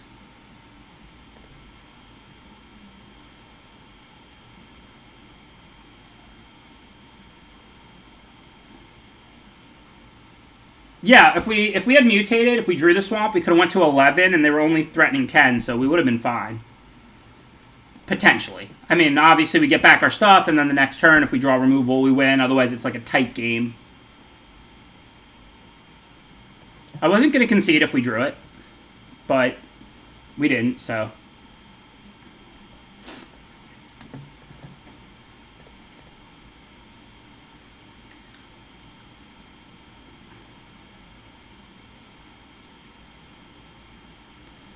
Yeah, it would have been nice to have a 2-drop, but I'm not in a position to complain at the moment.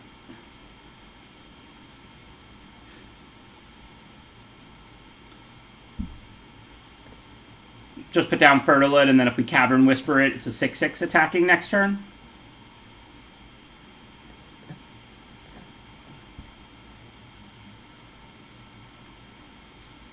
Thank you, Sipkin. Appreciate that subscription. Thank you for the 16 months of support.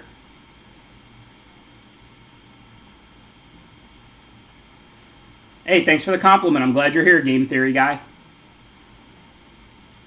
I'm definitely not only losing to the Phoenix. It's a great card, but the combination of all the Wolverines and Mentor and Menace and everything going on is the way they win. Yes, a good aggressive flyer is a problem for a deck like mine, but again, I have 5 targeting removal spells in addition to Lifelinkers, and this time I'm on the play. Okay, so I'm not going to slam the Whisper into the open counter mana. I'm just going to play Poacher here, I think. I should have played the land first. I don't think there's really flash stuff, but you never know. But Poacher takes time to get going, whereas Whisper is going to be a strong play right when it resolves on Fertilid, giving me a 6/6 menace. So first I'm going to play Poacher. This way if they have a counter, then they have to use that there, or I get to resolve something else. And then when they tap out for a creature, I'll slam the Whisperer. I'm not going to double activate the Fertilid there. I don't really need mana very badly. Like, I already have enough mana to cast my whole hand at the moment. Last game I would have double activated because I had the 2 7s. This game, I have a 4-mana card that really wants to go on Fertilid, too. Well, now I could use the mana a little more, but this is still, like, just a great thing for me right now. Fertilid keeps the counters, so, like, I get a 6/6 menace and make them discard 1 here. And, I mean, we didn't see Capture Sphere yet. Who knows if they have it or don't, but all we've seen out of them so far is red removal, like Fire Prophecy. Rock Slide's not even enough damage. We didn't see Capture Sphere or Shore Shark yet.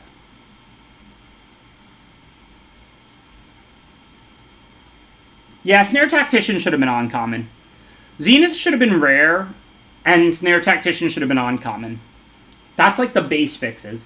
Draenith Stinger is a fine, good common for the deck. Snare Tactician dominates the board a little too much for a common in the best archetype. I agree with that, see, as usual.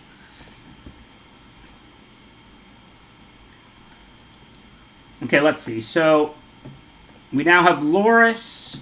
We don't have much to do this turn. I could just get the 2 lands now that we drew a 7 and a white card. So I think I'll attack with Brushwag. If they want to time walk me by chump blocking, I'm cool with that. Oh no, I could just hold the Brushwag up. And then if they attack, I can block and pump. And if they don't, I can search out lands with this Fertilid. So that's definitely the right play. Because I don't actually want to pump. Like if I attacked and they took it, I wouldn't pump. I want to activate the Fertilid twice. Get lands now that I need a white for Swallowhole. And now that I have Biolante. It's reasonable. I wouldn't be happy about first picking at Genis, but it is a great card. I don't mind first picking it once I'm in cycling. You should be actively looking for cycling. It's the best archetype. But again, if 4 out of the 8 players draft it in a given pod, your deck isn't going to be good. So you do want to make sure it's not being overdrafted in your pod. But you should absolutely look for it. It is the best deck. Oh yeah, we're not playing a Plains. I forgot. You're right. But whatever. I still want to get 2 more lands. I mean, this doesn't require white. Swallowhole does, but I'm not really under pressure. It's well worth it to me to shrink this by a couple of counters in exchange for getting my lands. If they trade with it, I can just bring it back if I want to. Kind of wish I had the Plains at the moment, but I think it was the right call. Still have 3 sources, which is quite a bit for a 1-card splash, basically. Okay. So if I attack with Whisper now, they trade with it for 6. If they trade with the Brushwag, that's good for me too. I can always Loris and bring that back. So I think I'm just going to attack with both. Any trade they make is a good trade for me, and I'm way up on life. I'm not looking to slam Biolante here because all we have is the Poacher. But after they trade with my creatures, I can Loris Brushwag, or I can Biolante. I lost game 2, I won game 1. This is game 3. As long as they don't have counters, I don't think we can lose.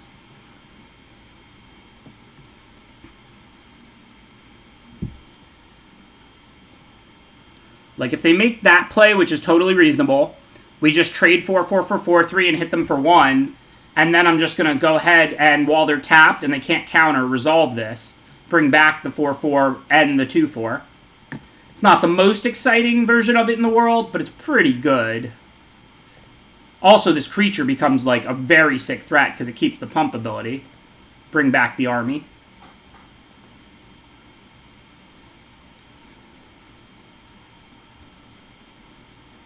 It also pumps too. Yeah, it was still a great turn. It didn't look like it was great in combat, but it was because I trade my 4-drop effectively for theirs, and then mine just comes right back. So it's still a pretty good turn. Okay, so now if they want to block the 4/4 Menace, they have to double block it. I get to kill both. Otherwise, I don't think I have an attack with the Fertilid or the Poacher. And then I can bring back the Brushwag with the Loris. So that looks pretty good. So this turn is pretty easy.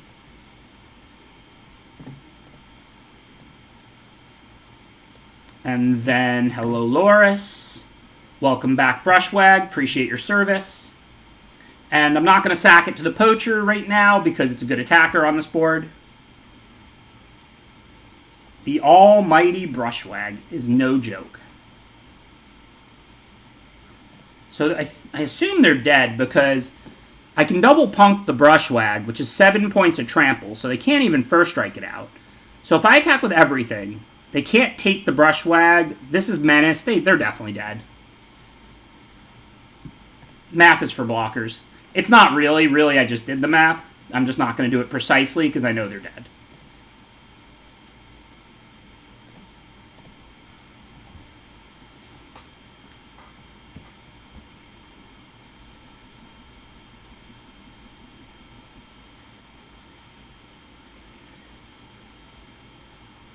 Yeah, these games were sweet.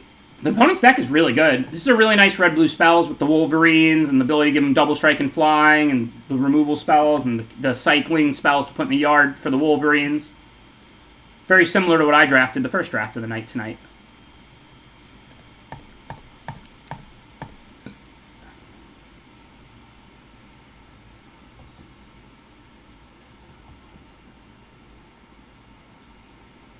Oh yeah, the 3/2 double strikers are wonderful. Hey, we got Infested. He queued up against us. Good luck, Infested. Well, I'm not mulliganing a 2-lander with a Cycler on the play. I mean, if I draw a land, I have Fertilid, and I have a Cycler to help find it. I have my combo. We could go turn 2 Cycle, turn 3 play Fertilid, turn 4 double activate. I guess we can't turn 5 this then, because there's nothing to mutate onto. We would need a 1-drop also. That's a lot of planning. Hopefully we'll draw at least 1 land here.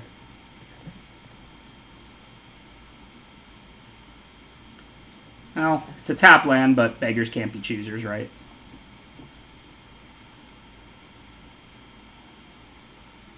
I think you should run a Plains. You say that now, but wait till I draw a Plains Swamp or Plains Forest, and I can't cast all my cards in my black-green deck. Remember, this isn't one you want to cast unless you have other mutate cards. This triggers when you mutate onto it, but I have 2 total mutate cards, this and the 1 Cavern Whisper. If I'm looking to mutate this and not cast it, then I don't need a Plains at all.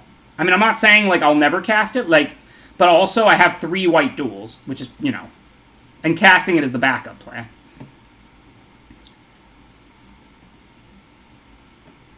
Okay, I think this turn, get our Skull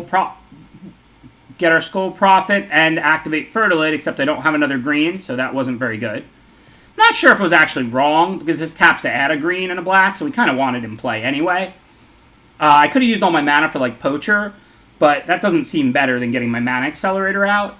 But I didn't realize I didn't have a green to activate Fertilid until after I cast it. I won't lie to you. Okay, so what do we want to do now?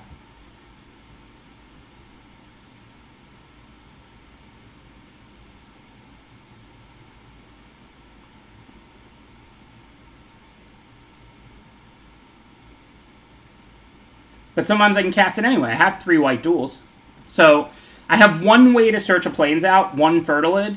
Like, if I had a Farfinder even, I might have ran the Plains. Let me talk about this, because it's kind of important. Fertilid dies a lot of the time you cast it. It's a pretty good target, you know, to Deadweight or Fire Prophecy. So I don't even always expect to be able to search a land with Fertilid. If it was a Farfinder, then that card, if it resolves, you get your Plains immediately. With Fertilid, if you trade it, like if you block their attacking creature or if they shock it, you never even get to search. I think it's just 1. I could be wrong. So what do I want to do this turn? Kind of just want to kill their threats and go long here. They do have Karuga.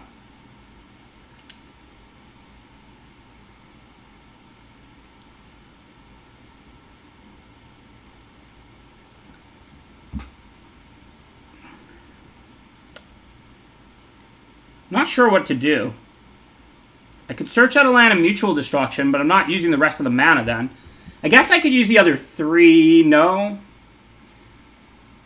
I'm just going to Blood Curdle the Whisper. I'm doing it now. I can give Menace to the Prophet. And then also, they can't sack it to the Poacher. I'm not sure if that was right or not. I mean, I still have the Mutual Destruction. I didn't really have any great ways to use my mana that turn. I could have just passed and, like, double activated the Fertilid. Not sure about that either way.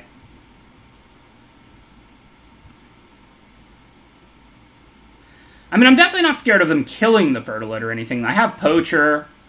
Only 2 lands away from Biolante here. Mentor on Fertilid is cool. It's probably more cool than good, but it might be right. I think this turn we'll just use our mana and cast things again. Not really in a rush at the moment.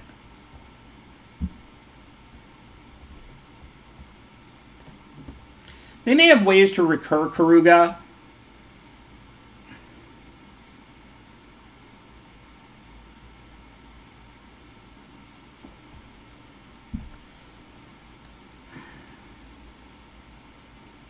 Definitely not going to block this turn. Next turn I can always block with Fertilid, get a land, sack it to the poacher, get a card, fog the attack that way. See what else they're up to.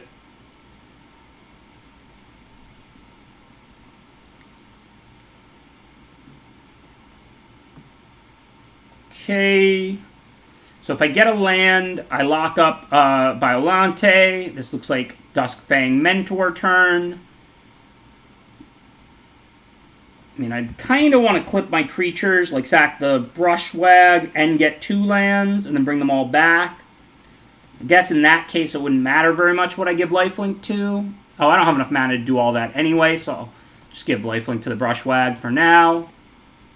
But now my blocks are much better, because if they do have a trick, I can sack something to a poacher, and I almost kind of want that to happen. Pull a removal spell, make sure I'm able to successfully mutate this. So let's see what's up.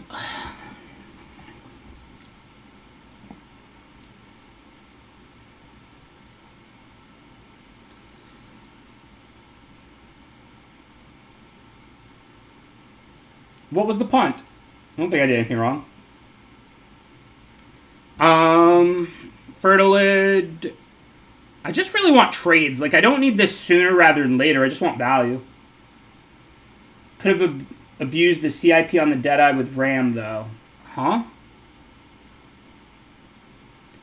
Oh, I mean, I guess. I don't really want to ram through anything. I get what you're saying. This must kill a creature that took damage. It's a cool trick. So I could ram through this for like 1 and then it dies, but I'm not even sure I want to use ram through there. Right now what I really want are trades. So like, let's say I go like this.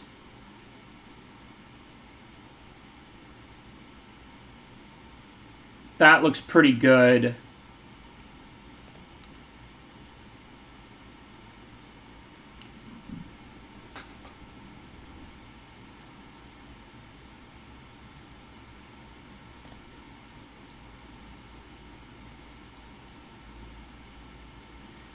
All I'm really trying to do is trade off resources right now before playing this. I figured they were going to get that back. I probably shouldn't have killed Karuga. That may have been... Well, they have Poacher. They could have done it anyway. So I couldn't really stop that. As long as they don't disrupt my Biolanteing, it should be fine. Oh yeah, I should have milled myself. That was a mistake. I just forgot to mill myself. I couldn't really do anything useful with the 1 mana, so I didn't bother. But obviously I want to mill myself since I have this.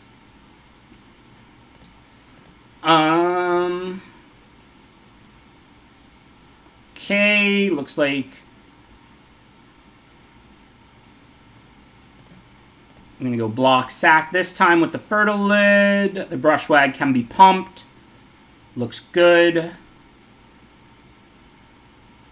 Yeah, I'm going to hold on to the Corpse Churn as a way to get back Biolante in case they kill it or something.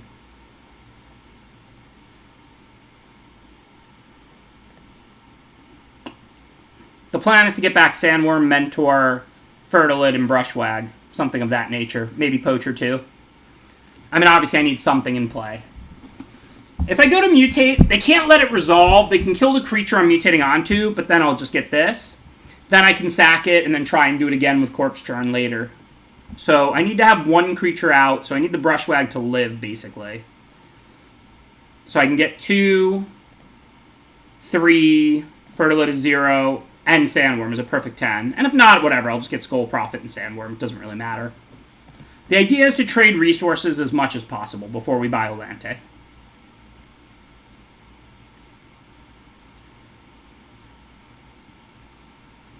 So 2-4 for that. Fertilid there. That looks good.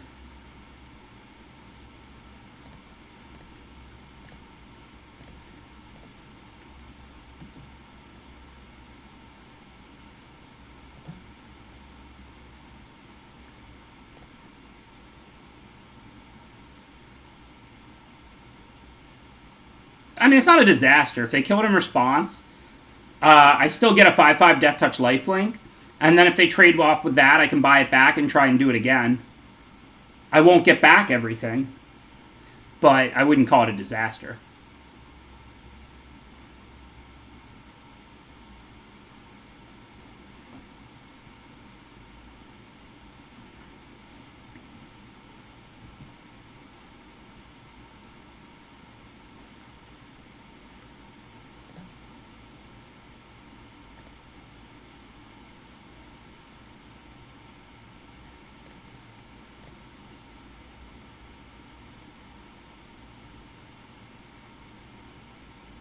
Again, I'm just not that worried about it. If they kill the Brushwag in response, I still get my 5/5 lifelink Death Touch. They use the removal on the Brushwag. They can't let me mutate and then kill it, or I get back to graveyard. So, like, if they ram through here, or Blood Curdle or whatever, I still get my good creature here. Obviously, it's not nearly as good, but now this trades, and then we Corpse Churn and do it again.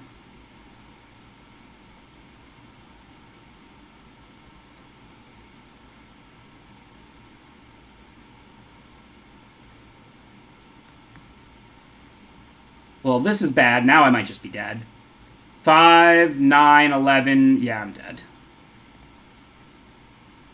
Yeah, I mean, that was a little too much. I would say that I made a mistake killing the Karuga, but they had Poacher, so they could always just sack the Karuga anyway. I don't really think there's much that I should have done differently. Like, they had the removal into the removal for the blocker to kill me. Because remember, that has lifelink. So if I get to trade that for Karuga, I gain 5. I take virtually 0 that turn. Then I just play the Fiend Harvester, Corpse Churn back, I have Ram through. I don't think, like... I think they just had it there, to be honest.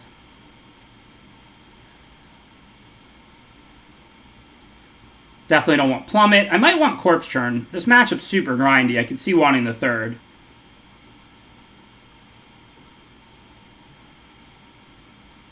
Do I have anything that's, like, not useful? Just kills little creatures or something?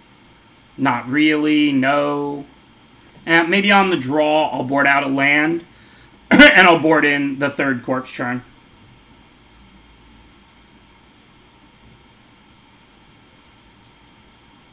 It's true that if I had made that play, I wouldn't have died. What are these opening hands? I mean, I think this one is a keep. This time I have a spell that, even though it's just a 1/1, I can start sacking things and searching other stuff out. And additionally, I have Blood Curdle. Well, yeah, they get a bunch of extra cards with Karuga, but I have a bunch of extra cards off of my rare, too, if I find it. But I did make some meaningful mistakes last game. Like, I didn't activate the Skull Prophet. That was a mistake. Now we can start using the Skull Prophet to pump up the Fiend Artisan here.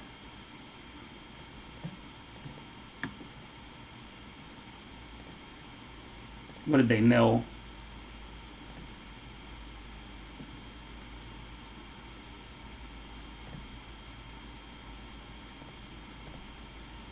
Yeah, Infested knows my deck, but isn't ghosting. But, like, you know, he was probably watching the stream, so, like, you know, he knows I have that card in my deck and stuff like that. Which is fine, obviously. I enjoy it, like, them playing people. Like, I don't, you know, it's all good. People are way too focused on winning. Like, the winning is what drives the strategy. The fun isn't, like, much different whether you win or lose, right? It's trying to win that drives the strategy in Magic. Yeah, that wasn't the best mills ever. Okay, so I can Blood Curdle to keep them off a card. I probably want to do that. 3/3 Lifelinker Trample that's growing is a pretty good card anyway. So I'm going to go ahead and Blood Curdle that. And then we'll give Menace, I guess. I don't know. I don't really want to give Menace to any of these. I guess the Fiend Artisan. I'm not really planning to attack with any of them.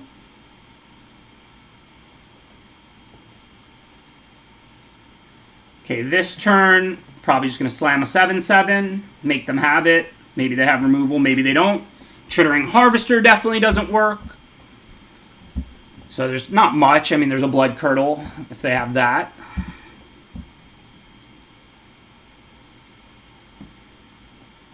And then now we have a lot of mana, so we can sack and go get Bug. And then we can bring back Bug and play it and start sacking the Bug to the Poacher and the Artisan. Try and do our own shenanigans.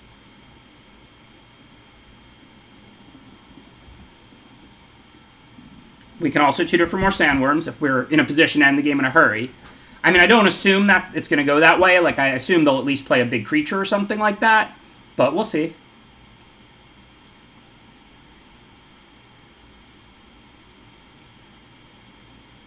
So in combat, I can sack to Poacher. I can't sack to this.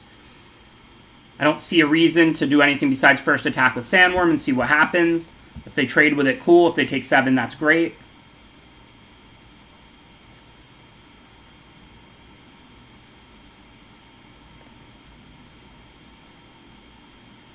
Maybe I will just get another Sandworm. Am I being too fancy if I do anything besides put another 7/7 Sandworm in play? If they don't have the removal, they're going to bring back what? Oh, the 8/8 Death Touch? Ouch.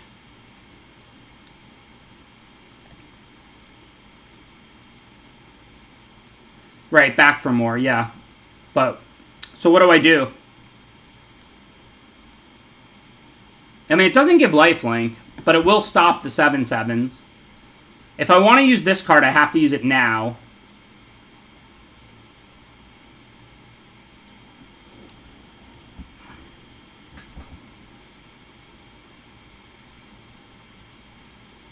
Race with Menace. I mean, I can give lifelink, but a 7/7 can't attack past an 8/8. I think I'm just going to go get the bug so that I can have Bug Poacher going. I think the right play here, let me make sure I have enough mana. This costs 3, so do I want to mill myself? Or do I want to tap this for mana? I want to sack the Prophet, get Bug. So that's 3 mana to get Bug. Yeah, I have plenty of mana, so I can mill myself. So what I'm going to do is mill 2.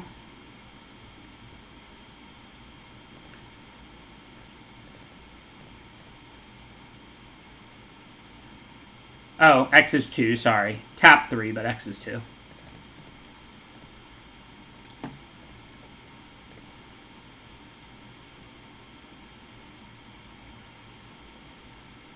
Let me just take a quick look what else I can search out. I know I have 2 more Sandworms. Oh, I have Loris. That could be a good one to search out. Forgot about that. Cavern Whisperer for Menace, but you don't get to mutate. Okay. But now we'll get Bug. Now we have Poacher Bug going, Fiend Artisan Bug going. If they back for more, end of turn, we can sack whatever they back for more if they go for any of the 3 good creatures to the Poacher. If they hit the Poacher, then they hit the Poacher. I can't stop that. So we'll at least get our 7 life, and we have our Bug out now to use with Poacher and Fiend Artisan.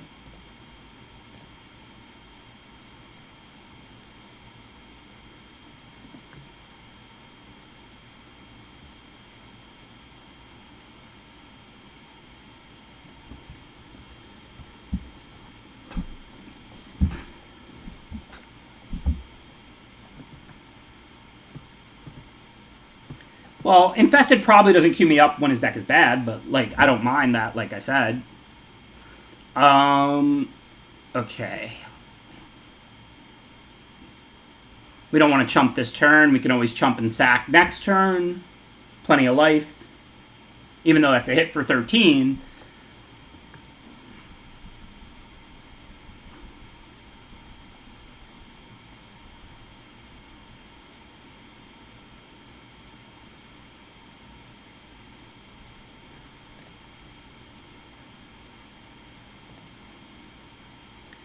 Okay, so what are we looking to do now? We can sack the Bug, get Loris, bring back the Bug, and replay the Bug. That looks pretty good.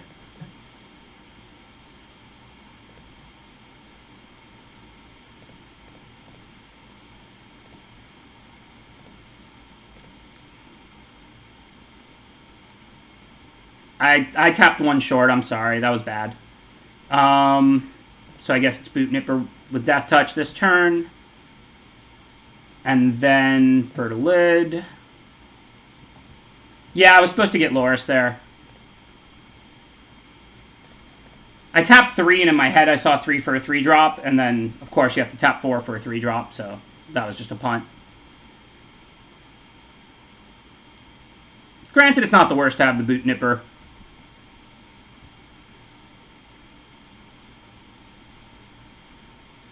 Like, it's only a little bit worse, but it is worse.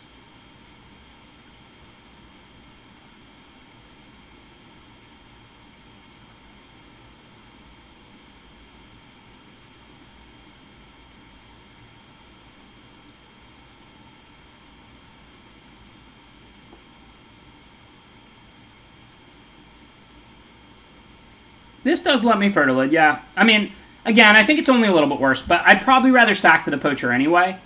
Like, if they don't have anything, then obviously Boot Nipper jumps on Rekner, and I'm just not, like, sacking anything to the Poacher.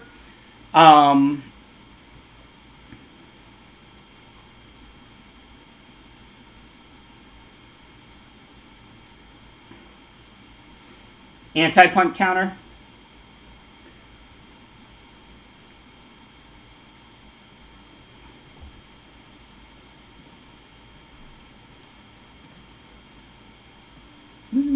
Bigger Ben.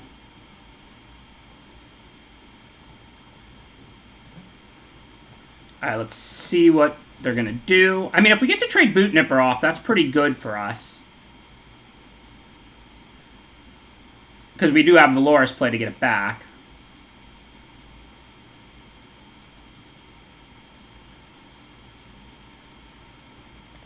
So first and foremost, going to block. I think that's it for now.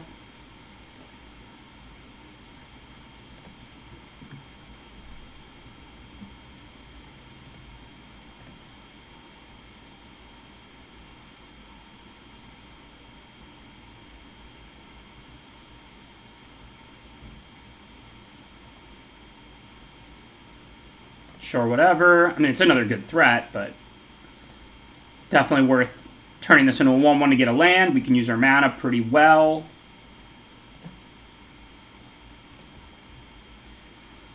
Okay, that's a pretty nice draw for helping stabilize. So now let's say we Fiend Artisan for Loris. We get back the Death Touch creature.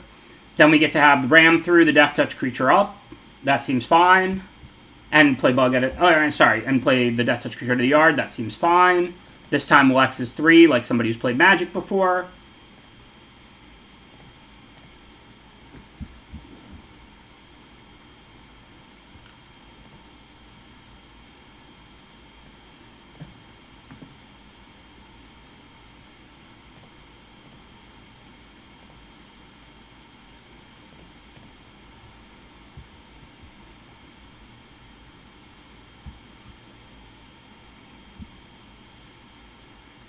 You're welcome, Elrain. Thanks for hanging out and thanks for supporting it.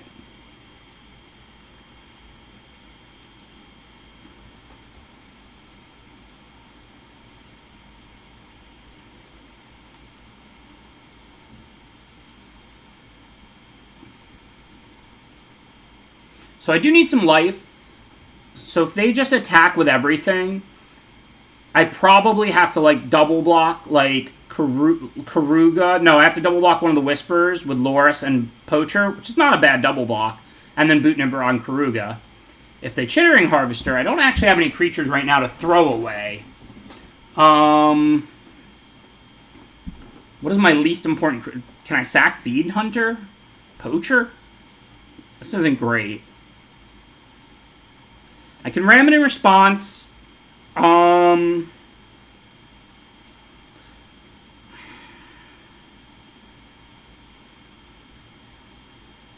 I guess I have to. I'm not super happy about this. I should use the tapped creature, right?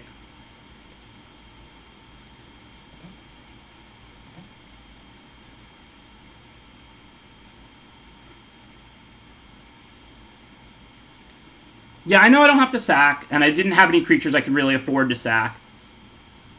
This does help me through this turn. And yeah, I can sack the Fiend Hunter and then play it again off the Loris, which is pretty nice. Fiend Artisan. So now we just want to trade the Boot Nipper. Before they were going to have an extra 4/4 attacking. That's why I thought I was going to have to do something. This doesn't have Trample, right?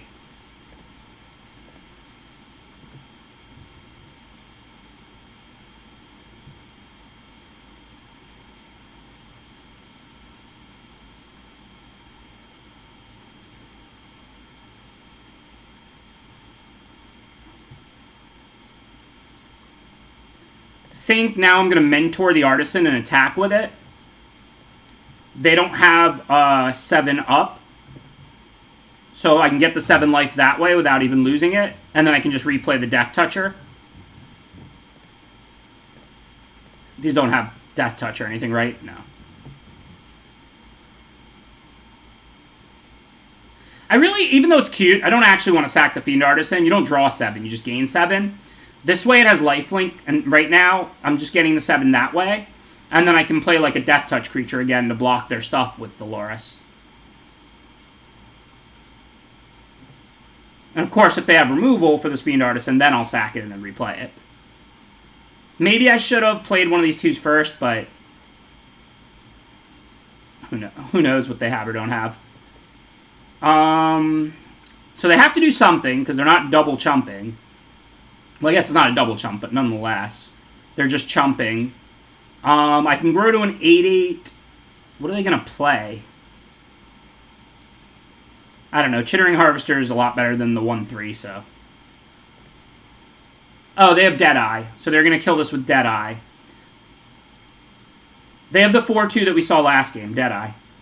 But that's fine. Then I'll sack it. I'll just sack it to the poacher now, get my life. I'm going to put my lands out, because I might use them. Right. But that's okay. Now I'll sack it to poacher. It doesn't have toughness really anymore, but I'll still get my card. It's not like I'm dying. They have 9 power out. I have plenty of power and toughness. Life's fine. They have to top deck an answer to Loris, or we win. We just bring it right back. Oh yeah, they're forced to deal damage. They would have had to kill their own mentor. You're right. Even after Baconality pointed that out last game. And last game, it wouldn't have been right to ram through randomly there just to kill a creature that wasn't doing very much, but it is a cool trick. And this time, if I sack it before the Deadeye comes into play, like Baconality wanted me to do last time and pointed out last time, they would have to kill their own mentor creature. Yep, nicely done, Baconality. You were just living in the future. You knew this was going to happen. Alright, so I don't want to lose Loris. I don't really care about the rest of these creatures. This trade is whatever.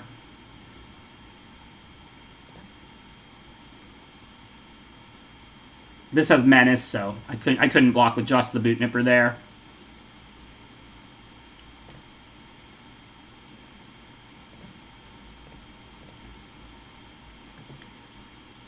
Okay, I think this one's pretty much in the bag.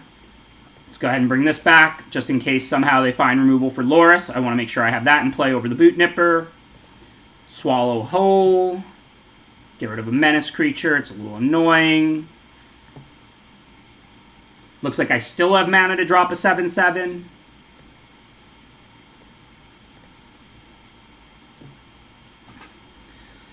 That's all. Back to you, opponent. That's all. Not the worst turn I've ever seen.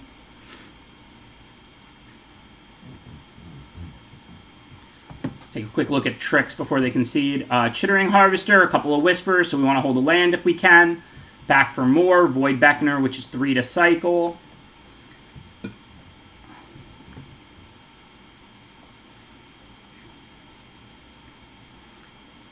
Okay.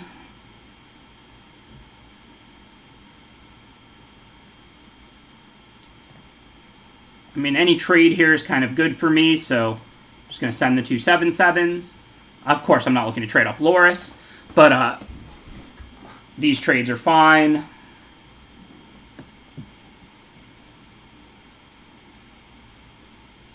And then just bring back the Death Toucher, I guess.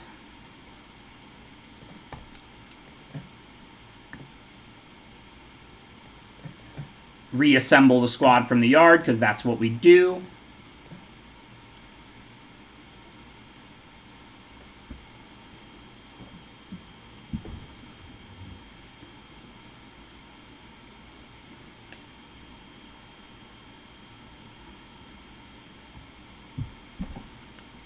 So is there anything that can't attack now? What happens if I turn them?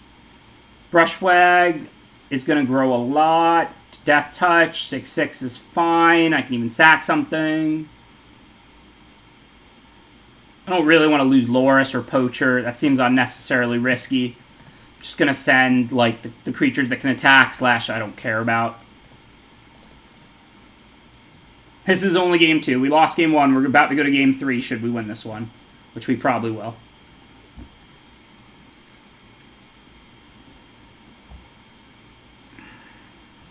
This is also only round 2. We won round 1. These are 3 rounds now, so hopefully we'll win this and get to go to the finals, but who knows.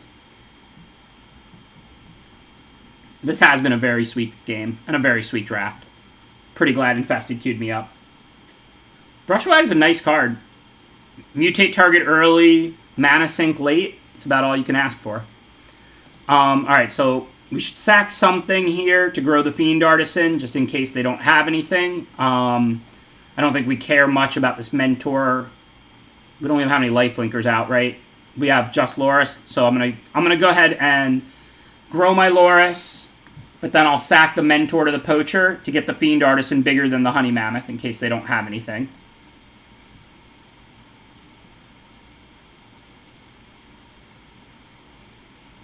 And then I did not cast something out of the yard yet. I'd rather cast Skull Prophet than pump Brushwag, so that's fine. Yeah, the bug would have been a better sack. I forgot that it was blocked over there. Although, actually, no, I need a creature to die if I want to cycle from the yard. Actually, my play was right. So, the Fiend Artisan would die. Well, now it's going to die anyway, but the Fiend Artisan would die into turn if I played the Skull Prophet and I didn't lose an additional creature. So, like, all I did was trade Bug for Prophet, which is good for me because I can recur the Bug at a later date.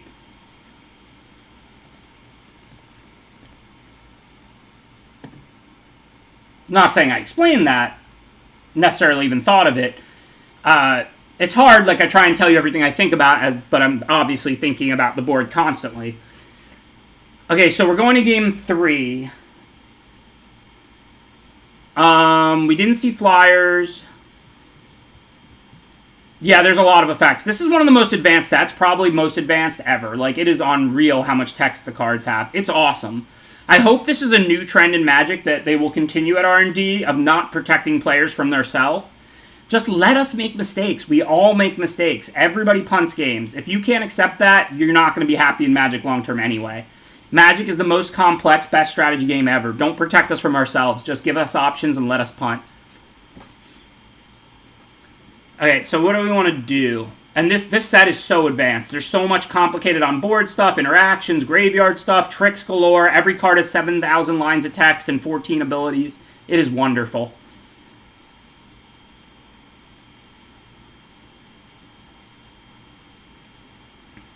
Alright, so I do kind of want that other Corpse Churn. These games are ultra grindy. You could take out, like, the Wolf Bear. That doesn't seem great. I don't really want to take out lands because I want to make my land drops forever in this matchup. But I do need to get back, like, you know, Biolante. I think I'm just going to take Wolf Bear out. It doesn't match up that well against all the giant things that Infested here has.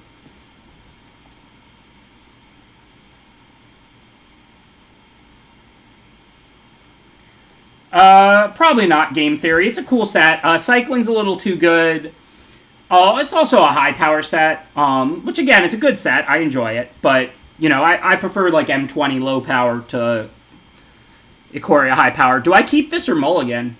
17 lands. I've got the 2 cyclers. I've got a cheap hand. Y'all aren't going to be happy with me. I think this is a keep. We're on the draw, right? Yep. We just need 1, and then we can cycle these. And, like, our hand is cheap. Fertilid can go get lands. Bug can get lands. Call can recur Fertilid. Come on, deck. Don't let me down. 50% to draw land. Thank you, deck. Thank you. I won't even be greedy and cast Bug. I'll cycle the Sandworm here. I don't need a 2-2 in play. I need to make my land drops. I won't even be greedy.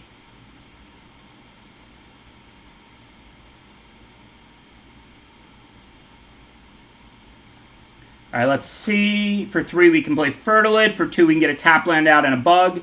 We want to cast Poacher next turn, so tap land Bug seems relevant since they have a 3-3 we want to shove Poacher in front of at the moment.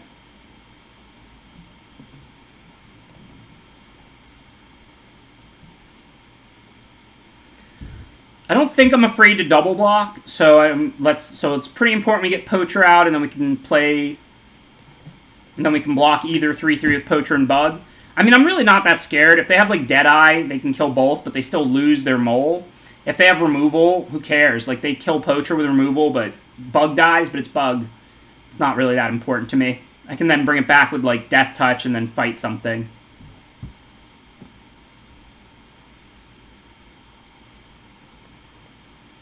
Okay, no real choices now.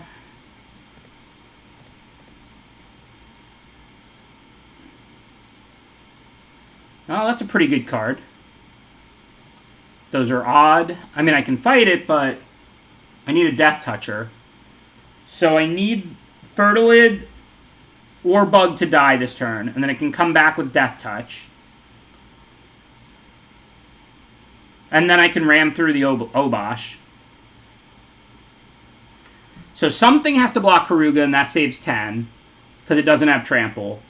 And then I want to, like, double block one of these. Well, I'll lose both, so that's kind of bad. I mean, I can get a land and lose both. I guess that's worth it. So, like, well, if I do Fertilid here, and then I just pay the 2 and get a land, I could just take 12. They're not an aggro deck. And then I can bring back Fertilid with Call, giving it Death Touch, and then get rid of Obosh. I guess this is the right play. It's kind of ugly, but what are you going to do? I need a land more than I need a card, I think. Just go ahead and remove a counter.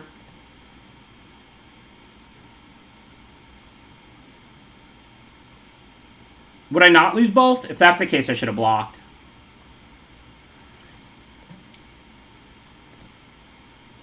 So Death Touch and Menace, right? So now we can ram through Obosh. Make sure we do that now while we don't want to take any risks here. Don't want to accidentally die, now, especially now that I have Biolante in my hand. I probably should have double blocked Mole if I wouldn't lose both. Ouch. Am I dead? So, block, double block, sack. I guess I'm not dead, and then if I draw a land, could still live.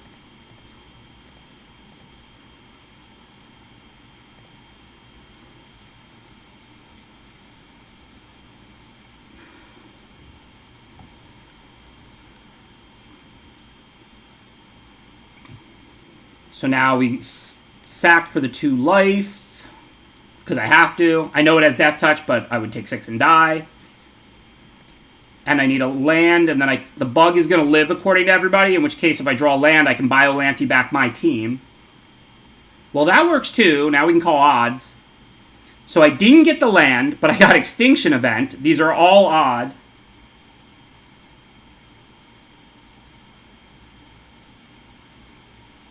Well, all I needed was a land. I'm not saying this isn't even better. Like, Extinction Event odd here is probably better than a land. But if I drew a land, I could put Biolante on Coil Bug, and then I could bring back, like, Sandworm, Fertilid, and Poacher. Obviously, Extinction Event on odd is even better at the moment.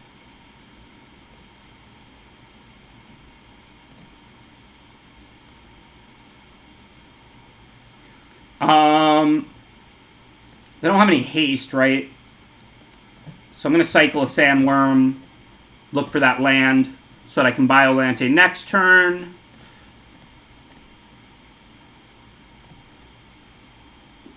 I mean, if I got a land, I was okay. I would have Biolanted on Bug, had the 5/5 Death Touch lifelink, plus 7/7 Fertilid and Poacher. So I didn't need that crazy top deck. I mean, it was awesome. I'm not complaining. I'm just saying.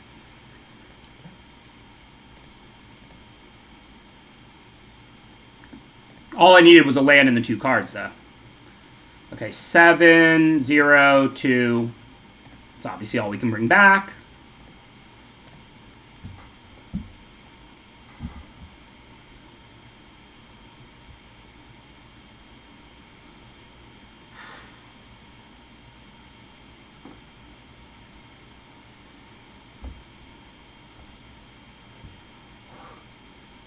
hot in here.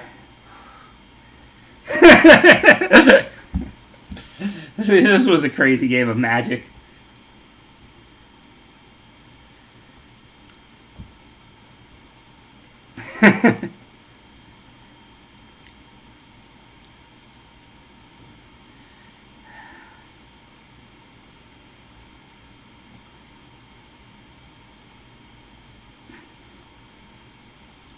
Nah, they hadn't seen Extinction Event yet, I don't think. I'm sweating, believe me. So now they probably have, like, back for more on Obesh or Karuga. That's probably what they're thinking about. Oh, no, they're exiled, so they have to just get back Jagantha. So they don't really have an attack. And then I should be able to Mutual Destruction pretty much for the win. Like, they won't necessarily die, but they'll have to chump block. Well, I guess it's only 12, so they technically won't have to.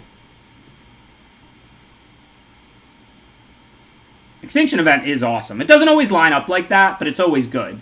Extinction Event is like the opposite of Clash of Titans. Clash of Titans is once in a while very good, and a lot of times pretty bad. Extinction Event is like always good, and then sometimes very, very good. Okay, so what do we do?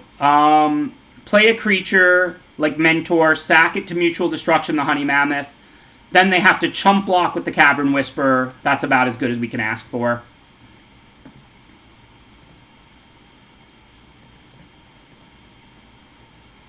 Seven, 12. I guess they don't actually have to chump block.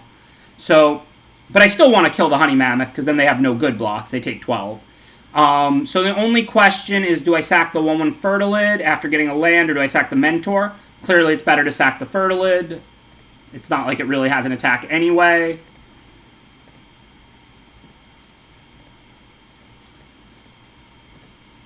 So now we kill the Mammoth, sack the Fertilid, and then we can attack for 12 points of lifelink, and then they go to 5, and then next turn we can even grow them.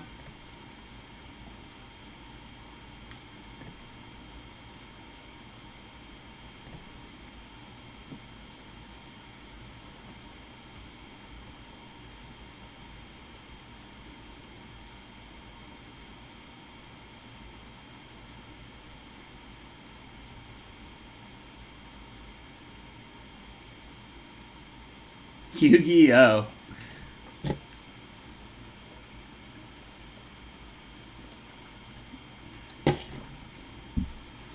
Yeah, if they Extinction Event here, that would be pretty awesome. I mean, don't get me wrong, right? I'd sack the 7/7 to Poacher, gain 7 and draw a card. I'd get to untap with Poacher. It kills their Whisperer, too, because it's odd.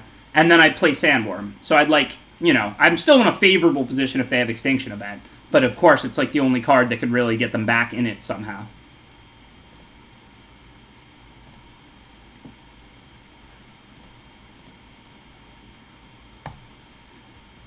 Okay, so for 3, they could have like a ram through. Can they do anything good?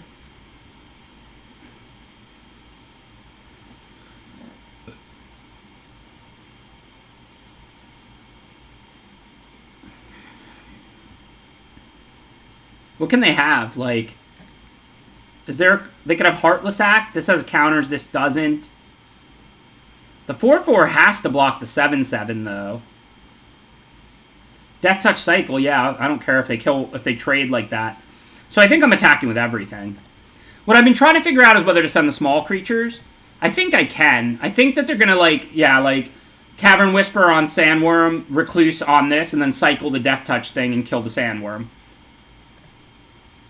But so I don't want to miss the 3 points of damage, and then I'll just play another Sandworm. I was trying to make sure, because if they had a spot removal that kills one of these, I don't necessarily want to let them eat my Poacher with their Cavern Whisperer, but I don't think they can do that. Because, like, if they had Heartless Act, which is the only removal that comes to mind that could kill one of these two creatures right now, they have to kill the 5/5, and then Sandworm has to be blocked by Cavern Whisperer, because it can't be blocked by creatures with power 2 or less, like the Recluse. So then, if they had Heartless Act, they could kill Biolante, but the end result is Sandworm eats Whisperer, and then the Recluse can just bounce with the Poacher.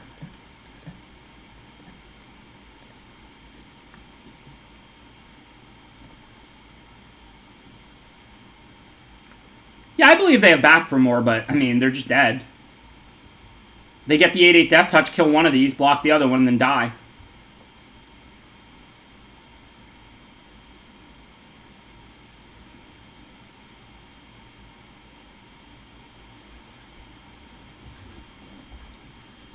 Ugh.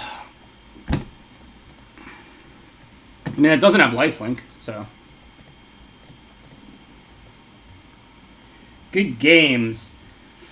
The win streak against Infested continues. He definitely makes us earn it, though.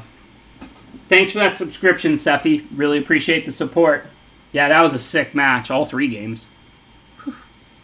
After that, I don't even want to play the finals. I just want to take a bath. That was filthy.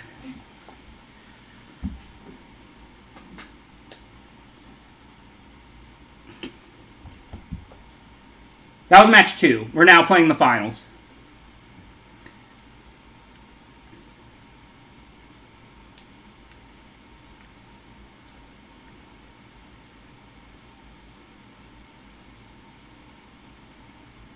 No, red-white cycling is the best archetype. Black-red animator is good, but red-white cycling is the best archetype in the format. That was the real finals, I hope. Be pretty disappointing to lose the finals now, but yeah, that match was epic. Glad it Infested queued us up.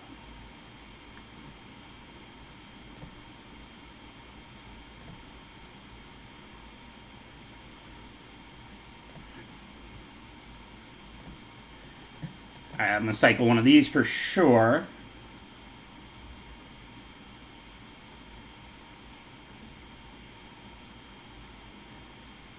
I don't know if I want to cycle the second one or not. Next turn we have a 4-drop, potentially, and then a 5.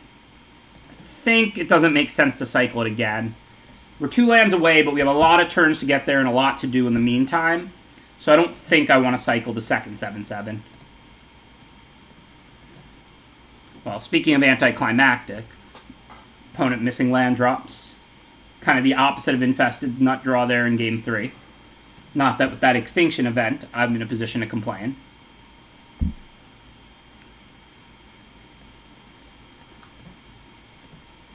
Sometimes you make them discard, sometimes you just play a 4/4 Menace. It's not a bad 5-drop.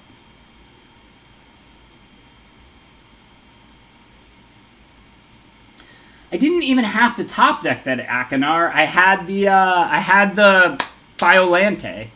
I don't know if I would have won or lost if I Biolante instead of Extinction evented, but I would have gotten 3 creatures, Poacher, Fertilid, and a 7/7 Sandworm, in addition to Biolante itself, which is a 5/5 Death Touch lifelink. I needed a land in the 2 cards, the one from Poacher or the one for my turn, and then all I need to do is do that. That's why I sacked the Death Touch Fertilid rather than let it kill the Karuga, because I needed to draw land 7, because I didn't have land 7 in hand. But I had the Biolante in hand, so all I needed was a land in 2 cards, or the Extinction event, which was, of course, incredible. I'm not saying it wasn't. It absolutely was. Okay, so we're probably going to end up calling evens. This is an odd. I don't really care about a bug, though, so I'll probably play that anyway.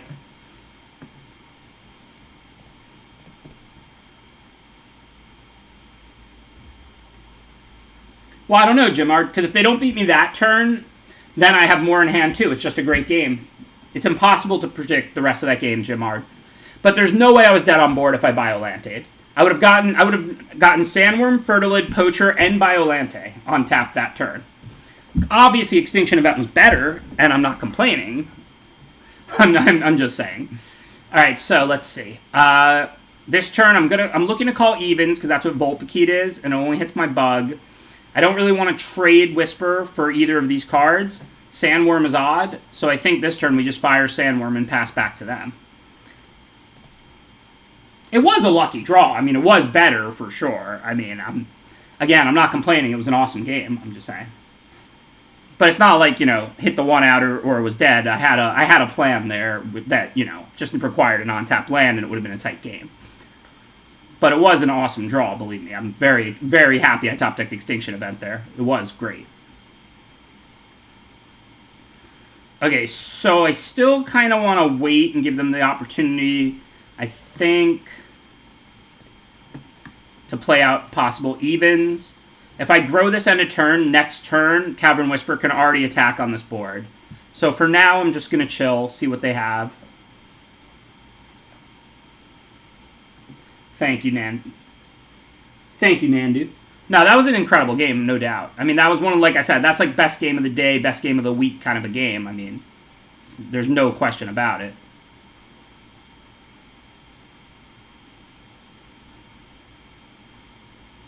So the plan is to call evens. So for now, we don't want to cast evens, just odds. So I'm going to chill. And they can have all the life they want. I'm not an aggro deck. When I close in style. I close with force.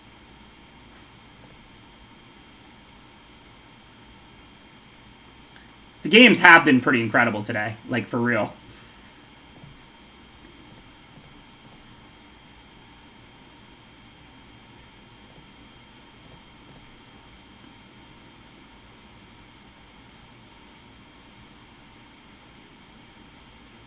I do plan to attack with the bug before extinction eventing. But for now, it's helping block if they have removal. And, like, I'm not planning to extinction event anytime soon. I'm at 20. I'm under no pressure. They're not playing blue. They don't have counters. Like, I'm just going to play all my odd creatures, hold all my evens, and just wait, you know? Let them put out as much as possible. They can go to 50. They can go to 70. I don't care. My deck is all Greater Sandworms and Biolante and Mentor and Giant things. They can have as much life as they want. I also might name odds now that they kill the only good odd creature. See what else they have.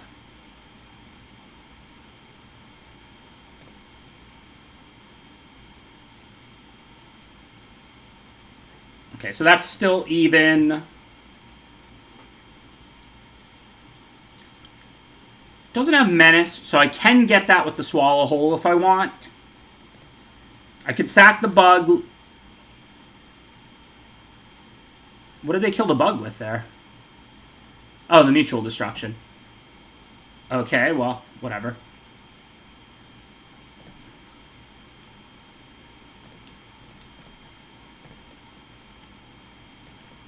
So now we have to decide. Oh, we don't have a Plains for Swallow Hole, so I'll pretty much have to kill that giant monstrosity then. If we draw the Plains, then I'm not sure what I'll do. Oh, all my white sources come to play tap, though. So, okay, we have plenty to do. We don't want to sandbag too long here. I think we'll just call even. Chittering Harvester's even still. And then we'll put back out our creatures, and we're in a stalemate. Exile that giant mutated monstrosity.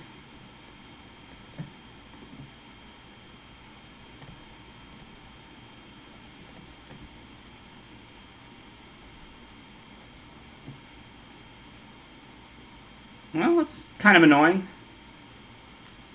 Plains. So the bug comes back.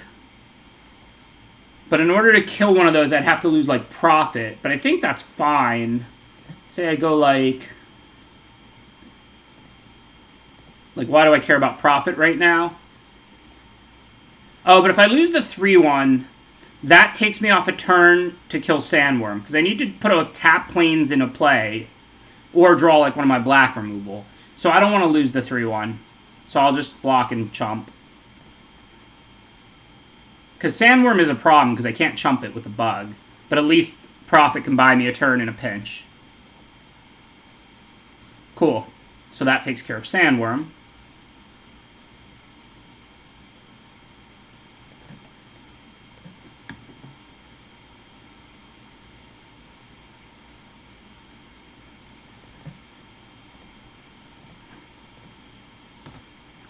Yeah, but I could always do that later. Like, I could, if I wanted to bring the Profit back, like, with Death Touch, I could do it after chump blocking. I mean, there's not really much benefit to trading for one of these Heal Bonders that are basically dead cards in this matchup.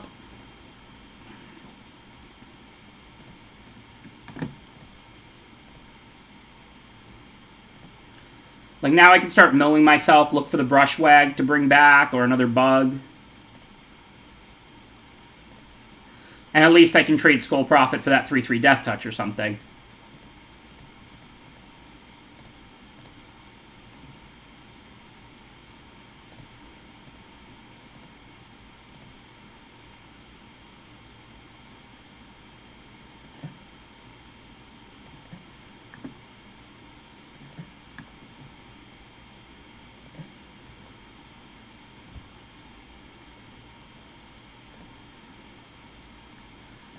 Okay, so this is a trade we want. Chumping is fine. I have nothing else to do with this bug. It's not attacking or blocking. No reason to take more damage. Mill myself for 2 one more time because we have Brushwag, which we're looking for, and Bug. Didn't really want to mill Biolante and Loris. That wasn't the best mill of my Magic career. I do have 2 Corpse Turns, though. So if I draw 1, I can Corpse Turn back Biolante and get back Loris and everything else and win the game. So we just have to draw 1 of our 2 Corpse Turns to win this game. For now, we didn't find Brushwag. I see no need to bring back the 3-1 right now. We're not even particularly looking to mill ourselves. I do need to start attacking them at some point, but, I mean...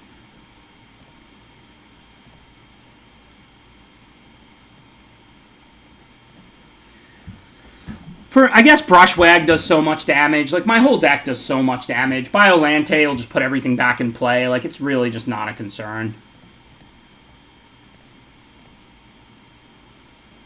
Oh, yeah, I can just get back Loris with this. I forgot about that. What's wrong with me tonight?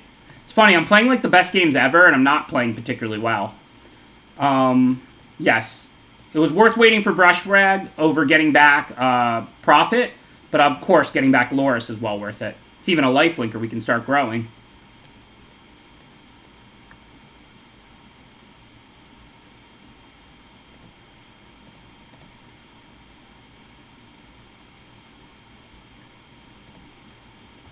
Brushwag, Brushrag, Brushlag, Brushtag. Well, I can grow Loris. It has lifelink, right?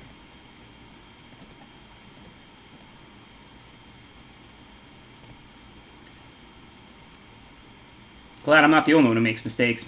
Magic is so hard. I love it. It's the best. For now, I don't see a reason to really do anything. Grow our Loris. Menace, Death Touch, Lifelink. But I don't want to trade Loris for both their creatures.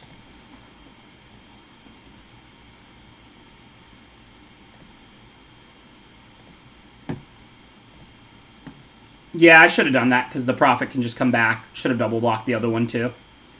But now I can go to 5 toughness. So now I can send the Loris. They can't block.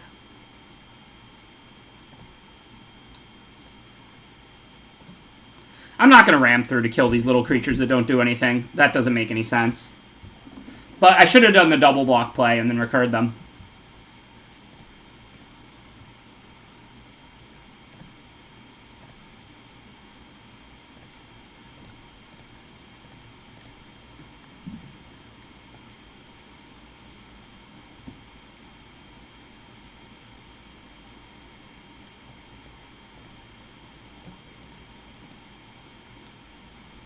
I'm genuinely not worried about decking. I have Corpse Turn, which granted I need to mill a couple of cards with. We'll get back all the Biomanty thing, which will get back Sandworm and something else. And I have Brushwag with all this mana. Like, I'm genuinely not worried about decking with them at 54. I mean, maybe if they have a sweeper or something unexpected. But, like, this won't even be close unless they play, like, a sweeper or something like that. Well, there's the something like that. I still think I'm probably a favorite, but now we got to deal with everything again, so... Maybe a game now. No, this is the last draft of the night. Last match, game 1. Definitely might be a game now. Now I might deck. Not saying I'm going to deck. If I draw Corpse Turn this turn, maybe I can still kill them. I still got the Brushwag, but it's definitely possible I'll deck now. Okay, so...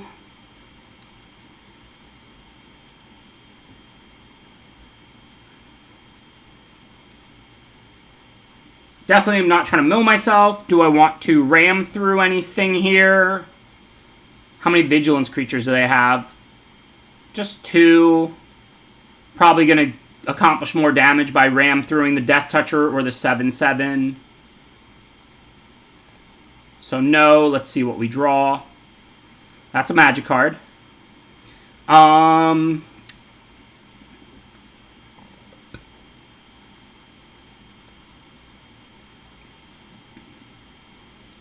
It's summoning sick. I need to grow this Boot Nipper to get it to trade with things. So for now, I think we're still chilling. Yeah, I gotta get this engine running soon. I mean, I have to draw a corpse turn soon. Well, that's good for me. I can trade off my 2 mana cards for that and then just get them back and replay them for free. So that works out well.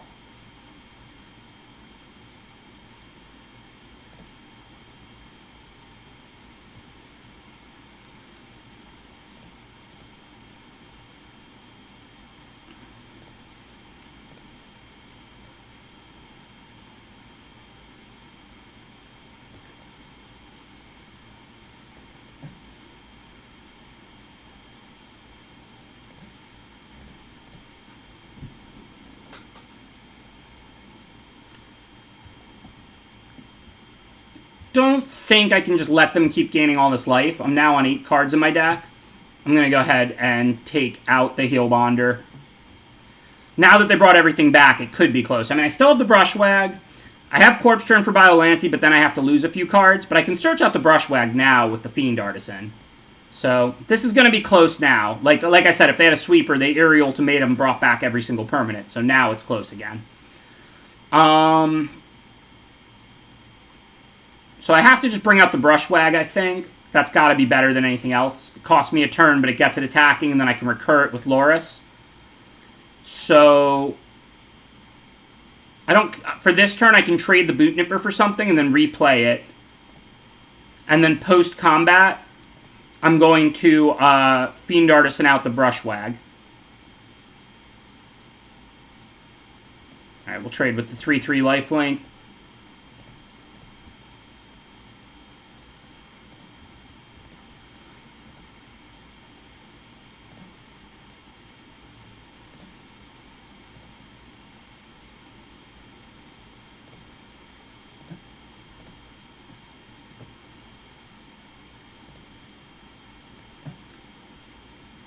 And then we can replay the lifelinker. 6 cards in our deck. It's going to be close. Hopefully they don't draw an answer to Brushwag. That's not an answer to Brushwag.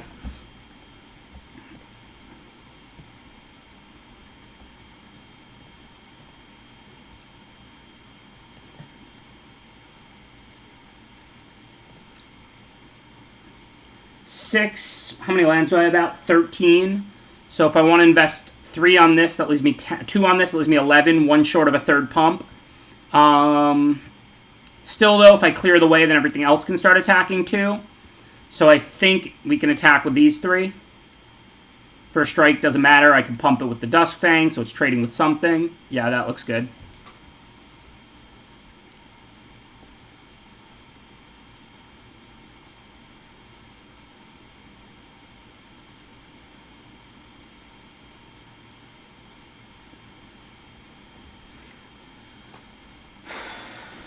Five cards left in the deck.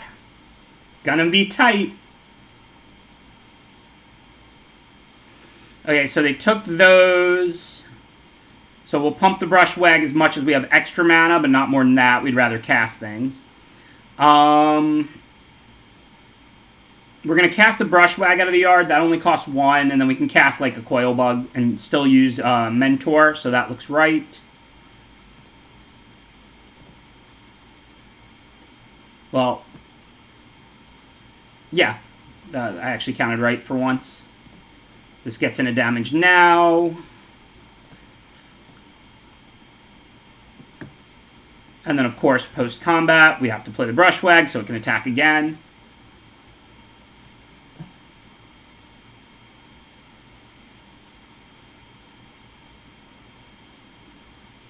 Hey, they're not the only one at 49. I'm at 49. Doesn't that count for anything?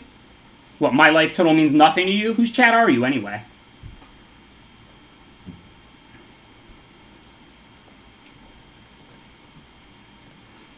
Alright, everything that can attack should. Not looking to throw any creatures, though. They still have plenty of life, so we'll send those 3.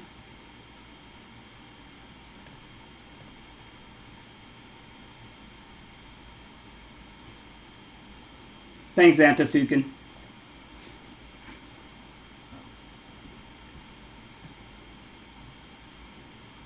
Trade with the bigger one. Eat that. I'm going to replay this. No reason to miss a bunch of damage. We don't know if we're going to have that Brushwag around forever. But I do want to play creatures, so that seems fine.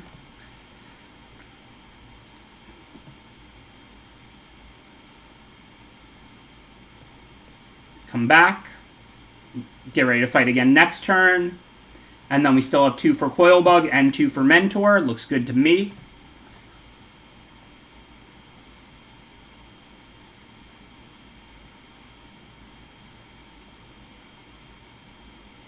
I mean, I didn't need the 1 extra life. I wanted to use the Mentor for pump after the Boot Nipper came back. This way it can attack again the following turn. Okay, that changes nothing.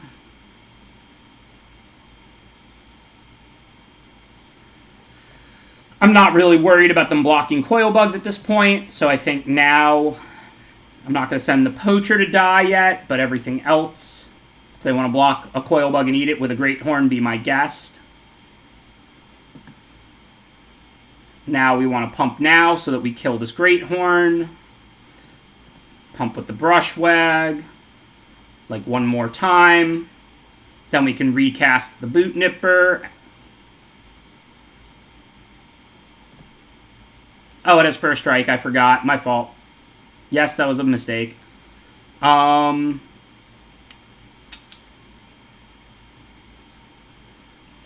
still going to put it back out, I guess.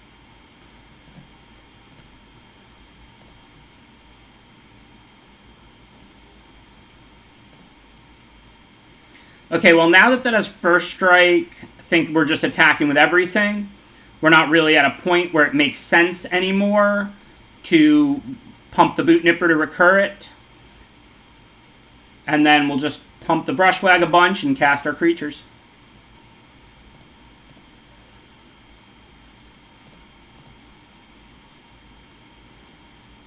So 1 more, and we can still cast Skull Prophet. That looks fine.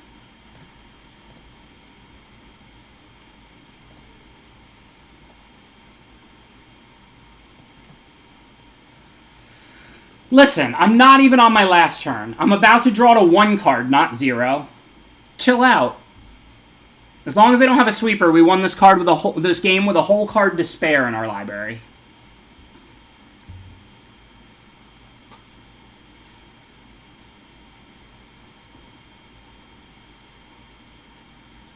Garuda here to deck me would be awesome. But Vulpikeet's not going to do it. What else you got?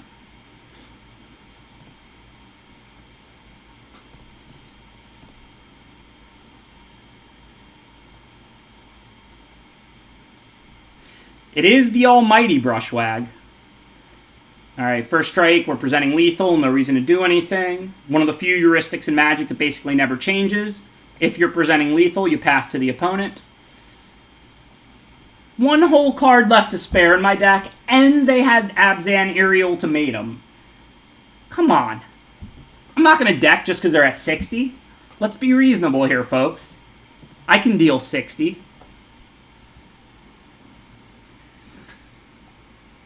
So it's a similar type of matchup to the last.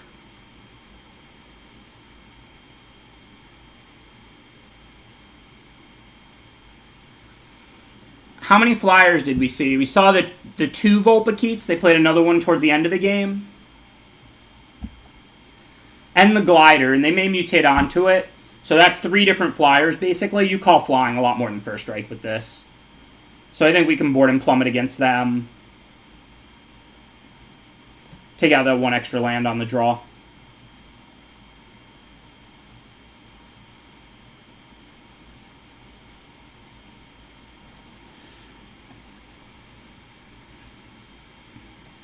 Ah, plummet instead of a land. Just what we wanted to see. Well, it's a 2-lander on the draw. Hopefully we'll draw lands. If not, we got a lot of cycling cards. It's a good start. Oh yeah, this deck's filthy. The red-blue deck I had was fine, but nothing special. This deck and the cycling deck were both filthy. Death Touch or Lifelink against a big green deck, but on turn 2. I think it's Death Touch here. Especially because I want to force a trade if I can, because Loris.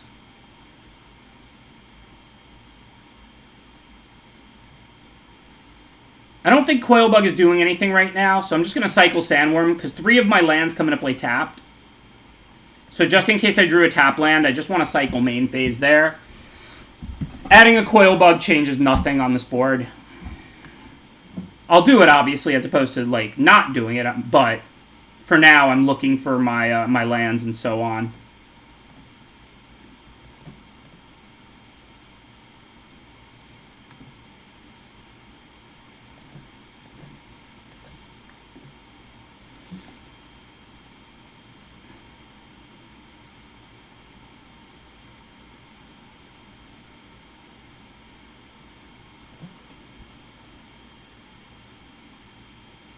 I don't know, but we'll see. I did not board in the Bristling Boar. It doesn't seem especially good in this matchup. So I can give the Bug the Whisper, get a card, and then I can trade it for one of these, and then the Bug comes back. That seems like a profitable exchange. And then in the meantime, I've got the 2-1 Death Touch to trade off if they take this and try and attack back. Yeah, 4-3 lines up pretty well against them, but I've got like an army of 7/7s, and I don't think they're going to beat me like with aggression, so I don't really think that's something we need to do. I did get a haircut. If by get, we mean go to the bathroom and Rachel buzzed my hair with the clippers. And I'm going to trade off with the Great Horn. That's a better creature. Plus, I might name odds if they play an odd next turn.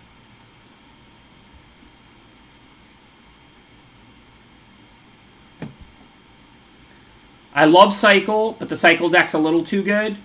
I also like Ikoria, but there's a few things like the Cycle deck and Companion that I'm not a huge fan of. So if I attack and then play Brushwag, we end up with an even and an odd, but they're both good at forcing trades. I could also just buy back Coilbug and see what they play. That's way more mana efficient, so I'm just going to do that for now. Just because I can spend 5 and get back the Coilbug this turn. If they play an odd creature, I get a good extinction event. If they don't, then I can just play the Brushwag.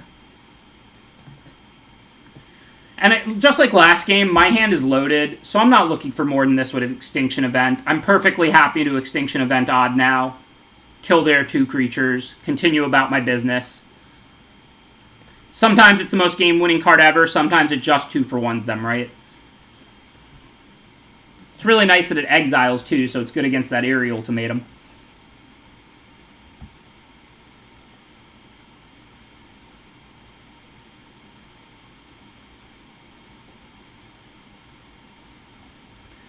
Okay, easy attack. I'll be happy to trade the Nipper for that. If they take it, then of course we just play Poacher post-combat. Thank you, bro. Appreciate the subscription, Sam. All right, we've got Loris, so I think we'll sack the Brushwag here. Just play Loris, get it back, most likely.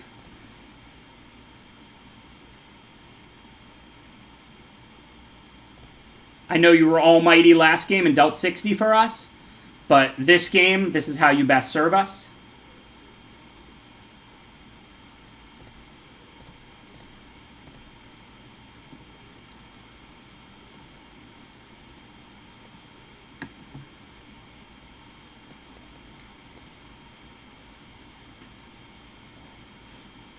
I don't think I need to ram through that yet.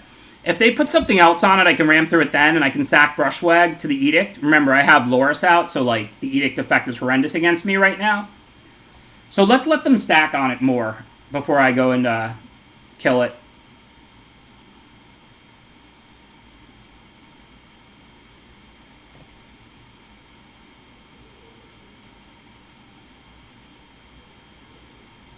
Alright, well, Loris was fun while it lasted.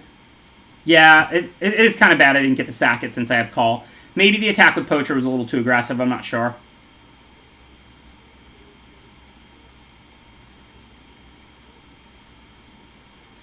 Remember, they also have Eerie Ultimatum. I'm not, like, dying to trade creatures. I would much rather just trade damage. Okay, so...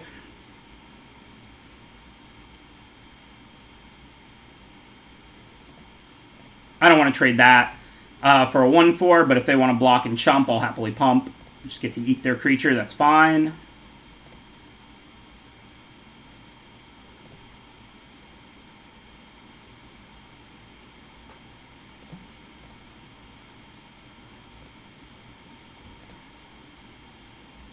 That doesn't bother me at all. Sack it to Poacher, work our way up to Biomante. Bring it back. Life is good.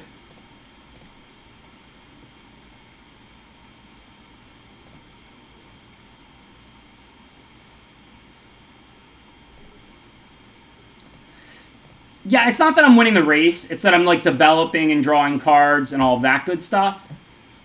Like, now I can go, I'm going to attack with the Brushwag. After they take it, I can sack it to the Poacher. And then I can bring back the Brushwag and the 2/1 with Call, and then ram through the 4/6. Just for a little more value. Drawing more cards, working my way towards Biolante here.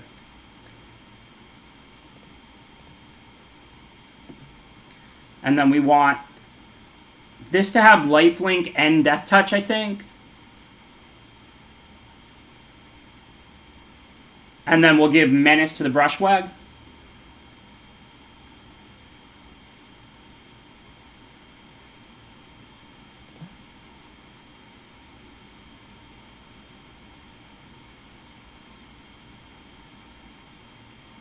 So I want to give Death Touch to the Boot Nipper, and then Menace to the Brushwag.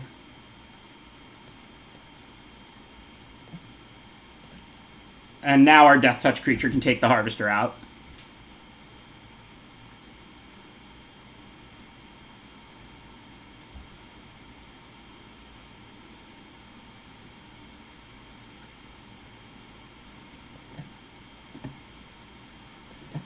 And now we're cruising. Even if they have Aerial Ultimatum, it's not going to be anywhere near enough. Get back a Harvester, a Greathorn, and a 1/4. Who cares?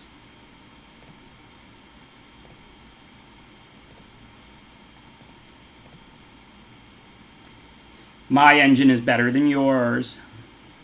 Alright, what are we going to do now? We can bring back, like, Greater Harvester and Coil...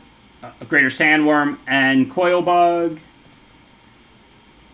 Still don't really need to do that yet. I think now we just want to play Sandworm. Start attacking with that. Brushwag can obviously attack. Not going to pump it unless they block. But we have enough mana to pump it twice, and we're under no pressure. So if they have something, cool. If not, cool.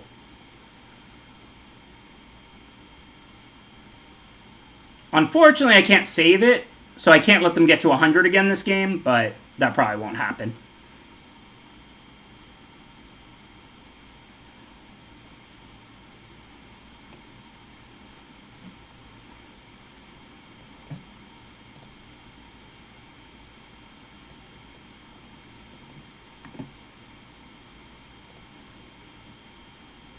Yeah, they might have Eerie the way they've played this game. It's really not that scary at the moment. Whoa. And that's pro-even. So I can't Blood Curdle it. I mean, don't get me wrong, I can get back odd creatures and stuff. Well, that's a potential problem. I have Mutual Destruction in those 14 cards. And Swallow Hole. So I have 2 outs for dealing with it. And I'm about to draw 2 cards because I can Poacher Coil Bug. 3 cards because I can draw another one on my turn. So hopefully we'll find an out.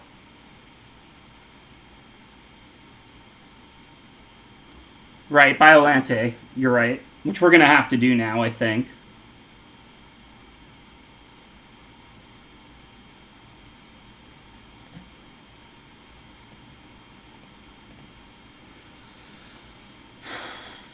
Yeah, I guess we just Biolante and we get back a bug, and then we could sack the bug and see if we find our 2 outer, which we haven't found so far.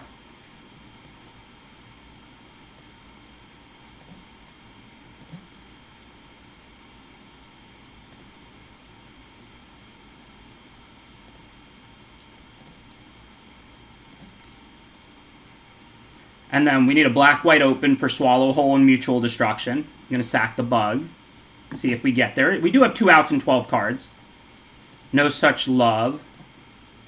And then the 5/5 does stop that, and we have a backup 7/7 if we need to chump, so there's no reason not to send the 7/7.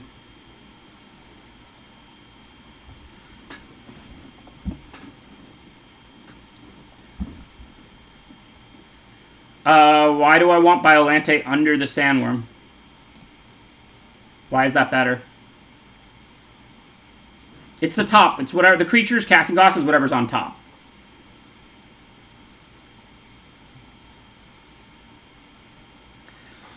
Okay, so now again, it's not tap the Sandworm, so we only have 1 out for killing it right now. So I think what I'll do is just attack with the 2 7/7s. And then post-combat, I can Corpse Churn the Biolante and bring back 7/7. I already had a 3rd one to bring back, but whatever. My deck is an engine. If they thought they were gonna beat me in a power fight, they need more than Aerial Ultimatum. Come on now. I don't actually want to put this on Sandworm. That's kind of a waste, and I have no other humans. Should I wait a turn, or should I just put it on Sandworm? Should probably wait a turn, because I have the Coil Bugs. I shouldn't have Corpse Turn main phase then, but whatever.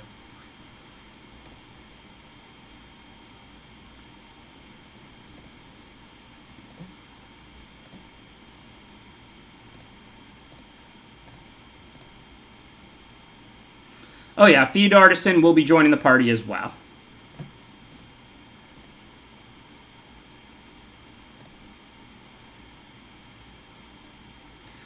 So Fiend Artisan is a 1/1 and a 7 and a 2. Unless there's a Fertilid hiding, that's about the best we're going to do. Death Touch, of course, at this point.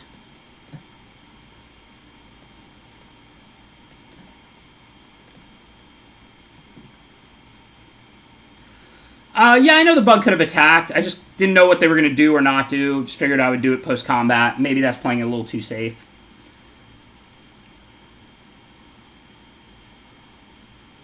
Kind of was. I guess they already knew I had it, so I couldn't bait a removal with the Sandworm or something like that. Yeah, we have 6 cards. As long as we don't deck, like, this isn't. They're not beating us with getting everything back. Like, I mean, I know we don't have the Brushwag, but they're at 16 here. They're going to go to, like, 18 or 19. Oh, I forgot to get the Colossification again, though. Well, I still have those outs if I didn't mill them. I milled Destruction. I need to draw Swallow Hole here.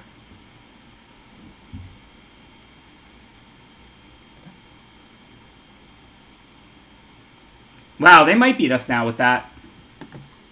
Where are those Vulpikeets? Did they just out-level me? Maybe they just didn't draw them. Curdle hits it? Isn't it pro-even? Oh, sorry. Yeah, it's classified. It's not this card. Yeah. Okay, I don't think I want to give up a turn digging, so let's just draw and see what we get.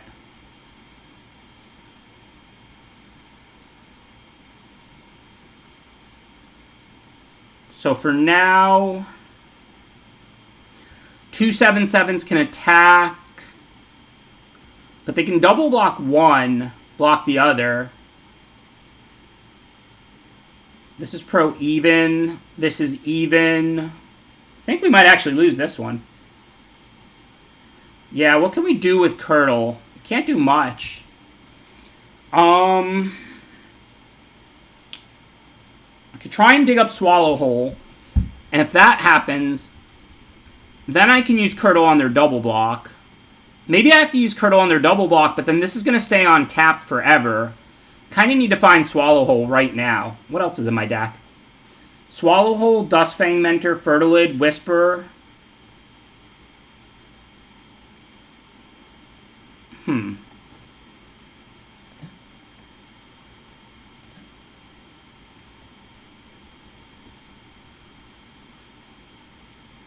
Thought we were cruising this game. Because once it's untapped, I have no ability to tap it, and then I won't be able to swallow whole any creature because it only kills a tapped creature. But if we swallow whole it now, it's huge. I'm not worried about it attacking me. I'm worried about decking.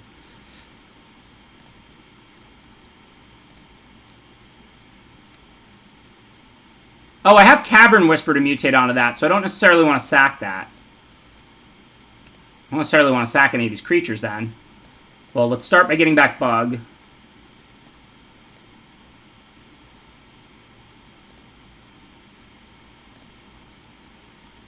Swallow Whole now, thank you. 5 cards, 20%.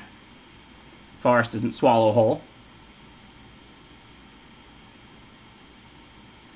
Yeah, I gotta find the Whisper then, I agree. I'm gonna send the 2 Sandworms. They should put like the 3/4 and the 4/6 on one, the Sandworm on the other, and then I'll Blood Curdle. So I'll kill both the creatures on the double block and give Menace to the remaining Sandworm. And then if I can take them off, like even the 3/3, that's another thing I can do that's pretty good.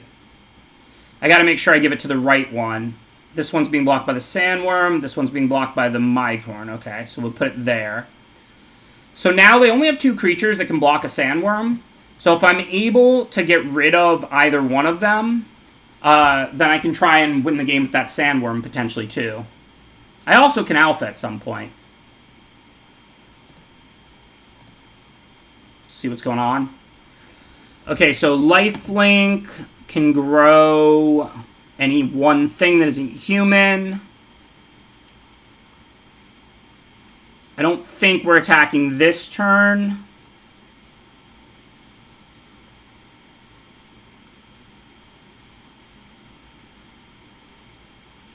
The Wolf Bear, sure. And then next turn we pretty much have to prepare to Alpha, whether we get there or not. But the Wolf Bear can make the Mentor into another 4/4, so that's decent. See, now Swallow Whole doesn't work because their creatures are untapped. That's why I really wanted to find it that one turn while I could have killed the tapped creature. I think now we just have to start turning them, though. Whatever happens, happens. I need to kill them. I have 2 cards left in my deck. I have a blocker. Math is for blockers, right? Let's grow my smallest creature to a 4/4. And they can do whatever they want.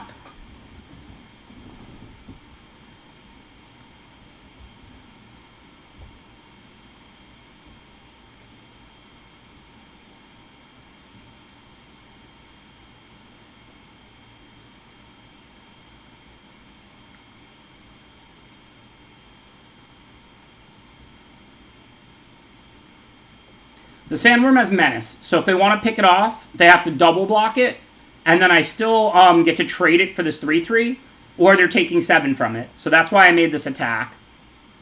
So if they take 7 from the Sandworm, and it lives to attack again, at any point if they want to block the Sandworm, they have to trade the 3/3 pro even from it, and it ties up their 2 best blockers. It's going to be tight. I'm not saying we're going to win or lose. I really have no idea. Okay, let's get the Bug back because we got plenty of mana.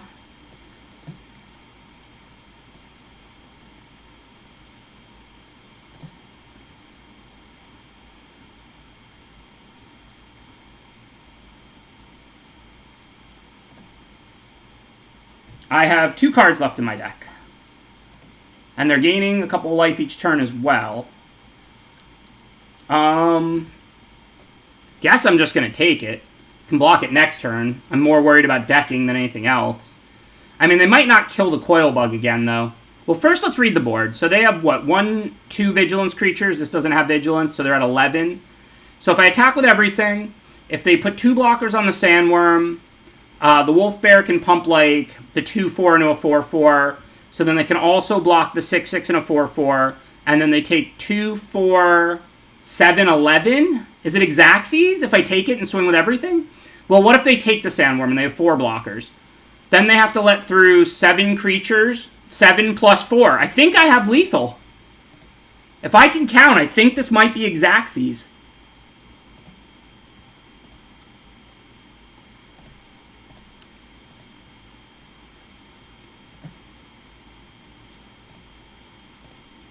So if they block 4 creatures and let the Sandworm through, they have to take 7, 9, 11 exactly. None of their creatures have lifelink.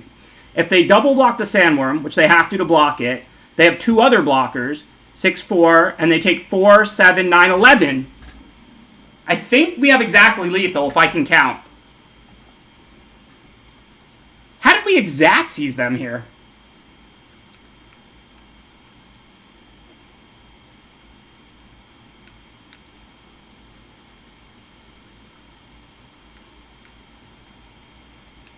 It looks like 11 to me either way. If they double block the Sandworm, it's exactly 11. If they block 4 different creatures and let through the 2/2/2s and the Sandworm, it's exactly 11. I think it's exactly 11 both ways. Literally, they have 2 different blocks involving double blocking the Menace Sandworm, and both ways, it's exactly 11.